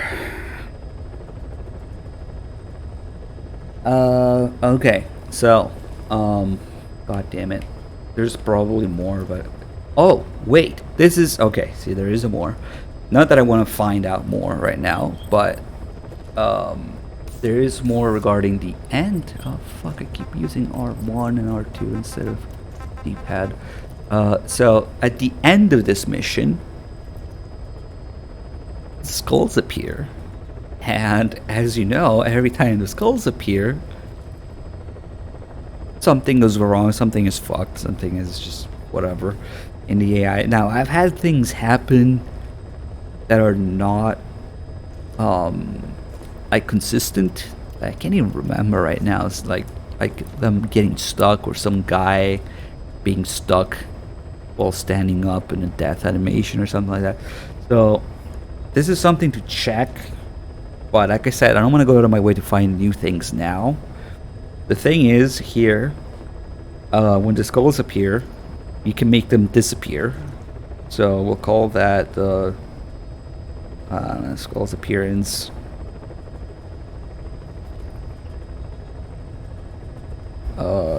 Skull's appearance / disappearance. Because basically what happens is they appear, gameplay starts, and then you cross the border to the next area and then go back and they're gone. So we also have the cutscene in this mission. You know,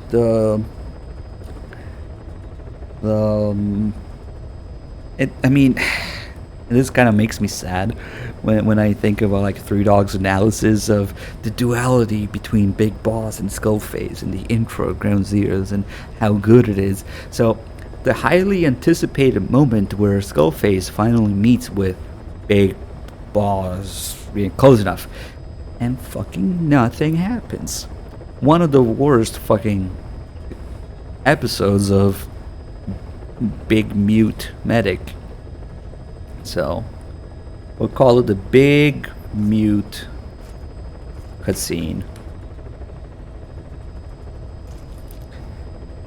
and we'll reference the Ground Zeroes duality, which is a little bit of a meme word, but to show how it goes nowhere. So I'll put a little drawing of a middle finger. It goes into fuck you. Alright.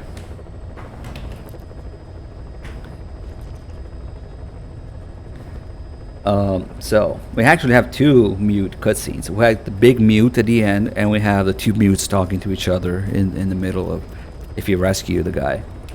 So that's just amazing, because the guy is a mute and Kiefer is fucking mute as well, apparently. So watching them trying to communicate is amazing. I don't know if I should do it just to get that. Fuck it, maybe we'll do it, because some people haven't seen it. It's possible to miss this, and that's another thing that kind of bothers me, how you can miss cutscenes or whatever. At least to the extent that you can do in this game is a little excessive.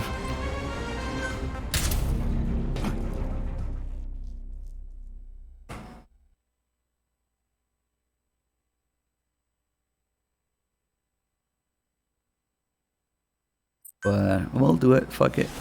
I feel like doing it because this is like the first half of this mission. I'm not gonna do every single thing I talk about because again, I already know these things are consistent and I know they are there in the game. But who knows? We might always find something new even when we're not looking for it. CIA put it in the hands of the Hamid group of Mujahideen, but the Hamid fighters were wiped out. The honeybee must still be hidden at their base. But yeah, this will give us the feeling of this first like 5 minutes of the mission where you're doing fucking nothing. But looking at your horse ass. One more thing. Apparently one of the Hamid fighters survived. He's missing, but if you can find him, he might lead us to the target. My god, Miller's nonsense. Gets particularly bad in between missions where you're stuck on loading screens with Miller talking to himself. Be careful down there, boss.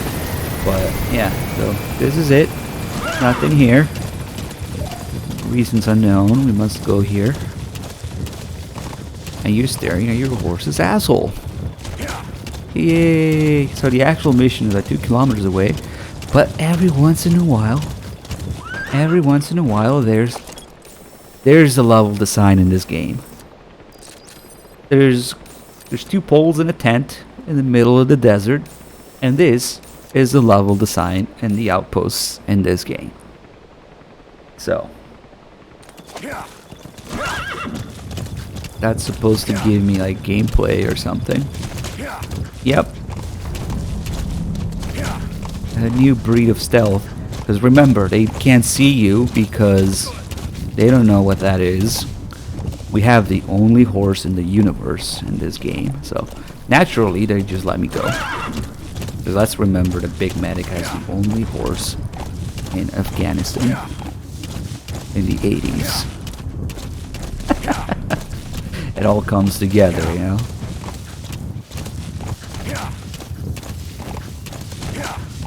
Also, lovely. Yeah. Every 2 seconds. I actually don't need to spam every 2 seconds. You can let it go a couple more. Oh god. Yeah, the crickets or whatever in the background really illustrate the point here.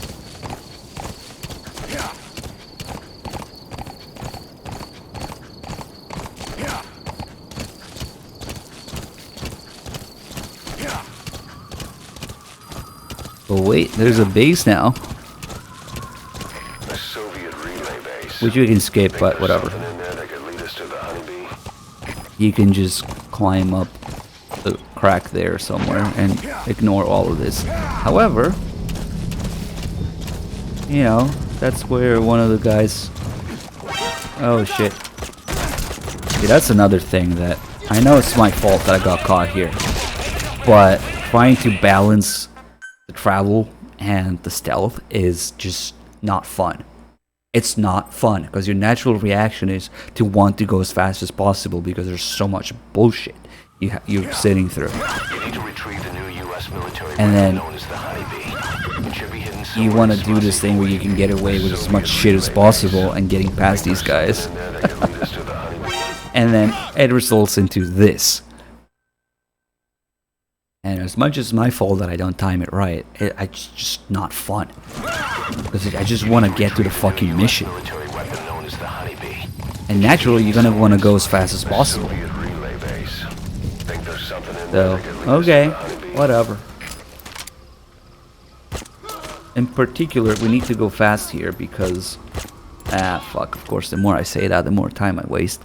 We need to go fast, I believe, because...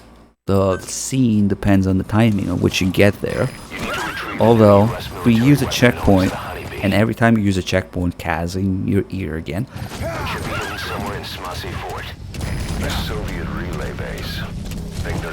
Oh, an ocelot too. And so, now that I loaded a checkpoint, who knows what the timing is gonna be.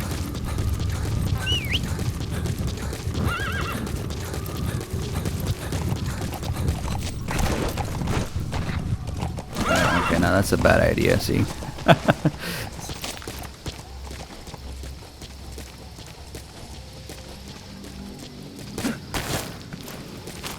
Your ultimate MGS machine is a PS3.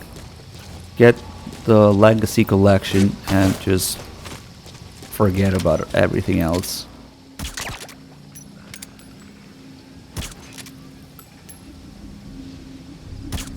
Oh fuck, come on. And not being patient like at all. So we should see the animation happen in the back. There you go. Is that prisoner the Hamid survivor? If he is, he has to know something about the honeybee. And of course, once again, Kaz overrides the fucking subtitles. Because fuck actually trying to listen. Right? So, no, he has to tell you his bullshit instead.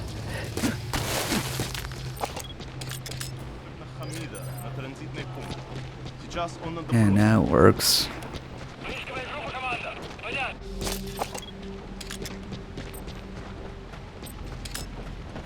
So here we have the animation I was talking about. Should be briefly. You see this during a cutscene in the trailers that doesn't exist.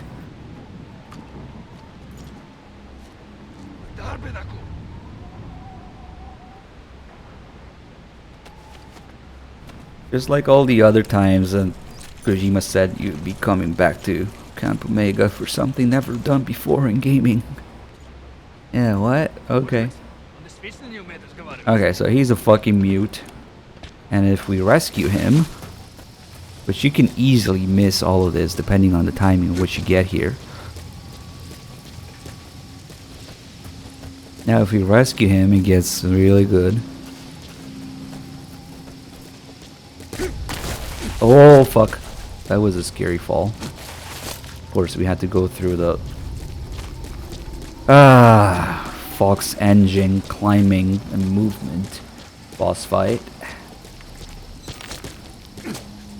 And slipping down and okay. Sliding down. That prisoner knows where the honeybee is hidden. The Soviets must be making him take them to it. Okay, so let's, I guess, rescue him.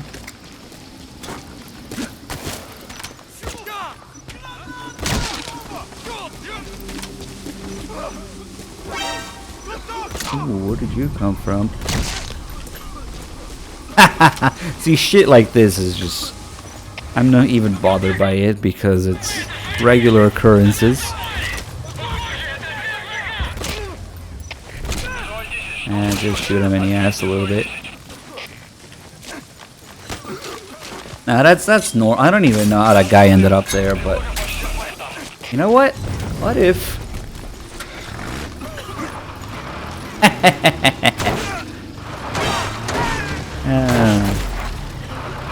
Fuck. Could have gone slower. So it would stay on. Anyway, if we rescue him flawlessly like this, stay down. Now he's magically on the ground. Okay, so the second I tried to rescue him from the car, it fucking triggered a scene where he's on the ground. Let me add that to the list.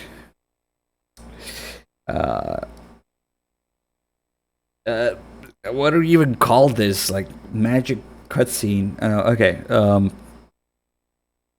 What's his name again? One of them is Big Mute and Silent Basilisk. On ground. Okay, that's the thing. Instant transmission. No, I need to add at least a little bit of context, a little bit of something I can go back to remember. Oh, that's what I'm talking about. Okay, so Silent Basilisk on ground. But this scene is hilarious. It's like One of the Hamid. two mutes trying to talk to each other. Who had mute on the left and mute on the right. Can't even ooga booga. Is he mute? Yes, Kaz. Big Medic is mute. Indeed. He knows about it. This This is our chance.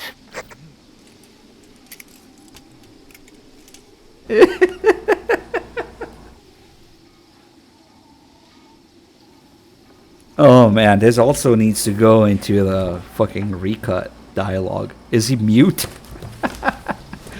Who is he talking about? Anyway. We know the location of the target. It's on your iDroid. Head on Bye. over there.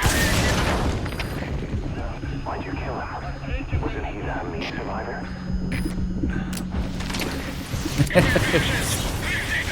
Fuck. Fucking snipers just cheat in this game. Another thing we should talk about. So, if you recruit this guy, actually you don't want to because his stats suck. But he's a unique character, so you can't fire him. You're stuck with him forever. So if you really want, and not that it matters to me, but whatever. But say you want to really optimize your base, you want your staff list, your members. You don't want to rescue this guy. Yeah. I mean, the fact that he's flipping through and whatever, man. Although there's a picture I've seen of comparing MGS2, 3, and 4 soldiers when you put them down and you put them next to a wall, how they don't clip through essentially, but their bodies actually fold, their legs bend and everything. And then you have MGS5, of course, and guess what? It fucking clips through. So I wonder. Probably really hard to find that picture now, but why is that dude just standing there? You mean the Kiefer? That's the enemy Kiefer. You fell for it, man. You fell for the enemy Kiefer. He's just like my Kiefer.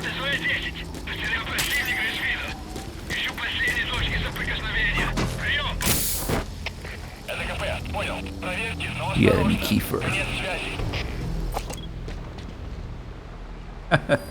So yeah, they have a friend now. They're friends now. You actually fell for it from there? Okay.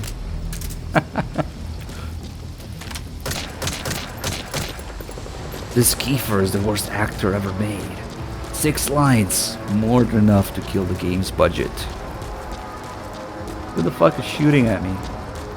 Oh well, I don't really want to go through the rest of the mission, but believe you me that the fucking skulls disappear and that... Oh! There's a final thing in this mission. Of course, in the last area. This is... You know what, I can quit while I do this, whatever. This is where the sniper scope explosive barrel bullshit takes place, and probably somewhere else in the game, but so we'll call this the scope / barrels nonsense. And really, I don't need to do this mission to show it. I can just go there. So for some reason free roam isn't under side missions. If we go here, which by the way changes everything because nothing that's going on in the mission is actually what's going on in the world. If we bring a sniper rifle to this place, God help me. And I genuinely summon and welcome anybody's understanding of what the fuck is going on with this game, with this feature, because I do not understand it. Well, let me just go here and yep. I am a little lost for words. I don't understand what the fuck is going on. Because usually when I see a glitch, something like that, my reaction is to understand what's lacking, what's what's wrong with it, or what did they forget about to put in the game, or what did they put it doesn't work in the game. This one, I can't wrap my head around this. It doesn't make any fucking sense. Of course, whenever there's a hot LZ, Pequod has to take a scenic route to take as long as possible to put you in as much danger as possible. He doesn't just get there, no, he has to go around and around. It's not like he even avoids getting hit. So, I don't know. Oh fuck, that's a little bit... I think we're fucked. Yep. Snake, talk to me! Snake! Hold on, let me bring a grenade launcher or some shit so I can get those guys. Okay, so now we need to land there. Honestly, the other LZ is like nowhere close to it. So that might still be the best. Maybe I should have done the mission after all, you know? Like, fuck it, we'll go here.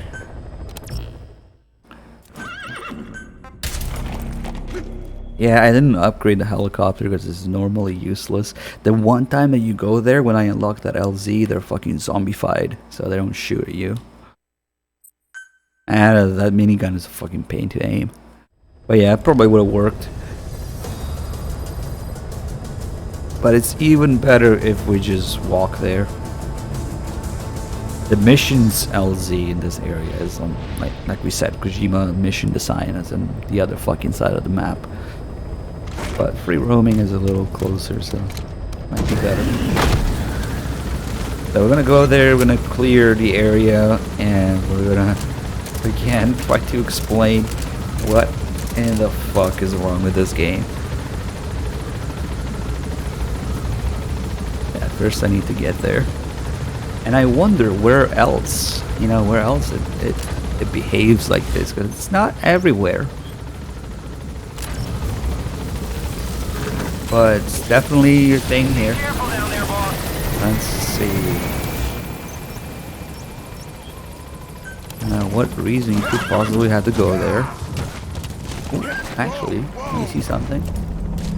See something.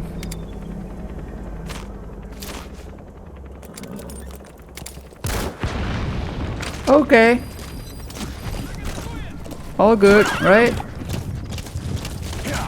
I guess we're not close enough. Nothing to see here. Nope.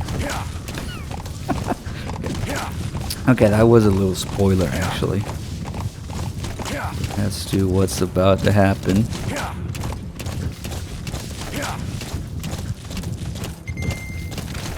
I like how there's a silicon radar sound effect for when the area is clear. Even though not only there's no radar, it usually triggers you when it's not clear, so I don't know. Okay, so let me see, can I get the radio from here? Ooh, maybe I can.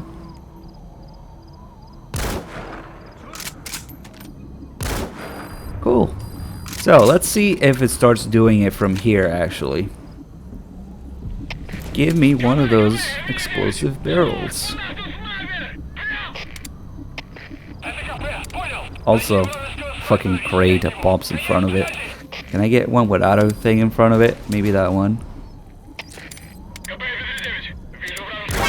Oh, okay, okay, okay. I'll just clear the area and get there.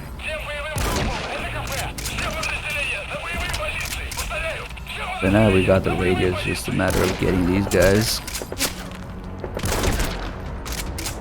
Oh, that was a headshot. I would just cheese everything like this. Oh, compensated when I shouldn't have. And now we're missing it.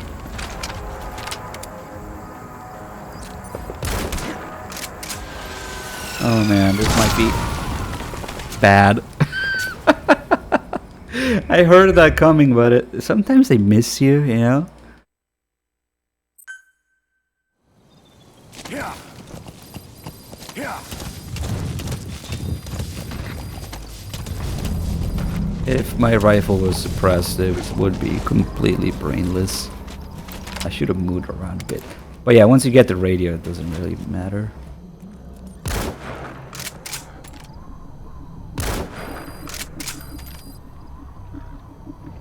Hold on, let's leave that, because it will come in useful after this.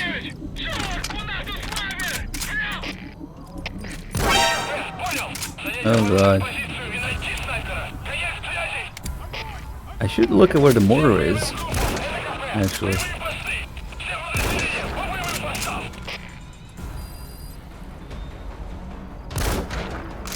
Too bad I don't have a dick hitbox anymore. Oh shit. On this side. Move. Oh, poor D-Horse got wrecked.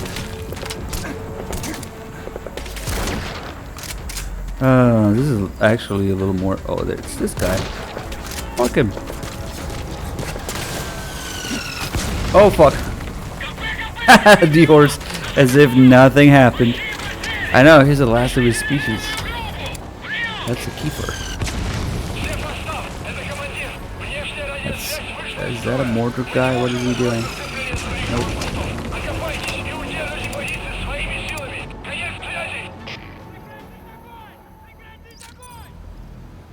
I'm not sure what that guy is doing, but okay.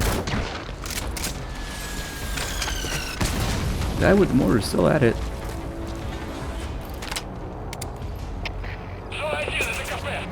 I got a nice shot on this guy earlier. Wasted it. Okay.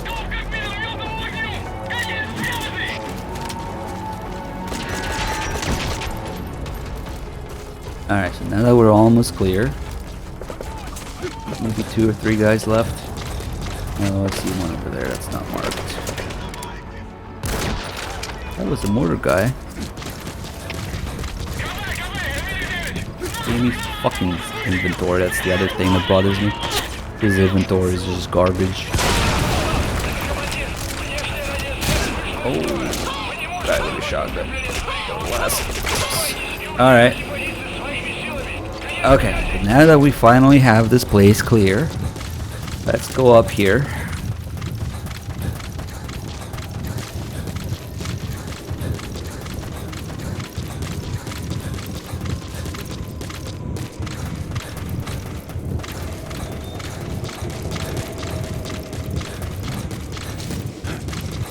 Okay, so here's the thing that I was talking about. I guess we can drop down here, actually. I need help. I either need, like, counseling or mental help, or at least help understanding what the fuck is going on with this game. Because from here, see those explosive barrels? They're not explosive. You look at them with your scope. Except, I don't use the scope. And now, they are explosive. God help me understand what the fuck is wrong with this game. And we have a few more rounds here, and even a relatively close one, like this one, you can clearly see the fucking bullet hitting it and sparking up there. But as long as you have the scope, it doesn't go off. Take the scope off, and I fucking miss. Alright, take your time. There you go. So, with the scope on, it doesn't go off. Without the scope, it goes off. Again, just like we saw in Mother Base, the fabric of time and space is altered when you look in first person. What? What? Something is in serious, like, trouble in this game's code. Like, what? This is quite possibly one of the most nonsensical things that I've noticed in gameplay. Out of all the things, this is pretty high contender, you know, for that. What the shit? There's another one. No obstacles in front of it, so maybe. Yep.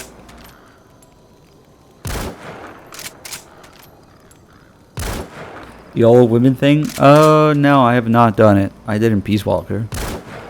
Much more fun in that game. So, what? Nope.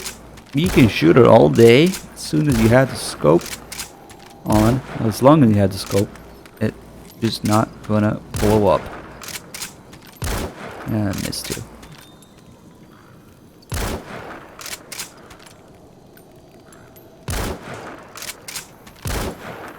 Nope.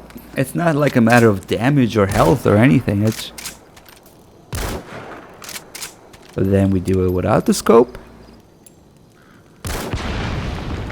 And it goes off.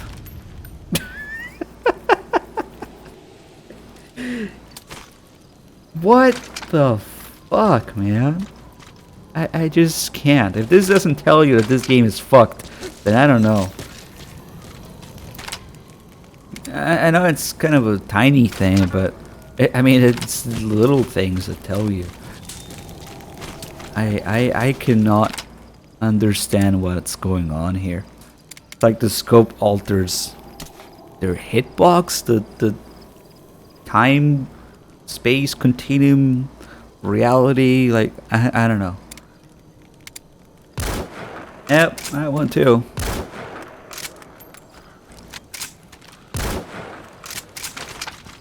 I wonder if I put a scope on the regular rifle. Well, I don't even have the gunsmith in this save, so. Yep, no, first person, but not scope. Why does this exist? Precisely. Thank you, anonymous sub-gifter. You're always there. You give subs to what's relevant at the moment. How did I make it so decoys are marked as enemies? That tells me that you play the game on the same save a little bit too much. It's when you have more heroism that you unlock the feature where you don't fall for it, essentially. They don't get marked as enemies. They get marked as items or objects. But since this is a barely developed anything save, I don't have a lot of heroism or whatever, at first you fall for it and they get marked as enemies. You probably didn't notice, but that tells me that you probably, like most people, have a save that you haven't deleted. And why the fuck do you get heroism for shooting decoys? You should lose, if anything, for falling for it. But yeah, don't ask me why, but let's see if we can find another one. We got 2 rounds. There should be another one, maybe.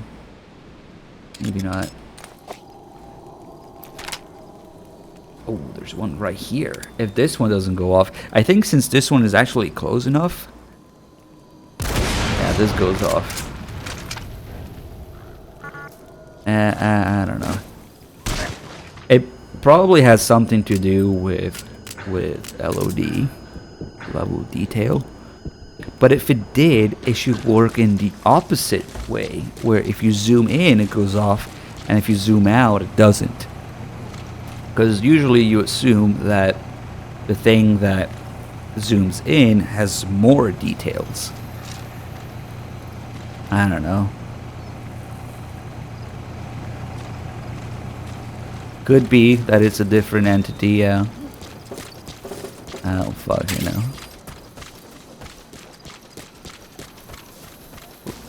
It's like the thing that should have more details, like maybe even including a hitbox, although I don't know why a hitbox would be a fucking visual detail, an LOD thing.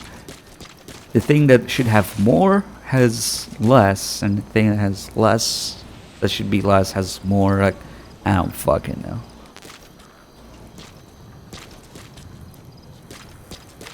But yeah, that's definitely another thing about this mission that is fucked. Like that's the one thing that changes based on zoom level, LOD. So if it's not linked to that, I don't know. Ugh. Okay. So that was mission 6. I don't think it matters between different versions because they all basically run like PS3 versions. Really, they just took or even 360, whichever the lowest common denominator is. Not like they account for better hardware other than resolution, maybe LOD, resolution, frame rate, LOD, but the things are fundamentally limited because of the fact that the game is a PS3 game. And has to run a PS3. Those things are fundamentally limited in the game, the engine, on every version. Like the amount of people that can be rendered, how far things can go before they disappear, or guards get Fulton, or just the sheer amount of assets that you can have in an area, or the level design suffers because of that. Or the C4s fucking disappearing in front of you when you place too many. That's amazing. So, I don't know. The fart people. Okay, you now know about the fart people and why a lot of bullshit happens to you. When the game has the limitation of only rendering 12 people at once, and they have the happy idea of putting more than 12 people in a base, you get the so-called fart people. The fart people are people who cannot be rendered but still exist. And depending on your position, if you take a step to the wrong side, they get rendered because now you're closer to that guard instead of another guard, and that's how you get caught. And they literally show up as clouds of fart smoke. Like they're little walking clouds of greenish fart smoke. So I call them the fart people. And there's more to it than that. Apparently, I think Dim, who is not currently in the chat, but our friend Dim, he did some tests with, I think in OKB0, there's even more than 24 people. And so the game has a stop at 12 actual people that get rendered, and 24 including the fart people. So they can be fart people just as great. Of course, that would be a Twitch account. Thank you. So there's a limit of 12 real bodies, 12 fart people, and if you somehow have more than 24, the game goes complete ape shit. Like the guards don't alert anymore. They don't see you. They don't. I haven't watched it's like a 1 hour video what he did in OKB0, where the game just completely loses it. They run around their own. They don't alert anymore. They don't know what the fuck is going on, and they start floating or something like that. So one of the spots where we can show this. Okay, now that I talked about it, people want to see. And we'll put this under generic gameplay stuff because it's not related to any one mission, although there are missions where it's more obvious and better to or even possible at all to show. One of them is, we can't do it again because it's a important side op and the mission structure is completely fucked. We should write that down too. But the reason that important side ops exist is because the mission structure is a fucking mess. But when you do this, when you secure the remains of the man on fire, that takes you to the Ooga Booga supply outpost. And the Ooga Booga supply outpost has too many people. This is a prime example of an area that the game can only render 12 people. But they put more than 12 people in it because, you know, just so you notice. So they make sure that you know this game's limitations. So I haven't tried actually going there doing free roaming. I mean, this is something that I always do on new saves over and over. It happens. But let's see. And it's actually because of that, because of the fart people and the amount of people and It's actually kind of challenging because you have these people disappearing and then reappearing behind your back all over the place. And the area is kind of enclosed, so let's actually do it and see. We have to put everybody down. The fart people at the Ooga Booga supply outpost. I'm not kidding. I wish I was kidding. I didn't invent the fart people, okay? The fart people are real. They exist. They came from the same place as the story, yes. The fart people aren't real. They can't hurt you. Meanwhile, I'm just fine.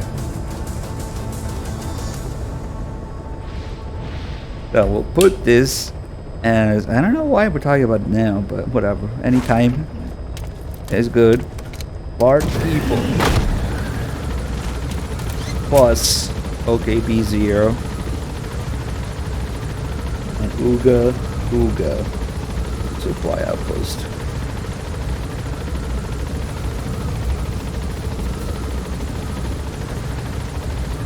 There's still a bunch of messing around left to do in OKB0, but I know for a fact that it happens here.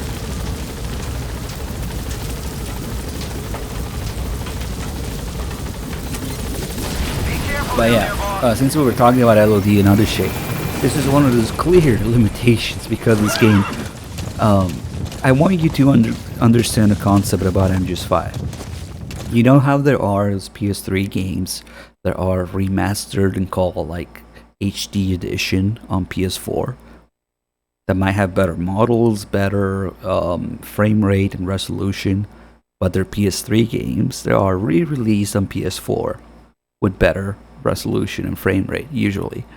Think, I don't know, Last of Us, Uncharted Collection, there's GTA 5. There's just a whole bunch of games that are originally PS3 games and released on PS4 with the HD sticker slapped on it. MGS5 is no different. MGS5 is a PS3 game that runs a better resolution and frame rate on PS4. Of course, they didn't call it MGS5 HD Edition because it came out at the same time and because that would make people wonder things. But it's the same fucking concept. It just merely came out at the same time. MGS5 is a PS3 game that runs on PS4 at better resolution and frame rate. But it's the same concept. PS3 game with the HD treatment. And so we're about to see shit like this because of that.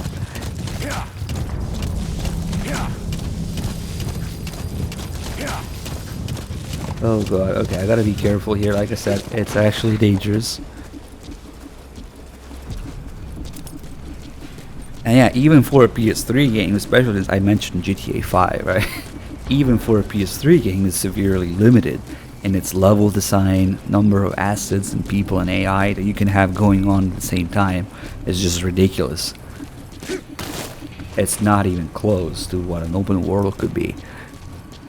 But Fox Engine, people fucking praising it for some reason. Alright, so we're gonna amass all the people here and look at what happens once we have more than 12 nearby.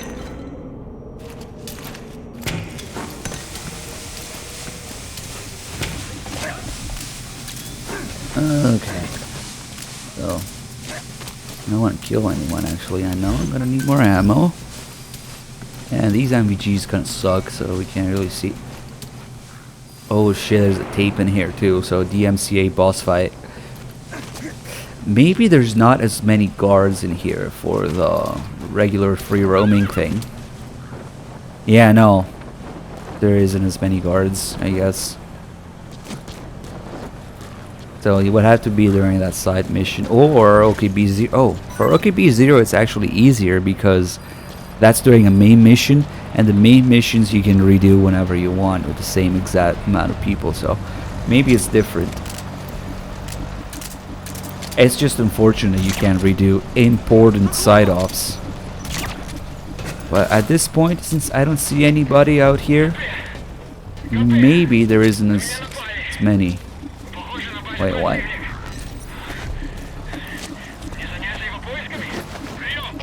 Did I seek to see someone and then leave? Okay, so we'll either use a new save or OKB0 to do the fart people. We can't... I mean, I could play OKB0 right now, but I want to go in order, so... I shouldn't even be doing this because the Man on Fire mission isn't for a while either, so... I got a little sidetracked, a little too excited there. I don't have D-Dog on this because there's another fucking time traveling bullshit associated with not getting DD. So that's why I didn't get him this. Okay, so the 4 people can be demonstrated whenever we get to either a new save, Man on Fire mission there, or OKB0, any save whenever we get to it. When this mission. Man, that's gonna be fucked. But that's mission 30. We are now currently on mission 7.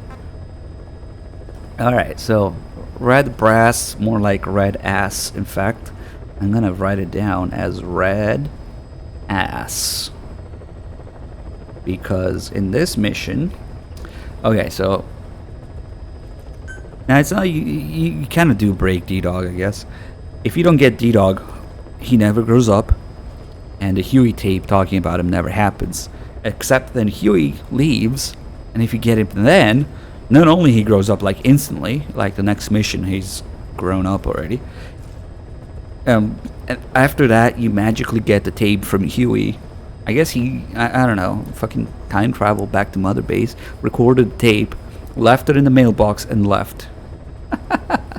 It's not you can break him from a gameplay perspective, you can still get him and use him, but it's just this funny, nonsensical combination of events. That basically they didn't think what happens. I mean they did, but they didn't handle it well, because you can tell that they realized, oh, if the player doesn't get D-Dog, then the Huey tape with him doesn't happen. So let's have a check for that. But when you do get D-Dog after Huey is left, you get the tape. The check is like an ongoing thing. It checks every time. And if you have him, it doesn't matter if you don't have Huey anymore. So the real problem is there should be a check whether you have Huey on top of whether you have D-Dog. But anyway, whatever. We'll go forward with 40 months. Thank you. What makes side ops important? Yeah, that's an oxymoron. I know. It's given by the fact that the mission structure is fucked. They simply don't want you redoing certain missions, even though they're part of the main plot. There's a workaround because side ops, important side ops, never become available again. Essentially that's it. They don't want you to redo certain things, because it would, I guess, maybe, I don't even know, like break. I got to the logic of that once I actually started a new save. It's something that you gotta experience with a new save to see how it wouldn't work, because you could technically go there doing free roaming and it would be the same as an important side op. And I think they don't want you doing that. It's basically conditions that only happen once in the game, but they only happen in free roaming. So I don't know, it's a clusterfuck. But yeah, as you can easily understand that important side ops is an oxymoron, and they should just be main ops. And the other funny thing about it is things like Huey, Eli, the AI pod, the Man on Fire. These are important side ops. You know, these like main characters, the main things. Fuck the children. Like, I don't want to talk about the children, but these, you know, pretty relevant events and things are side ops. Emmerich, Eli, AI pod, Man on Fire. Meanwhile, you look at your main missions and you have things like Malak, the General's number 2, the FBI agent. Who the fuck are these people? And they are my main missions? Are you fucking kidding me? That's the thing that's completely ridiculous about it. That the main characters are side ops and the filler characters are main missions. If that's not ass backwards, like, I don't know what is. Not to mention all the other fucking filler shit. And then, but whatever. Let's not lose track of what I was talking about. So mission 7, Red Ass. So in this mission, we got a couple things going on. We got 2 cars coming from I think 2 different sides, and so whenever you have an NPC drive a car on the road, one of the things you can mess around with is, what does a car do when it finds an obstacle in front of it? And I've done a little bit of experimenting, and I don't really want to do much experimenting today. Like, again, I want to write down the things that I know for sure. But this is one of the things that's a little finicky, because it depends on exactly what you bring and how much of it exactly is on the road and on the car's path. Basically, what can happen, and I need a way to word this and to write it down. What can happen is that they clip through. Three things can happen. They either hit the car or hit the hypothetical obstacle, which could be more noticeably with trucks, because you can put the back of a truck on their path, but it won't register because it's so big, and it only registers like in the dead middle. So if you only have like a little portion of the truck on the path, 3 things can happen depending on how much of it is in the way. Either they clip through it, they hit it, and then they clip through it, and you see sparks and everything. Or they hit it dead on and they just get stuck there forever, and you just stare at it forever. Or the third thing is that if it's actually all the way in their path, they get off, they look at it, they shake their fist in anger, and then the truck explodes, or whatever vehicle you use to block their way explodes. I shit you not, that's intended. They shake their fist in anger and it blows up. You don't see them planting explosives or anything. No. They just curse at it and it blows up. So I'm gonna do this. We'll call this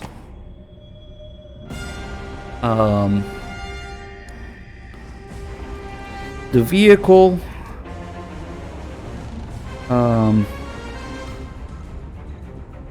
triple fuckery, because there's so if we bring, I also always have a shortage of trucks because of this. Trucks are probably the glitchiest fucking vehicles. Trucks and tanks, go figure. Trucks are glitchy with Eli, with putting them in the path of this guy here, with putting Code Talker in the back, using it to climb what little buildings there are. So there's always a shortage of trucks. And this save and my saves. Let me see if I go online. Maybe we have some online trucks. And then the tanks are the glitchiest because 2 words: stealth tank.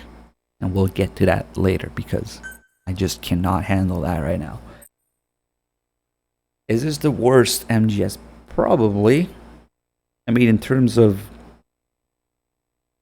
production value and actual quality assurance and attention to detail, by far, yes. The story is laughable, the music is non-existent, the mission structure is non-existent. People will say, oh, but the gameplay is good. No, well, guess what? If you don't have fucking level design, the movement bothers me, the inventory bothers me, the controls bother me. And I can, again, go over certain things why. The story mission structure bothers me. It doesn't exist. The lack of attention to detail, that exists because it's a lack of. So yes, many choices and many of the aspects of the final product that we got are just beyond this world stupid. Anyway, oh god, so when you go online, prepare to lag. Let's see if we got any any online trucks.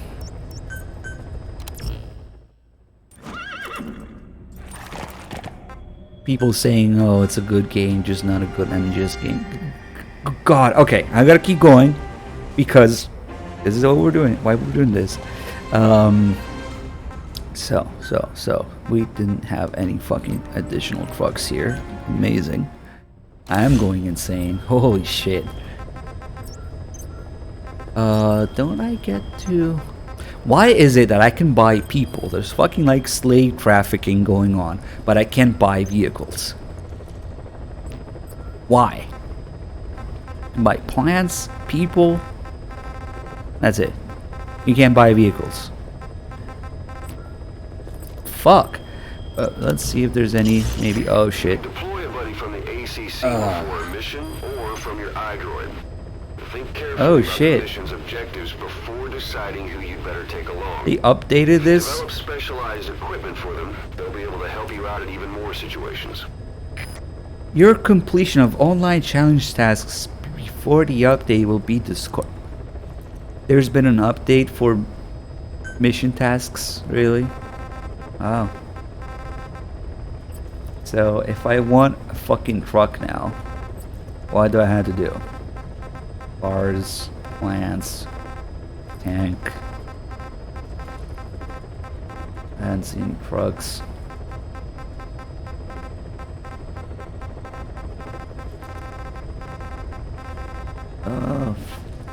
They're all cars and tanks and oh, there's trucks.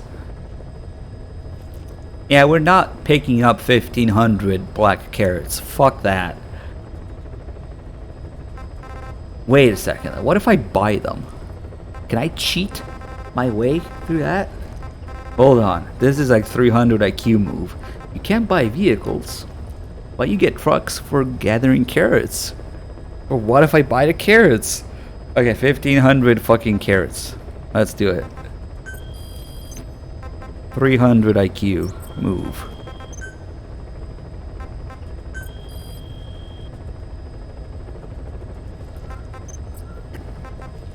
How much is it for 1,500 carrots? Holy fuck. Okay, fuck it. We'll do this 3 times. Wait, maybe I already have some. Fuck it, I don't want to go back to this menu. Do it 3 times. Challenge task achieved. I literally bought my way through this. Oh, fuck. It worked! So now we should have 2 trucks. Wait. There's 2 cars. 1,500 carrots. Where does this fucking truck thing? There's too many. I know I got it. Because we got the notification. I just can't fucking find the reward thing. Maybe I should just redeem all of them. Alright, you want the pachinko? Pachinko noises? Get ready. Hit the lever. Fuck.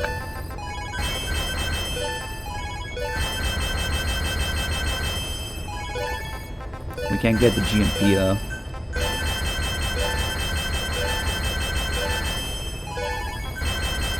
Pachinko noises. You win.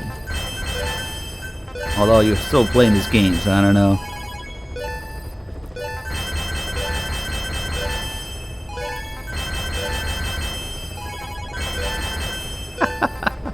Where are the fucking trucks? They should be here somewhere. Oh, there you go. Ah, fuck it. We might as well finish it. Not that we can finish it though, because there's all these GMP rewards that I can't redeem, because that GMP is a fucking joke. It's basically endless, and even if you run out, it doesn't do anything. So, yeah. Well, we'll let the fucking text go. So I literally bought my way through the challenge task. It's amazing. Through some advanced 300 IQ maneuvers. And you know, I guess I should probably develop the save a little bit, even though it's fucking useless for the game. The more features we unlock, the more we notice how things don't work well, like the chaff dispersal. is a prime example. It's completely fucking useless, but if you look into how it works, you'll see that it's broken. So that's a good example. That's the only good reason I can think of to develop things in this game. This chaff is probably one of the biggest discoveries. It's useless. Well, if you try using it, it's broken. So I would have noticed if I didn't develop it, you know? The water pistol, same thing. I mean, it's a cute little thing. Like Peace Walker had a banana and things like that. But it's a cute addition, and I'm not saying that it's useless because it's, you know, not a real gun or something. I'm saying that unfortunately you try using it and guess what? It's fucking broken too, because not as in it's too good, as in it does things that it shouldn't because they didn't fucking program the game right. Yes, we develop more children. That's the Fulton upgrade, which guess what? Again, it's fucking useless because when you need to Fulton children in this game, I'm not gonna develop this. There's always another way to do it, including exploiting one of the game's many limitations that basically NPCs cannot go around the map. Even during free roaming or side ops, NPCs cannot go from one outpost to the other or anywhere too far from that first outpost. If they do, they get Fulton automatically. That includes the children. So you take the children and you move away on the horse for a little bit and they get fucking Fulton anyway, even if you don't have the children Fulton. So this thing is completely fucking useless. And the game tries to force you into developing this. You don't never need to, ever.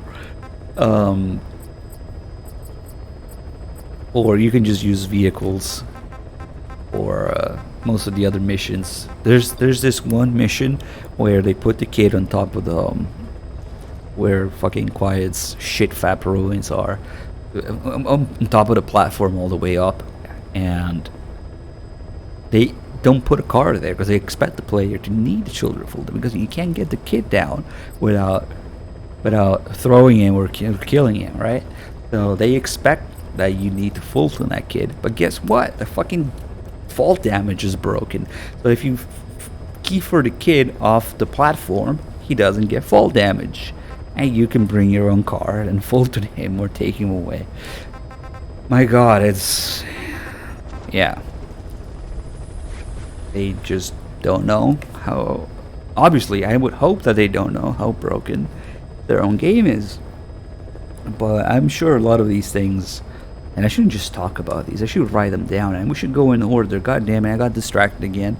It's really hard because there's just so much that's wrong that once you start talking about things. Man, Avenger A, thank you for the 20 months, and D-Gamer with the 5 months resubs. Thank you guys. Oh, I need some water.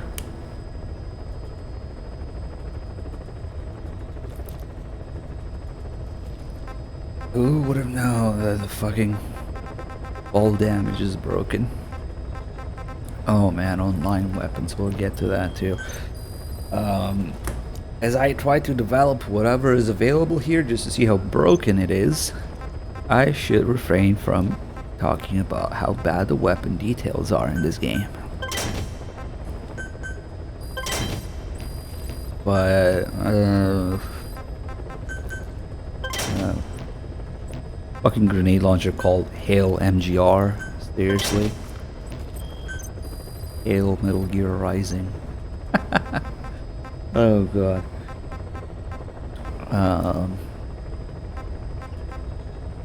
There's nothing that's particularly like necessary. You like this channel as much as you like this game. That could be offensive. You know, that could be seen as offensive. Another thing, for the love of God, do not develop your int scope, because if you do that, it adds the analyzer function, and that means that every time you look at someone, it will beep, beep, beep every fucking time you look around. So I specifically go out of my way not to develop that. Because the second you do that, you can't turn it off. You're fucked. Every time you look around, it's beep, beep. Fuck off. But yeah, Cliptor, I know what you're trying to do there. Thanks for the 36 months. This is cool because this slows down time and it shows you how broken the physics are for certain things. So we'll do that. Mobility as well. Except, of course, we gotta wait.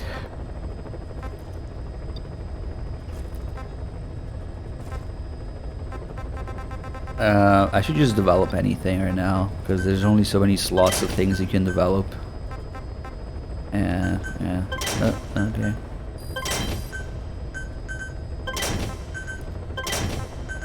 Because we need to spend a GMP because GMP is just endless. It's just like you shit out GMP every time you do something. What? No, let's not ban Cliptor. He just really likes this game, so he really likes the channel, right? Okay, what was I doing? So, mission 7. Oh, the trucks. That's right. Boss, Oh, fuck. The rebel guerrillas are... Shut up. So we wanted the trucks to do mission 7, to do the vehicle triple fuckery. The 3 things that happened. We called this the vehicle triple fuckery number 1 because there's another mission. Go figure. But there's another 3 different things that can happen. And that includes vehicles with Walker gears. So that will be vehicle triple fuckery 2, Walker gears.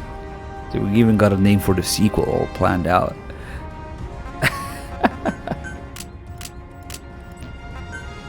Here's the non-Glock. Can't do that.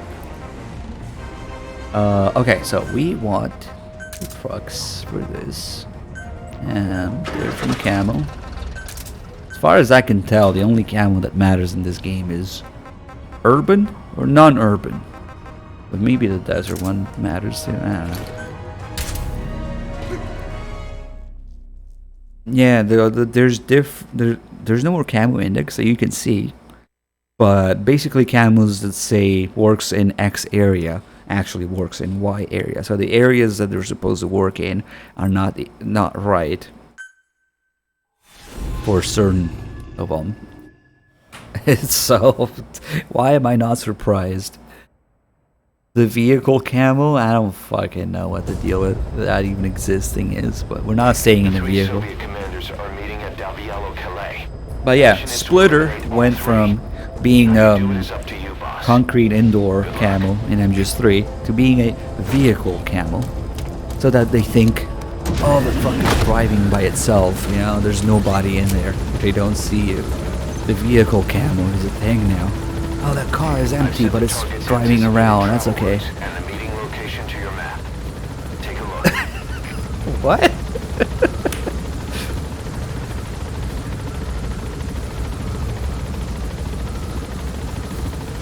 Yeah, all the yellow all the color cams work and anywhere. Yellow urban camo in a gray environment, yeah. Well, you think it matters what your pattern is compared to the environment? What do you think this is, a PS2 game?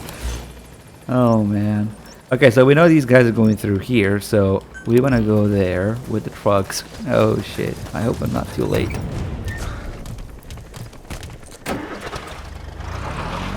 Should optimize this, and also whenever I fuck with the trucks, basically if you deploy with a truck and then you cancel the mission, you lose the truck, I think. So that's how I end up losing all my trucks, because I need to full tune them first, maybe. Oh god. So hopefully we get there before they do. Should be okay. And now look, I'm going to put this truck on the road, but just how much of it? That's the question, because the amount of how much of the truck is actually blocking the road matters. So do I put it just a little bit, just like this? Because I think what matters for the AI to notice the truck is probably the dead middle, or maybe where the driver's seat is. Or maybe the spare tire. I don't know. I'm not sure. But if we put too much of it, they'll notice it. If we put too little, they'll ignore it. If we put just the right amount, they'll either stop, not see it, and just run into it, or drive into it without realizing it. It's like you can see there's variations here. And these guys take a while, so we're gonna put, I guess, back. Or do they pass by here? No, they're just slow as fuck. Okay, so we have quite a bit of time to figure out, like, maybe only put this much. Well, we'll see what happens. Oh, there they come. So you can do a whole lot of experimenting with this. I've seen at least 3 different things happen.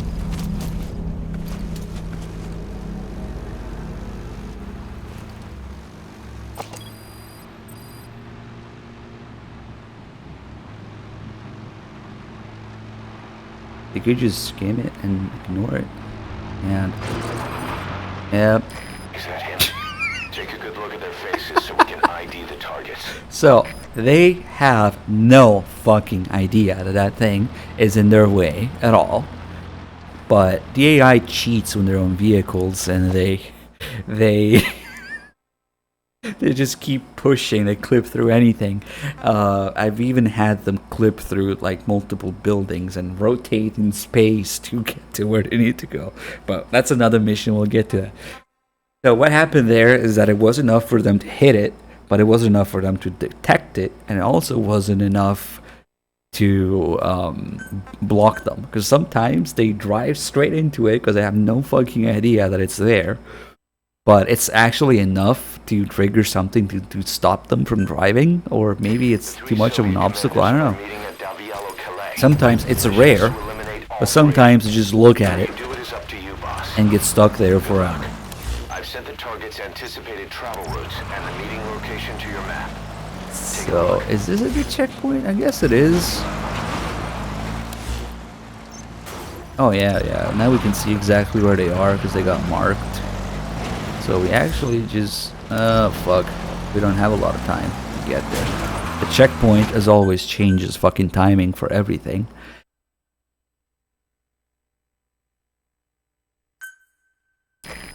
So that's the thing with the vehicles detecting things around them. How you do it is up to you, boss. Good luck. I've sent the target's Okay, so we had to pretty much, oh, I guess here. Okay, so I want to go to my left. Wait, not left, pretty much behind. And that should give me enough time.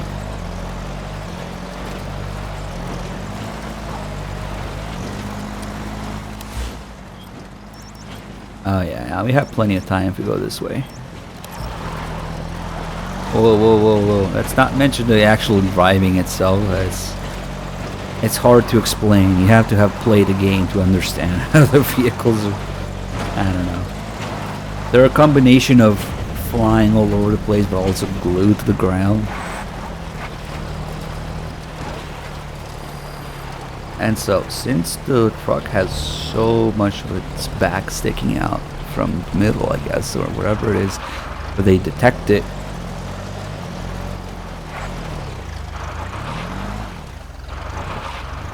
let's be a little more adventurous now. So earlier it was like maybe this. Now let's do this. A little more. If we put too much of the truck, they'll just notice it, and then the other thing will happen where they shake their fist at it in anger and blow it up somehow that way.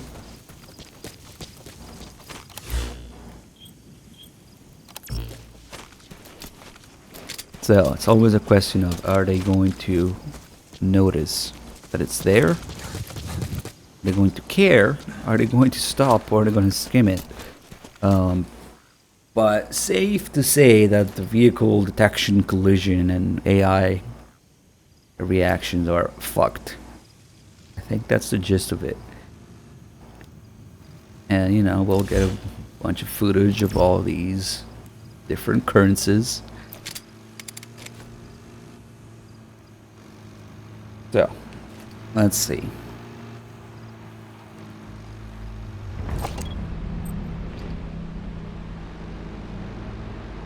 There's a bunch of other things regarding vehicles. This is the tip of the iceberg with vehicles in this game. Alright.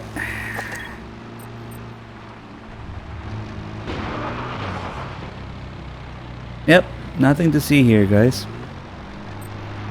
All good. Let's keep moving.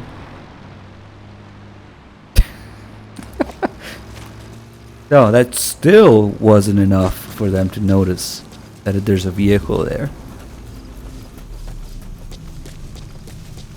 That covers like more than half of the road. But apparently that wasn't enough for them to notice that there's an obstacle there. Okay. Hey, we got an even better checkpoint. Actually, I don't know about that. We're a little far. We can drive towards them. Oh, shit.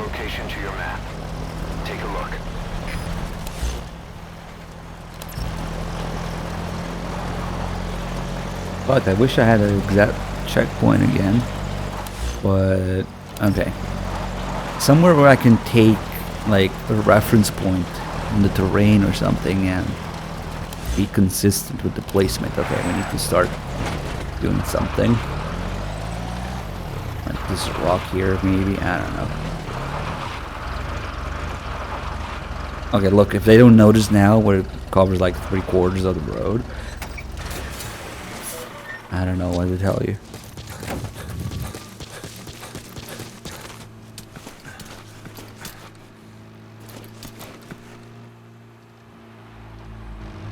They have to notice now, come on.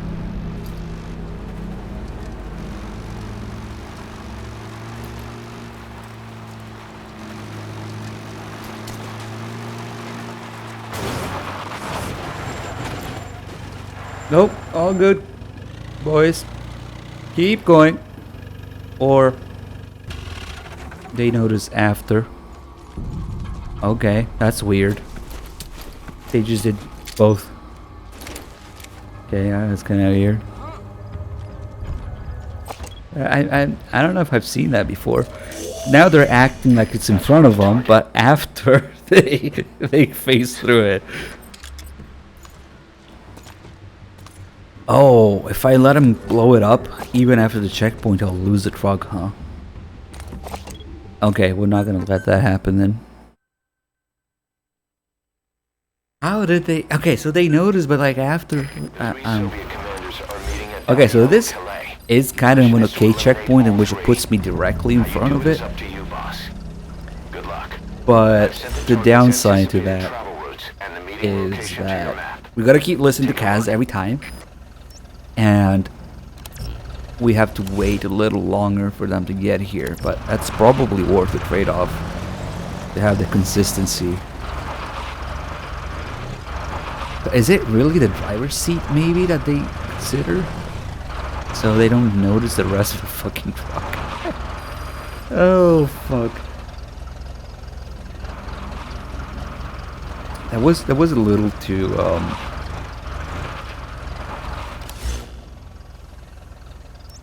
was a little too brave maybe, because it's weird. I actually didn't know that could happen, where they go through it and then they notice. Usually they just notice or they go through it. So let's say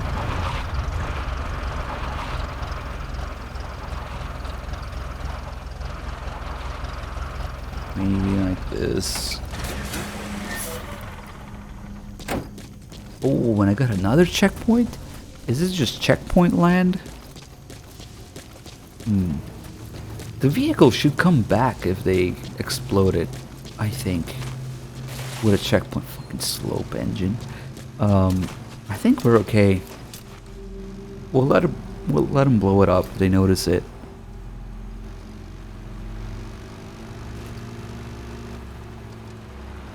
But yeah, this is a very minor fuckery option with vehicles. There's much bigger ones.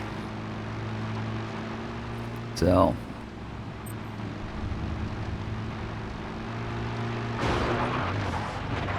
seriously? Okay, so we seem to have found a sweet spot for a combination of they go through it and then they notice it. So here we can see the other thing where they just look at it, scratch the back of their head, and then shake their fist. One of the targets. What? Damn it. I'm really angry.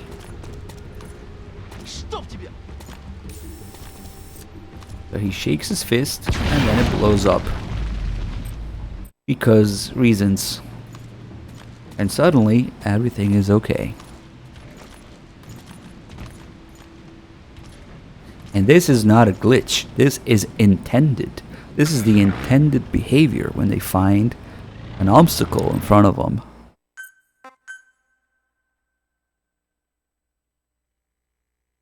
I wish this was a glitch. No. The glitchy part is where... See, it's back. It's even right in the fucking middle of the road. This is the little checkpoint land where we get a checkpoint every time. The glitchy part is where they don't see it. But if I put it just dead in the middle of the road, like this, they'll definitely notice and they should stop before they hit it. Right? And then do the whole shake fist thing.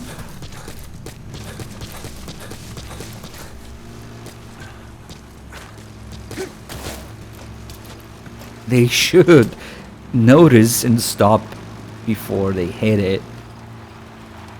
Hey, what the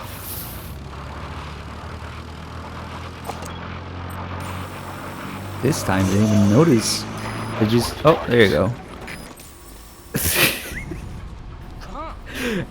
Okay, so I'm starting to think they probably coded each of these vehicle scripts separately, and so I think it actually depends on which vehicle and which mission you're putting an obstacle in front of, you know. So I'm starting to think these guys they take a little bit to notice, but eventually they do, and now they're gonna blow it up right next to their car, which is amazing. Of course, there's not gonna be any collateral damage.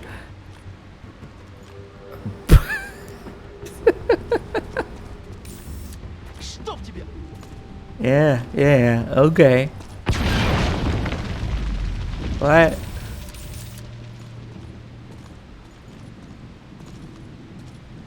All good. Let's leave. I think, see, this is... I really thought that they would notice. How about they should be something like a trigger for them to stop before they hit it. I've seen it, but I don't know if I've seen it for this mission for that car. So it might depend on which mission and which car and which mission you're dealing with. I want to give this game the benefit of, come on, I've seen them do it. They can stop before they fucking hit it like idiots. Right?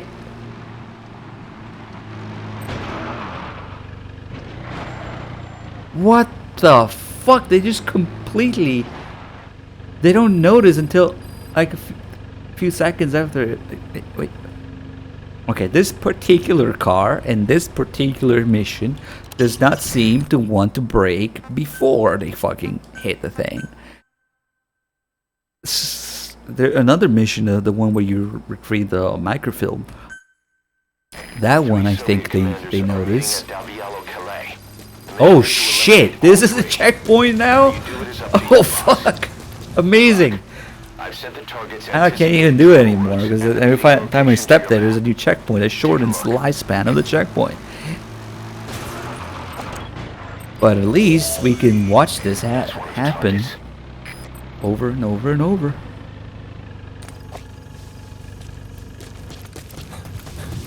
So if we become accustomed with the... Oh, he hurt me. Hold on. Hold on. The thing is, I don't know if it's gonna register every time though. Saving? Oh, what? The 3 Soviet commanders Oh shit! The mission is to eliminate all 3. How you do it is up to you, boss. And so, Good luck. this is a checkpoint now, Anticipated travel routes and the meeting location where they to your map. start by having noticed it. Son of a bitch.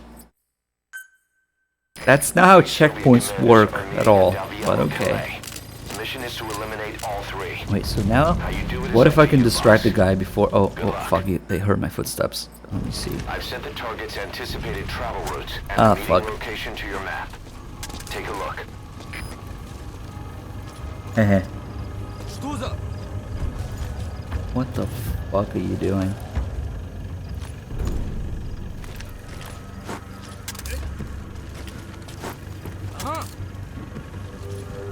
Yes, B1 with the truck. Что за... Fuck. Okay. I think we unlocked the potential for a lot more fuckery here, including probably a checkpoint where they alert the second you load it. Because that's also a thing in this game. How you do it is up to you, boss. Good luck. I've sent the target's anticipated travel routes and the meeting location to your map. Take a look.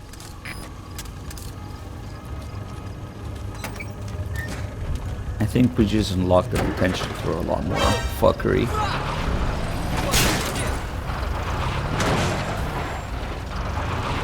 Those 2 guys, are they disabled? Yep. Wait, I want to kill this guy. He's gonna give me a checkpoint, I think.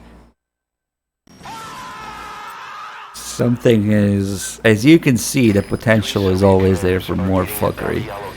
So if I can distract this guy, maybe... Good luck.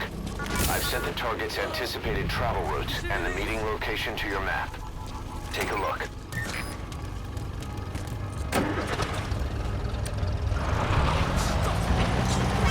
Oh, they still alert. Okay. But they don't do anything.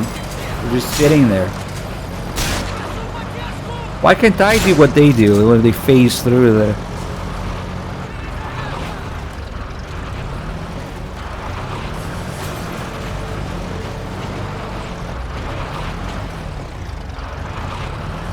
Yeah. Did it just checkpoint during an alert? Don't tell me that. I don't want to hear that. Oh god. Oh god. Please no. Oh my god. At checkpoint while the guy was checking. That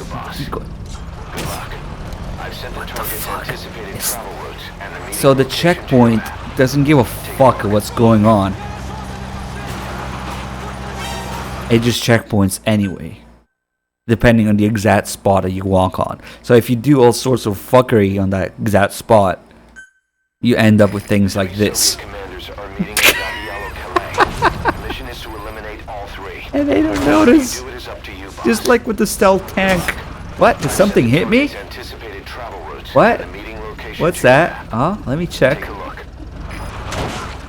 Huh? Did something just... Oh, there you go. So for a little bit there, you get a stealth truck as well. Because this guy gets off right at the beginning of the checkpoint. Oh man. The 3 Soviet commanders are meeting at Calais. Oh yeah, you just gave off in front of the guy there. How you do it is up to you, boss.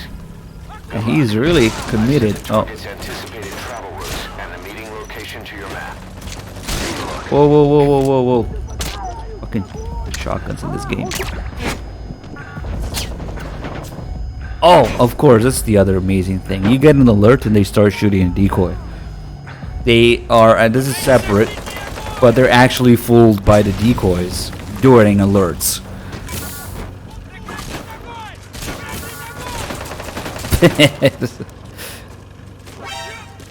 Oh man. That's a separate issue there, but... Oh shit, I can't hit this game. The 3 Soviet commanders are Oh meeting at fuck, the that's the checkpoint now. The mission is to eliminate all 3. How you do it is up to you. Okay, so we're officially done playing with the car. Set the target's anticipated As long as I walk around here, location to your map. every little Take a look. action that I do gets a checkpoint. Oh fuck. So we actually uncover a deeper issue, how the checkpoints work. The 3 Soviet commanders This are is a meeting at checkpoint Dalbial now. Calais. The mission is to eliminate all 3. So let me see. I get an alert, and then I've set the target's anticipated travel routes and the meeting location to your fuck. map. checkpoints are just rude in this game. Or I mean shotguns, but checkpoints too. So if I do whatever it is, yeah, he shoots the fucking decoy during the alert. It's amazing. Even though they see me running around, they alerted for me. Okay.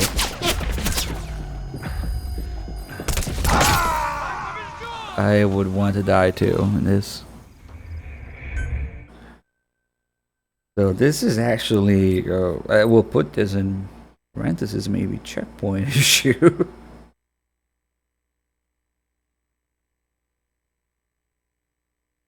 Checkpoint issue 1, because there's more, of course.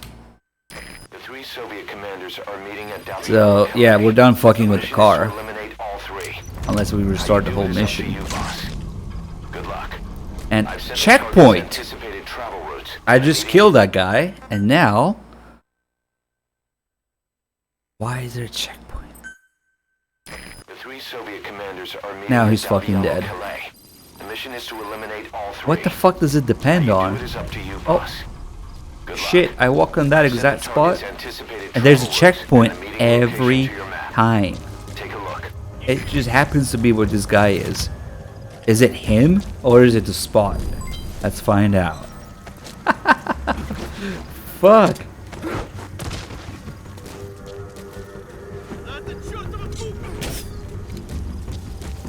Oh fuck, it's not doing it now. Oh, never mind, there you go. So this spot is a checkpoint. Oh shit, I just ordered a strike request. What strike did I order? Chaff, okay. Oh god, oh god. Hold on. Because I think we have uncovered a much deeper issue here. So every time I walk on this bush, there's a checkpoint. Regardless of what's going on around me. They seriously don't account for any environment or enemies or alert status or... Holy mother, that's how checkpoints work in this game.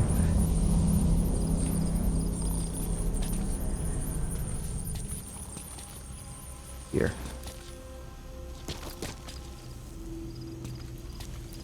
Yep. Then I put... Let's put a C4 on it.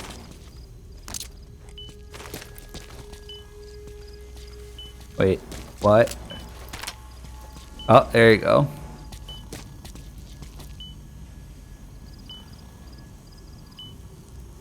Hold on, this is... There's probably a delay.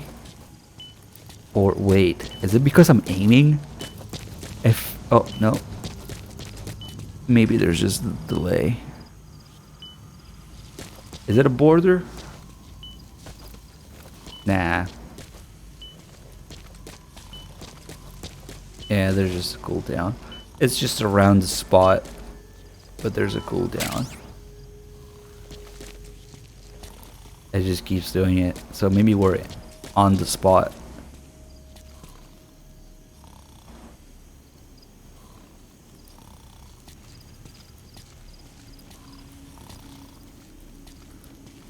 So now that the cooldown is off, I need to see exactly where.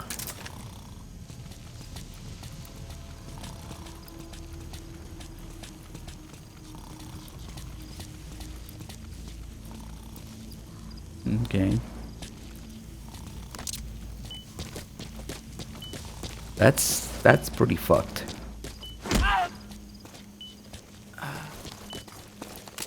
Oh, we haven't tried the ripples. I should.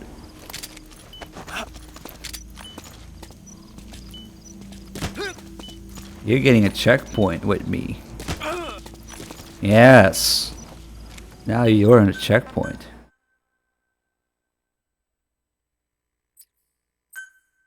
The 3 Soviet commanders are meeting at Davialo Calais. The mission is to eliminate all 3. How you do it is up to you, boss. Good luck. Hold on. The 3 Soviet commanders are Oh meeting my god, at fucking Davialo Kaz Calais. every time The though. mission is to eliminate all 3. Oh, now I got a checkpoint in the middle of his reacting animation. Probably gonna restart it though. The 3 Yeah. Soviet commanders are meeting at Davialo Calais. The mission is to eliminate all 3. So, How you do it is up to you, boss. Good luck. I've sent the target's anticipated travel routes and the meeting location. does it to happen your this? map. Now he's not reacting because reasons.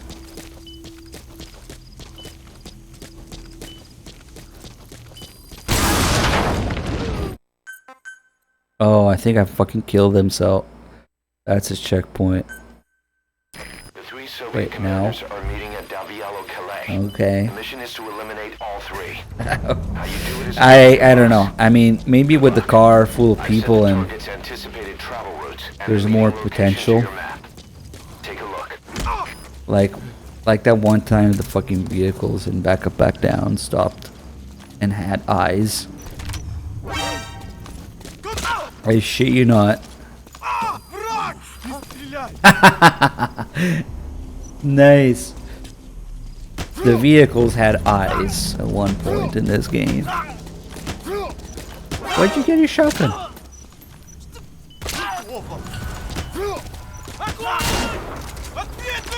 Of course it goes through the guy. Oh, did he get hit too? I'm pretty sure it went through him. Yeah, he got one from his floor guns, of course. The 3 Soviet commanders are meeting at Oh, Davialo man. Calais. The mission is to eliminate all 3. So what I'm trying to do How you do it is, is up to you, boss. and I know it can I've sent happen, the target's anticipated travel a routes checkpoint and the meeting location to your map. during an alert, or like an unescapable alert, something like that.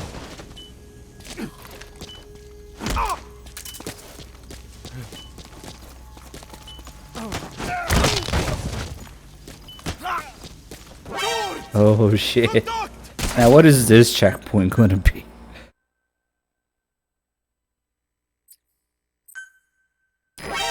Yep, exactly.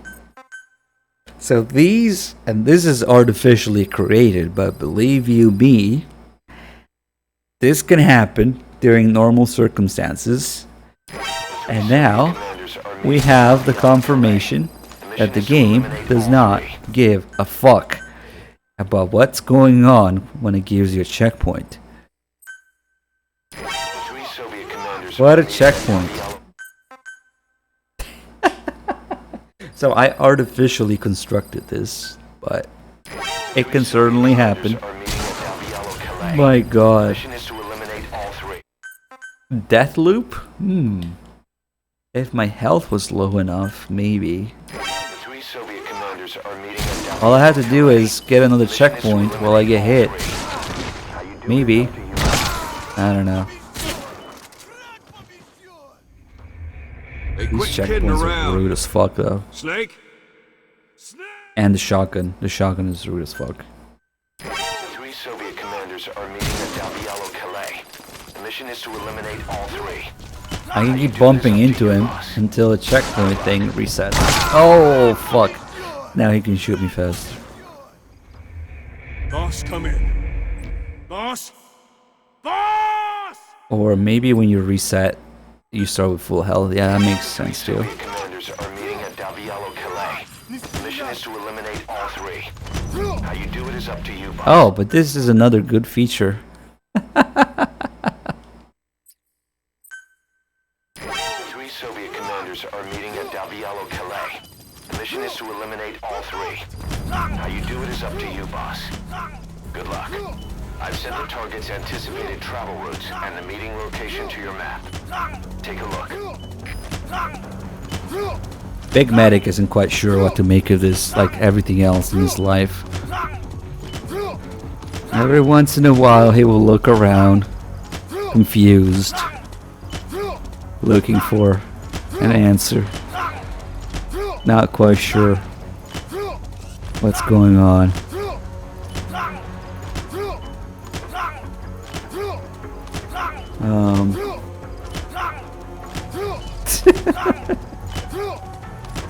So I think, is he trying to beatbox?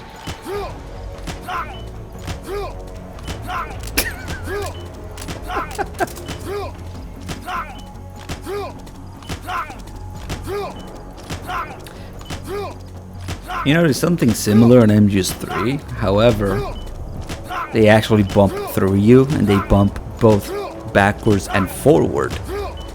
So you can actually do like a couple, but eventually it'll be past you. But here, this is the pain of realizing you're a guard in MGS5, I suppose. It's like he keeps getting hit in the head. Look at that. I'm sorry they programmed you this way. Oh shit. Well, let's see.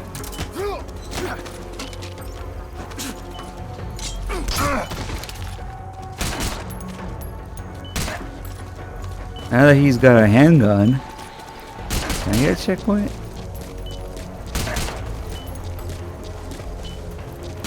Does he ever reload? That thing holds 10 rounds, 8 rounds. Oh fuck, he heard me talk shit. He's not reloading.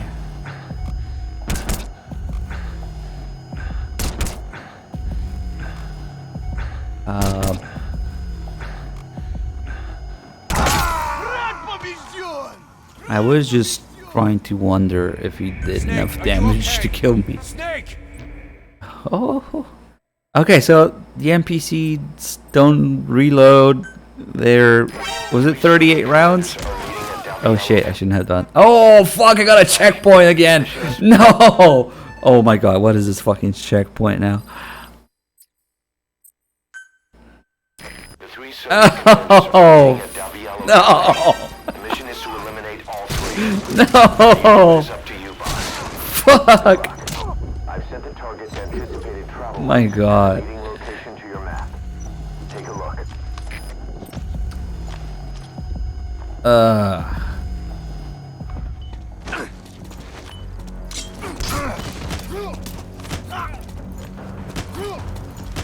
Well, okay, now he's smart for some reason. Let's just keep bullying him until... Oh, when he has the handgun out, he can knife me. So, I can't keep bullying him. Yep. Okay, see, that's the difference. Snake, are you okay? Snake! They don't knife you when they have a rifle or a shotgun. When they have a long gun, they don't knife you. Soviet commanders are meeting at Davialo. That's how I was able to bully him. Eliminate all three. How you do it is up to you. But if I disarm him... I've sent the target's anticipated travel routes and the meeting location to your map. Take a look. 1, 2, 3, 4, 5, 6, 7, 8, 9, 10, 11, 12, 14, 16, 18, 20,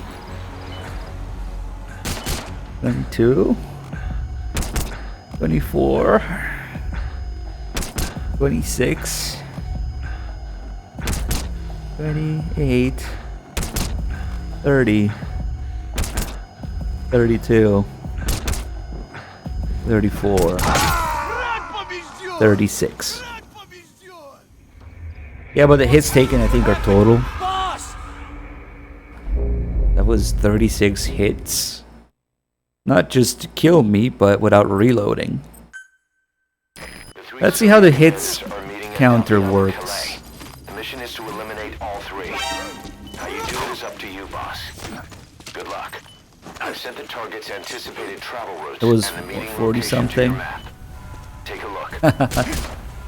Oh yeah, so I already had like 18 or 17 hits before I started this. What is reloading, my dude? You don't know, for you are an MGS5 guard.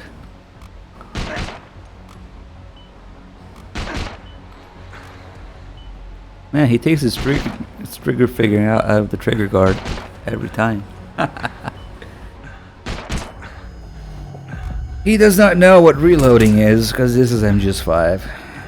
Okay. Oh man, we're gonna fucking die. Alright.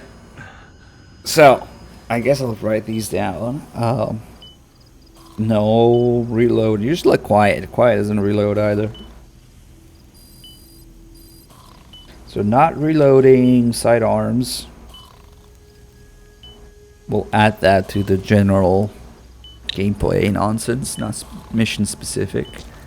But okay, so they definitely reload their pistols in MGS2. MGS3 I think as well.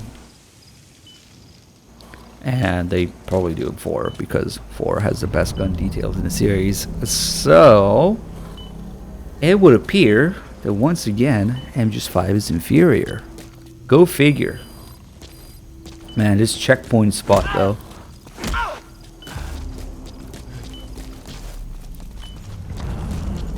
Give me checkpoint now, come on.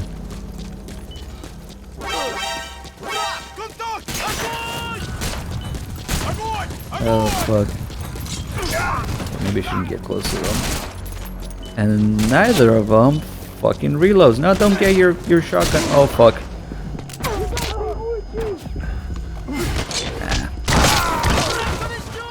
I fucking died mid-animation. Boss, what happened? Boss! He had to think about it a little bit and he died. Alright. So, as you can see, it's very easy to get sidetracked and end up talking about completely different shit and finding completely different shit. But, yeah. So, the other thing that I do know about this mission, Mission 7, is that Kaz could not process the fact that you kill all 3 of them at once. So he keeps repeating, hey, that was, hey, that was, hey, that was. So we'll call this hey, that was. That's the other thing. The game doesn't recognize that. Because if you kill all 3 of them in an explosion, the game doesn't acknowledge that, or Kaz doesn't know how to process any of that. That's the other thing I was gonna do, but yeah, no, the vehicle fuckery and the checkpoint issue and the not reloading of their sidearms. How did I never notice that? Oh shit.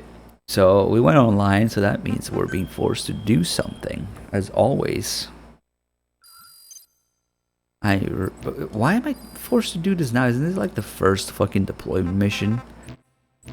So you see that little red arrow there? That means I cannot go back. The game literally won't let me do anything else. So we'll send our shittiest team to this RNG mission. That's the worst aspect of doing a 100% run, by the way. I've done like 3 or 4 100% saves in this game, and the limiting factor was always that fucking RNG and the deployment missions, where you have to wait 3 hours or 4 hours for a 50% chance that you'll get it, and if you don't, it's another 3 hours for another chance. Yeah, that's amazing. I'm not entirely sure why it forced me to do it now. What I can tell you though is that I filled another 2 pages of bullshit, and I'm done for the day. God damn it. like every corner, every aspect of every feature, I find shit to write down. Most amazing thing I think was I don't know, the new things that we found with the chaff, with the guy in mission 3. Oh yeah, the magic wall. The magic wall is probably the most ridiculous thing I found today.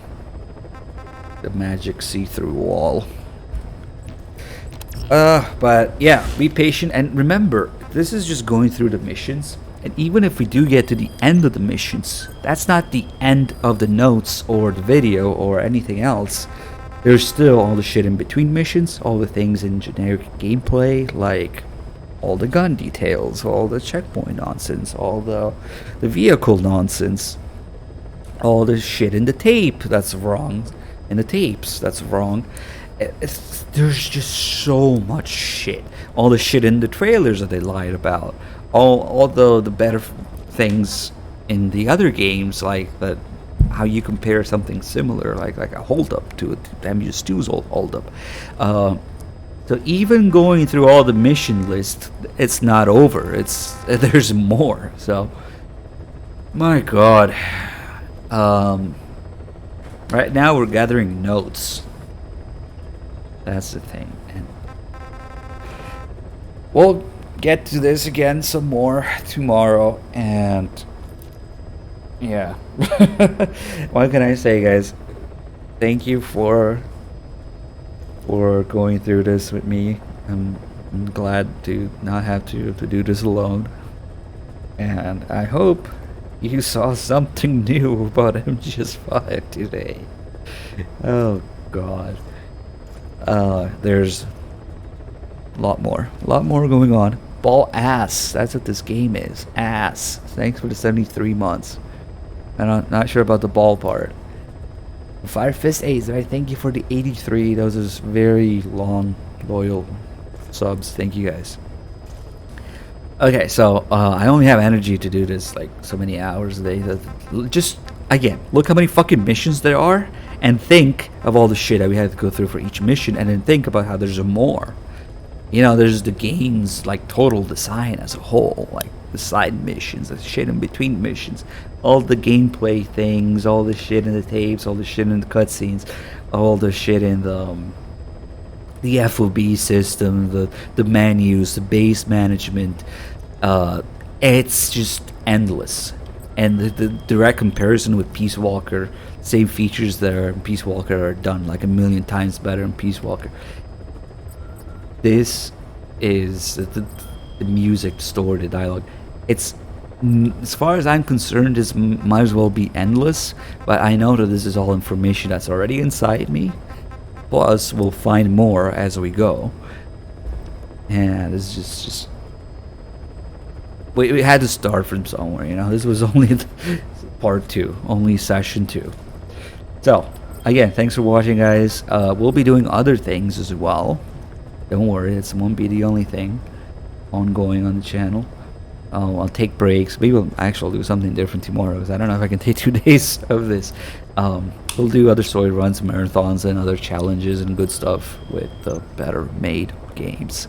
So, hold on though, because I want to do something nice. Because we're always negative here. Oh, MGS5 sucks. Now let's do something nice. Let's see. Why don't I host someone like I like to do? So one thing that I like to do when I end streams, unless it's a marathon or something, if there's like 3Dog or Night or streaming or something, I'll host them. But if not, then why not pick a little, you know, cute Metal Gear stream? Maybe it's the first time playing, or it's a tiny channel or something, so that you guys still have some Metal Gear to watch, and you know, they receive some love. They'll be excited about it. We just ask that please don't be like pain in the ass. because it's gonna be like an overwhelming thing for whoever. You know, it's usually tiny channels. We're lucky to have you guys, but why don't I check? I think there's a guy who keeps fucking dying in Gray Fox and MGS1. Not making fun of him, just pointing out what's going on at the moment. let's go raid him so that you guys can detox with some MGS1 actually. So please be nice, and yeah, I like giving love to random Metal Gear streams. And another thing, if I recognize one of you guys, like one of the subs or regulars, or you know, people in the chat that I might recognize streaming, then I will try to prioritize people in our community who are streaming. So if you guys are interested in streaming Metal Gear games, please don't stream MGS5. Only I can do that. But yeah, I'm biased. I pick which game and which person. So go say hi. Thanks for watching, guys, and be nice.